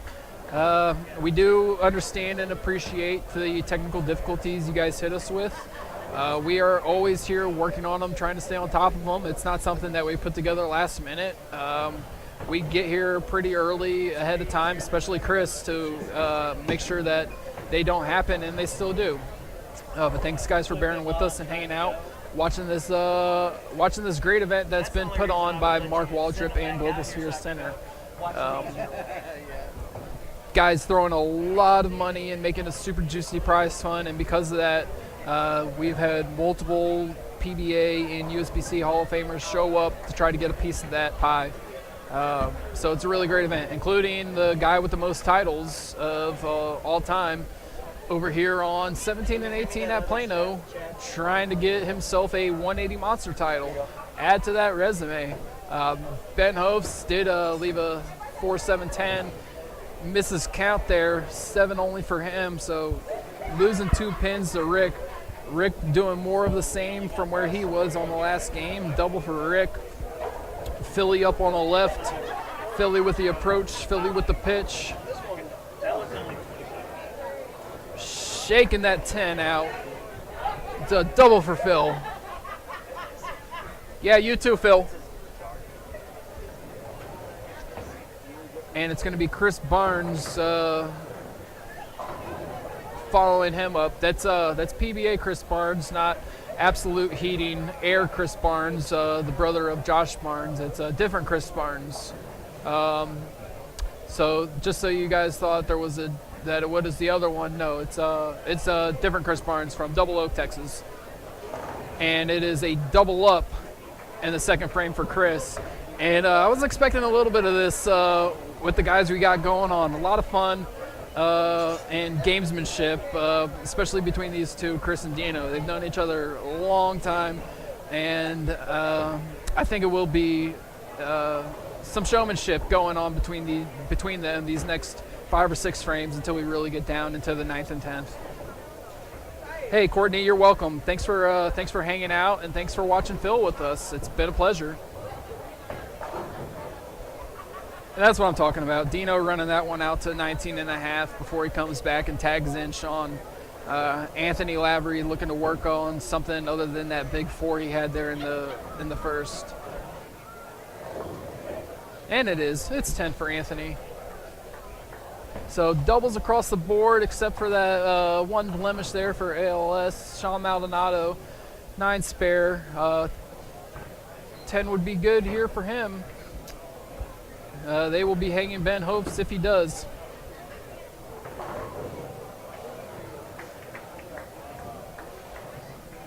Yeah, see, the only Chris Barnes is making way better life decisions by going to the Judd's concert. I mean, that's where, I don't know about rather be, but if I was going to be here hanging out with you fine degenerates, I would be at a Judd's concert with him, because I think it's at Dickies Arena. So let's go.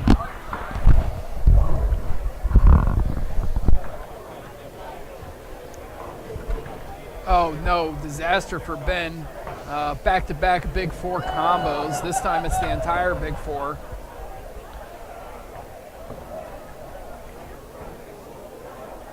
I want to see the chat, pal. I got you. But when you get to my age, you'll understand. yeah, I can't see that no, shit. I get it. And Rick Minier trips the 4 forward. I've seen that a lot more in recent years. 4-pin falling forwards. Is that ball technology? What's going on with that? Why is that happening? Who knows why it's happening? But we got 147 people, 150 people who just watched it happen. So great stuff. Smash the like. We need it. We depend on it.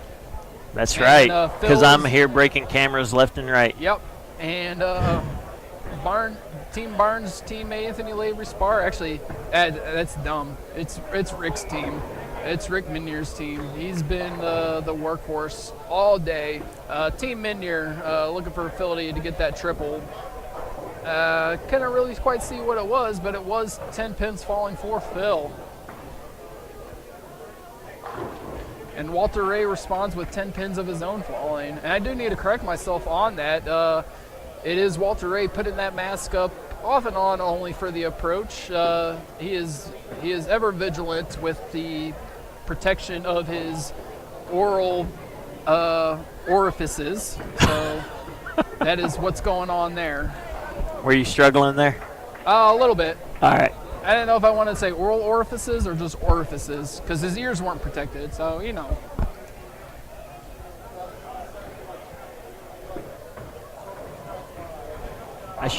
See if Dino makes this ball some fun with a strike here.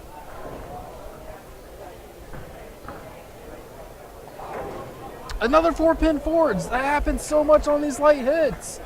What? Does everybody in the world just have a guy in the pits blowing these 4-pins forward? What's going on? All right, that's the best one Anthony's thrown in about 6 or 7 frames. So good shot, Anthony. And Maldonado going 9 spare strike and finishing this one off. They'll be at 194 if he does, but it will be an advantage for Team Minier. Team Minier still has the advantage. It's 218 to 194, but the entire Team Minier is working on doubles. In fact, the only blemish on their scorecard is that big 4 from Anthony in the first. Way to go, Anthony. We're here behind you. Kevin, our next stream, we are done for the year. We got asked late to go to Louisiana to do a tournament, but it was on Thanksgiving weekend, and everybody already had their plans for that. So our next one might actually be Mark Waldrup runs a doubles tournament. I believe the combined ages have to be 120, and then there's another division for 140. So if he's running that again, he normally has us stream everything for him, which we appreciate, and we hope he enjoys the product we give him. Oh, Tricky Ricky 4-bagger. Otherwise, after that, it's really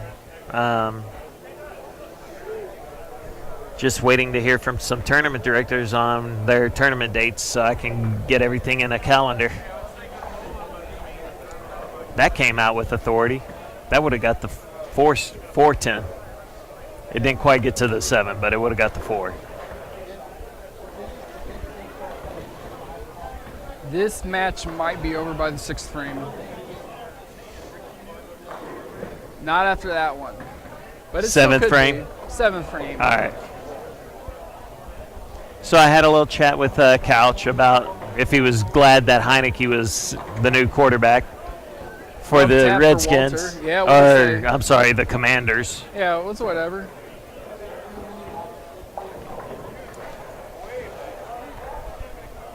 So he is excited about that. He does not think they'll beat the Packers because the Packers have lost 2 in a row. I said, well, you're assuming they actually have an offense. Right. Like They don't know how to use Aaron Jones. They do not. They And only know how to use Aaron Jones when they have receivers to use them.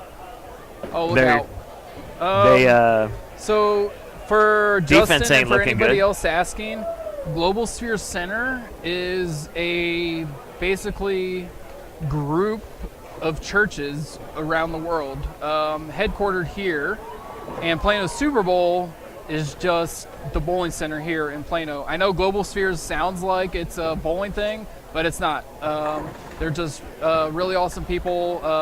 Yes. And Mark Waldrup is the contact to go between the Global Sphere Center and the bowling world. So they're 2 separate things, but they have put on events together with cooperation between the 2. So that's Trying to bring bowlers right. Yeah, to God. that's the difference in those things. And thank you, TJ, for taking that time. Yeah, they're just bowling one game, guys. They're bowling one game. It's team totals.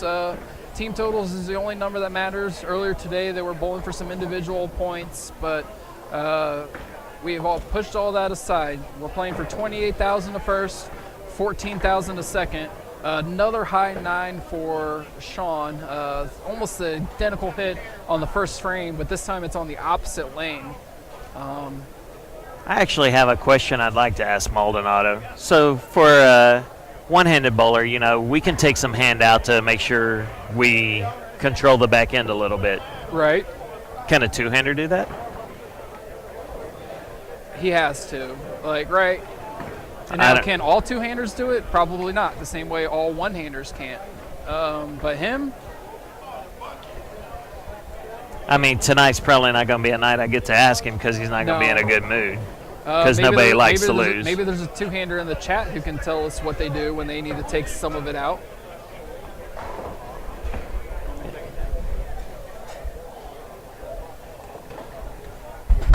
I didn't want to touch that. I didn't know how you got it on. Oh, haha. So there's an answer from an awesome two-hander who can tell you what who can confirm that yes, they can take hand out. That's Ryan Barnes. Yes. Thank you, Ryan. It's just a curious question that comes to mind every once in a while. The 16 and the 8K is correct on the bracket. What's not on the bracket is the bowlers meeting for the additional money that is not responded to. What you're seeing on the bracket is correct. We added in some Calcutta bowlers meeting auctions stuff in that $24,000 total, or excuse me, $28,000 total. So yep, it's correct. Strike for Walter. Rick with only his second miss in 2 games. Probably his 5th miss all day. And his 5th spare of the day. Walter is struck, so they're a bowler ahead. So they're roughly, 40 down? Yes. And so what Chris was trying to say earlier, Johnson, is that we're going to Red Lobster afterwards. And he's super excited about it because he's got 2 kids. Kids don't eat Red Lobster, and he said Steph is also not a seafood fan. So I was going to say, my kid loves shrimp. How old's your kid? 1.5. Oh, dang. Shout out to Phoenix. That's right. I thought you were going to say it was your son who was into it. He did when he was younger. He no longer does it. Yeah. Dino just kind of buried his face in his shirt. Yep, now he's burying his face in his hand there. But these are the guys to do it against. Hey, that is the front in five bowling, for it's Dino. always rather be lucky than good. That's right. You got to have luck in this sport. And I want to see. Now I want to rewind it and see how bad it was. But I want it to be even uglier than Dino's. Like, let's get the Runaway Brooklyn? Yeah, Runaway Brooklyn. Bird dog the 5-pin. Miss the head pin and have something come and take out the 4-2-1. Just give us the ugliest strike of your career to respond to Dino's ugly one, and then make him eat it like a Red Lobster Red Biscuit Bay roll. Instead, it's just the machine. 8 back in a messenger in case the 10 was still standing. All right, so Anthony strikes here. That's 446 for them to 393 for the other guys, plus 10, so 403 to 446. well, all the doubles offset each other. Yeah, so 10 pins difference Yeah. on the strike and the spare, so 33 pin match with a Anthony strike here. And it is, so 33 pins favorites for the reigning defending champions. For a second there, that looked like it was going to be a light strike, and then all of a sudden I that ball. thought that ball was going to take off on him. As far inside as he had it, and the speed looked a little bit slow, I did think that was taking off on I him. thought it was going to be a light shaker. And then that ball found something and made a turn. Ricky back on him. There you go, Rick. Rick And, just wanted to leave all the Ben- 300 talk up to other people this game. That's for sure. And right now it's between Dino and Chris. Ben Hopes really has to. I mean, a mark here is great, but I think if he gets a double, that's huge. It's got Yeah, those it gives 3 them frames in there. another double up there. Able Looked to do like it, a leaves light that one 7. light. That's Got it right. out. I love it when these old guys, they're like, man, putting it too deep in the pocket's not working. I'm going to leave it light, and it's going to strike. And that's what Ben did.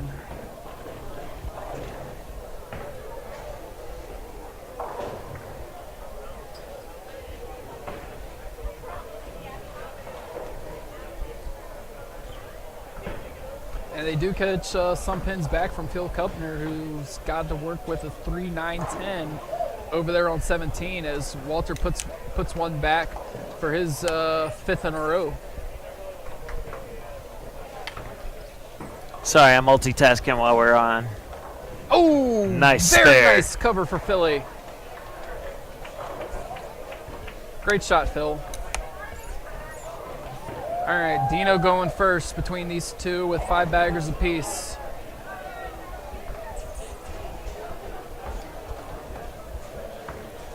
So he's sporting the Dallas Cowboys jersey. Hashtag bowl to win on the back.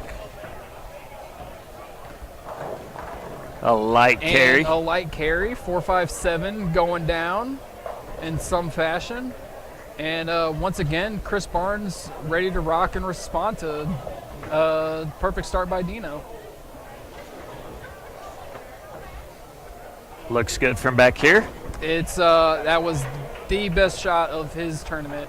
That was 10 back, no doubters. Probably had a bunch of those, but equally as good as all the other ones. That was the best shot of this match. And I think he's finding himself in a spot on the lane where it's going to be hard for him to miss where he's playing. And there it is, 4-9 for Sean Maldonado, who's left 4-pin, and now a 4-9 as his non-strikes. So half of the shots have been high with leaves. So back, if Ryan's still out there listening, that's where the question comes into play, because if I'm finding that I can't get any further left, I kind of flat hand the release and let my fingers hit it at the very, very end. trying to kill the ball as much as possible. That's what brought up the idea in my head. Can a two-hander? So it's an increased lead for Team Rick Minier. It's 6 frames through. It's about 50 pins. Ben Hof's up on the left, looking to triple him up. And he does. All right. Exploding strikes.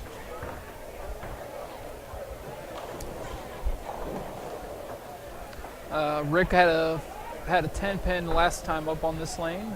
It's his only blemish. It's also the lane he missed once in the last game as well for that 299 10 pin. And there's that one was more. Flat. Yep. That was very flat. That was flat and dead. Hit the pocket with no energy. 6 pin just said, I'm gonna go lay down here in the gutter. Walter's and Walter yep. on that 290 still? Yep. They are not chopping the pot to the best of our knowledge.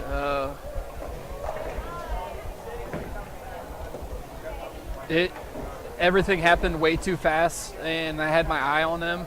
That it couldn't even have happened. That they were said, "Hey, we'll settle this up." And I wanted if I was either of these teams either. If I'm the defending champions, which is Team ALS on this pair, I think I'm gonna win. And the way Dino and Sean Maldonado have bowling, there'd be no reason. And I got Walter Ray. There'd be no reason for me to chop either. So. Dino's still on fire. Yeah, why would you chop when you're throwing it like that? You want it, or at least these guys want it. They just need Sean to stop leaving 4s and 9s and 4 9s. Sometimes the chop is basically a friendship thing. It's how good of friends are these guys. Yeah. Walter might not be privy or even care to it. He might say, "Yeah, no, he's the outsider right here." Yeah, I came in all the way from Florida. I'm here to play, boys. So I mean, which he's showing right now. Yeah, and all it takes is one no to ruin a chop. So there we go. That one. See that shot from Maldonado right there. That looked like less out of it. That ball did not try to dig when it saw the friction. Chris looking to go front 7. He's halfway to perfection.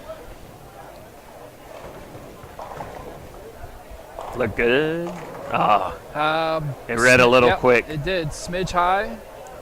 4 pin to deal with, so he falls 21 back. But the only number that matters in this game is team total pins. There's no bonuses for who you beat.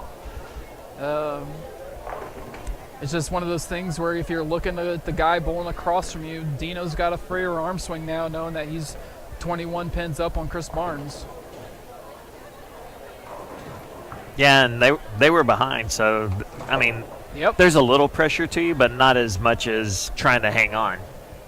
No, and here's Anthony, who's he's got 1 big 4 on this lane and 2 strikes. So he's on big 4, 5 bagger. And here he goes, finishing his the team's 7th frame. So he got a chance for 645 to 591. But after those doubles in spares, it's going to be really close to knotted up. See, that's what I thought his ball was going to do the last time on 18. Yeah, I see what you're saying. And then it saw some friction. You ready to go to Red Lobster? All right. I'm in. We're not got time. Why? 10 o'clock, I think. You think a Red Lobster in Plano, Texas closes at 10? I would say 11. Any reasonable business. Oh, it's a 11. Saturday night, too. Yeah, on a You Saturday. might get away with 11, but I think 10's going to be right. All right. If not, we're going to go across the street. We're going to... Oh, no. Oh, no. All right. That's ALS with the it's spare. good news for Rick. I'm going to look right now. I'm going to double check you if you tell me no, because I can't handle the across the street. I'm not built for that. We'll get a patio seat. They're trying to get you built for that. It takes practice. Yeah, no, these guys they're already way ahead of me in the bowling. They're light years ahead of me in the practice. All right, and, Phil Phil kept strikes. double them up. They're trying desperately to hang on to that early lead they built. Did the party bus of people get out? Where are all these people coming from? There was some sort of party in the yeah. back room down there. Right. I mean, I want to go party with her. She seemed cool. What up, Mom? Jim Stevens looking to party. And Ben Hof. Ben Hof's partying with that 4-bagger.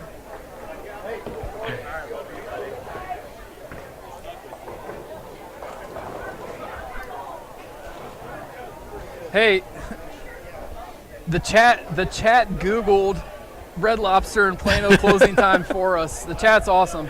Get in, TJ. Y'all are awesome. So, yeah, we got plenty of time to hit the Red Lobster. Hey, Shooter, Red Lobster, my treat. Oh, no. That was almost a 4.910. Yep. I'm not sure. I'd have to look at the math on it, but I think I'd rather have the 4.910 than the 910. But just because I can't get my ball farther over enough to cover the 9 at the same time. So one of those things where, like, if you're picking up the 4.9, you're almost a 4.9 for Walter. He's got the 9 only. Well, Barnes here is pretty good at throwing it straight and hard. So as long as the 9 didn't get moved any, Yeah, no, Barnes is splitting these. This is 8 spare for Chris. It's just unfortunate for him that it's not a strike to start getting some of those. Or no, they're in the lead, so they didn't have to worry about getting the pins back. 11 p.m. Yeah. Yeah, the chat's way ahead of you. The chat's got us. Oh, no. Didn't get it far enough on the 8, or excuse me, on the 9. Excellent. We got it made. All right, so, guys. So I did get the story, but they don't want it on the waves. That's fair. But there's apparently is a post-game party at the Red Lobster in Plano, so see you folks there. We go in lobstering. And if Dino shoots 300, he's buying.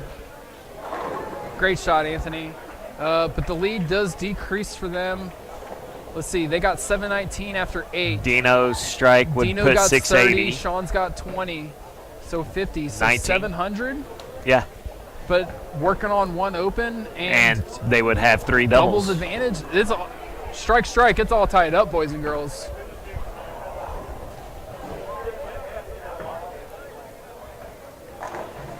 Dino reps brings a 10. Yeah, so he's off his. He is not buying Red Lobster. I thought it was just high game on the pair. There's 0 chance Walter buys this Red Lobster.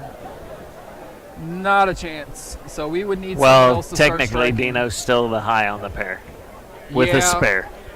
True. I mean, those are what you said is true. I mean, he is on pace. And we did jinx the Red Lobster. Dino had to go all the way back down to some pair he hasn't bowled on in 2 hours to get his spare ball. So he'll be right back. He's trying to make sure y'all don't go to Red Lobster. Yeah, guess what 2 restaurants I don't have in Helena? Red Lobster and Chick-fil-A.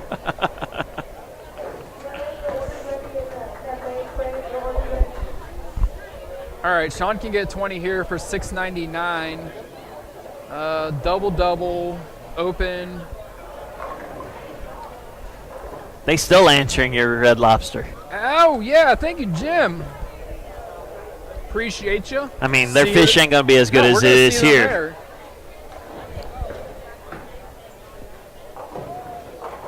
All right, 10 for Sean. We're going to have to tell Red Lobster Plano that they owe Perfect Strike Live some monies, boy. All right, so here we are, $7.19 for Rick Minier. What? $6.99 for Ben Hopes. So it's 20 pins difference, but with the open and the doubles, it is evened up. Maya, you're right. Dino ain't going to buy Match nothing. strength, it's all even. And Ben gets that flat 10 to carry out. It was in between flat and rain. Didn't have to worry about it. Got the tap.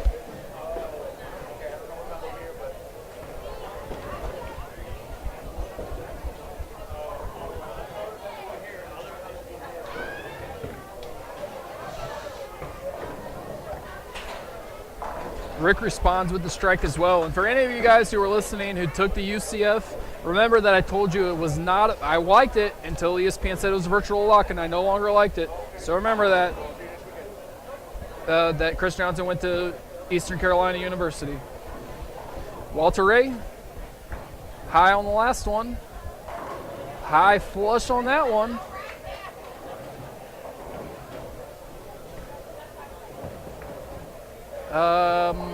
Let's see. So it is Ben going into the 10th with a double. Walter with the single.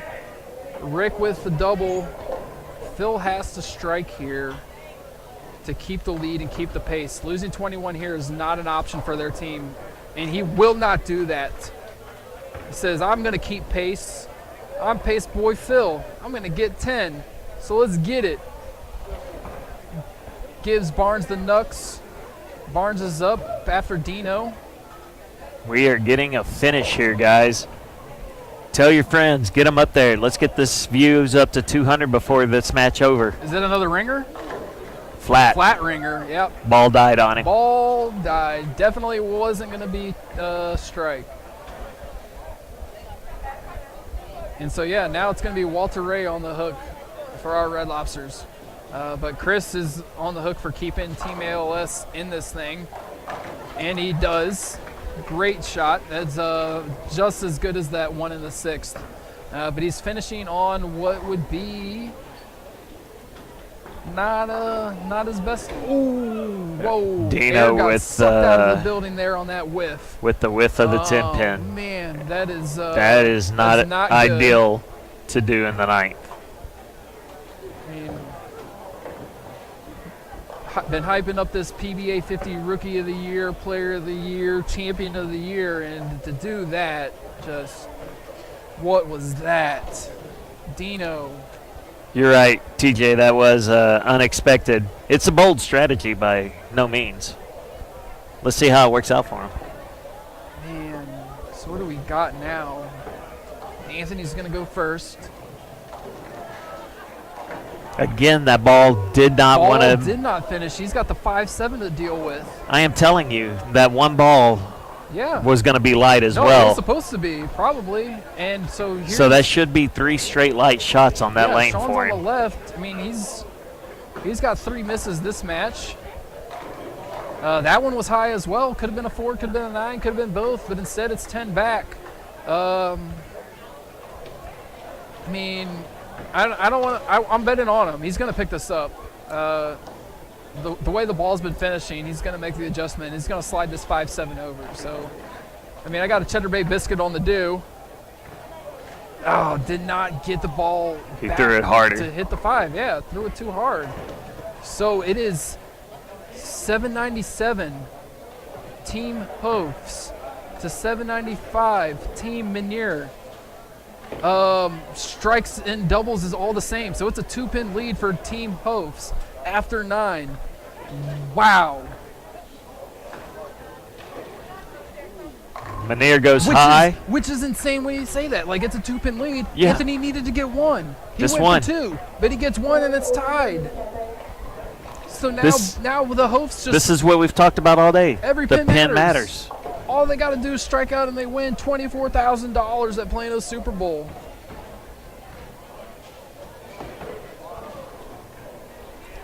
For the matching what Menier did. He likes it. Gets a late kick on the 10. Again, back to back. Let's go, Ben. But first, you got to deal with Rick. So let's go, Rick. I mean, Rick's missed 3 times in these 2 games. He's going to go 299, 259 if he strikes here. So they're coming back to 18 where Walter and Dino did not strike. Oh, is that inside? Yes. It's inside the pocket. That's where it is. Another strike for Rick. So these last semifinals and finals for Rick, he's 158 over. Wow. Great bowling, Rick. Outstanding. You bowled great all day. You bowled great all year last year. Pleasure to watch. Yep. That one's Oh, no. Yep. That's, I was going to say that one looked flush off his hand. This is the bad lane to finish on. This is not the lane to finish on. If they were choosing right now which one they would rather finish on. So,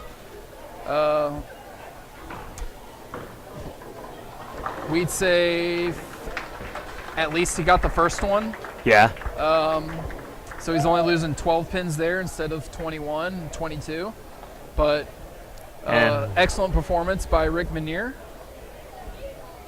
And really even a good, strong finish by Ben Hofs, who had 54 in the fourth. Put together a six-bagger to get to 221. So Phil Kepner up on the left. He can strike out for a 259. Gonna go ahead and give this first one a pitch. Pitch is good. Gets the 4 to fall forwards. I mean, coming up on this lane, it's really what adjustment does Chris make off his last shot on that lane? Yeah. And if he makes the right adjustment, the match is over. No, Walter left the 9 pin on this lane. Could have been the 4-9. It was, it was a very high ball. I think that's inside and light. Light's good enough. Running it out to lane 19. So Phil's got a strike here. Put the pressure on him. Keep the pace ahead.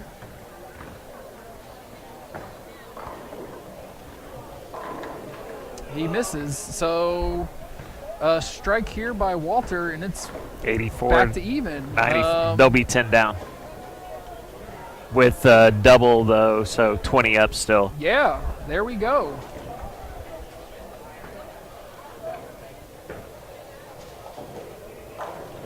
Oh, it looked like he threw that one a little harder than the last one. So this one, so normally he's been coming back and he's been masking up after the shot, after the frame. This one he masked up after the shot. I mean, is he thinking about what's going on here? I mean, it doesn't matter anymore because this is the fill ball. So I mean, right here he needs a strike. 10. You want to keep it at 10. Yeah. You can't let this get to 11. So here we go. Yeah, no, that's true. Looking down at the total frames, that's absolutely right. And he relaxed a little. No, and he knows. Yeah, yep. Threw it a little slower. Yep, but fist bumps all around from the GOAT. Absolutely. I mean, they're still only 11 down. Well, but the double. They got the double, so it's one. It's one. It's one. It's a 1-pin lead for Team ALS. And it is Team ALS up guys, right now. We're up to 194. Barnes. Tell your friends they do not want to miss this last 2 frames. We got a 1-pin match going right now. And Chris did leave the 4-9 on this No, lane last 9-10. 9-10? Yeah, sorry, 9-10, 9-10. So it's all about the adjustment he makes off that last shot. It hooked more. It did. It way overhooked. That's a 6-10 for him. Dino's on back-to-back 10 pins, ringing 10 on this one.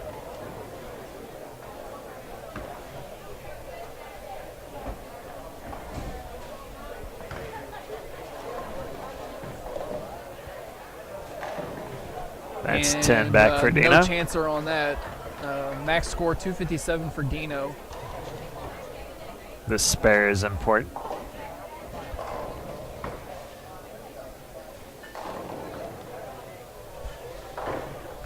Spares it up. So 236 with a strike in the fill for Chris. Dino's already at 237 with a chance to add 20 more to it. He can get to 933 to 934. He keeps it a 1-pin match, but they've got the double going in with an open. So that's 20 pins they're picking up right away.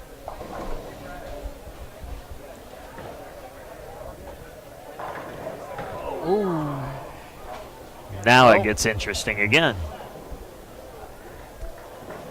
Yeah, so I mean, it didn't matter if it was there or the other spot. It's just 20 pins total in that frame for Dino as he's working on an open. Chris is going to get, he's already got his 20. That one hook stopped. That one, yep, he knows it too with that body language. Like, how did that not happen on the first one? So 236 for Chris. So spare here from Dino is going to be 934 to 913. So it's a 21 pin lead. But Sean's got 20 sitting up there. So that's 60 versus 40. So Anthony Lavery can strike out for the win. Strikeout. Team ALS wins by 1.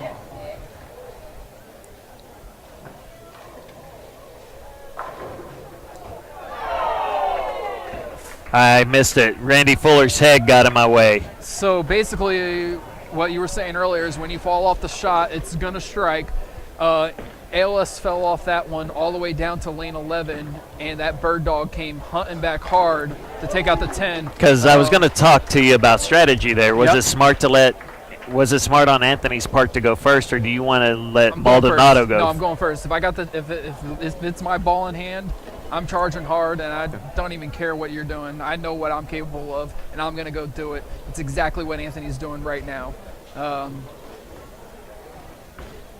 And it's just basically whatever Anthony does, Sean has to match it just to have a chance. Yep. But Anthony can strike out to win, so it's a moot point. He's going to get 10 more right here. Stay slow, Anthony.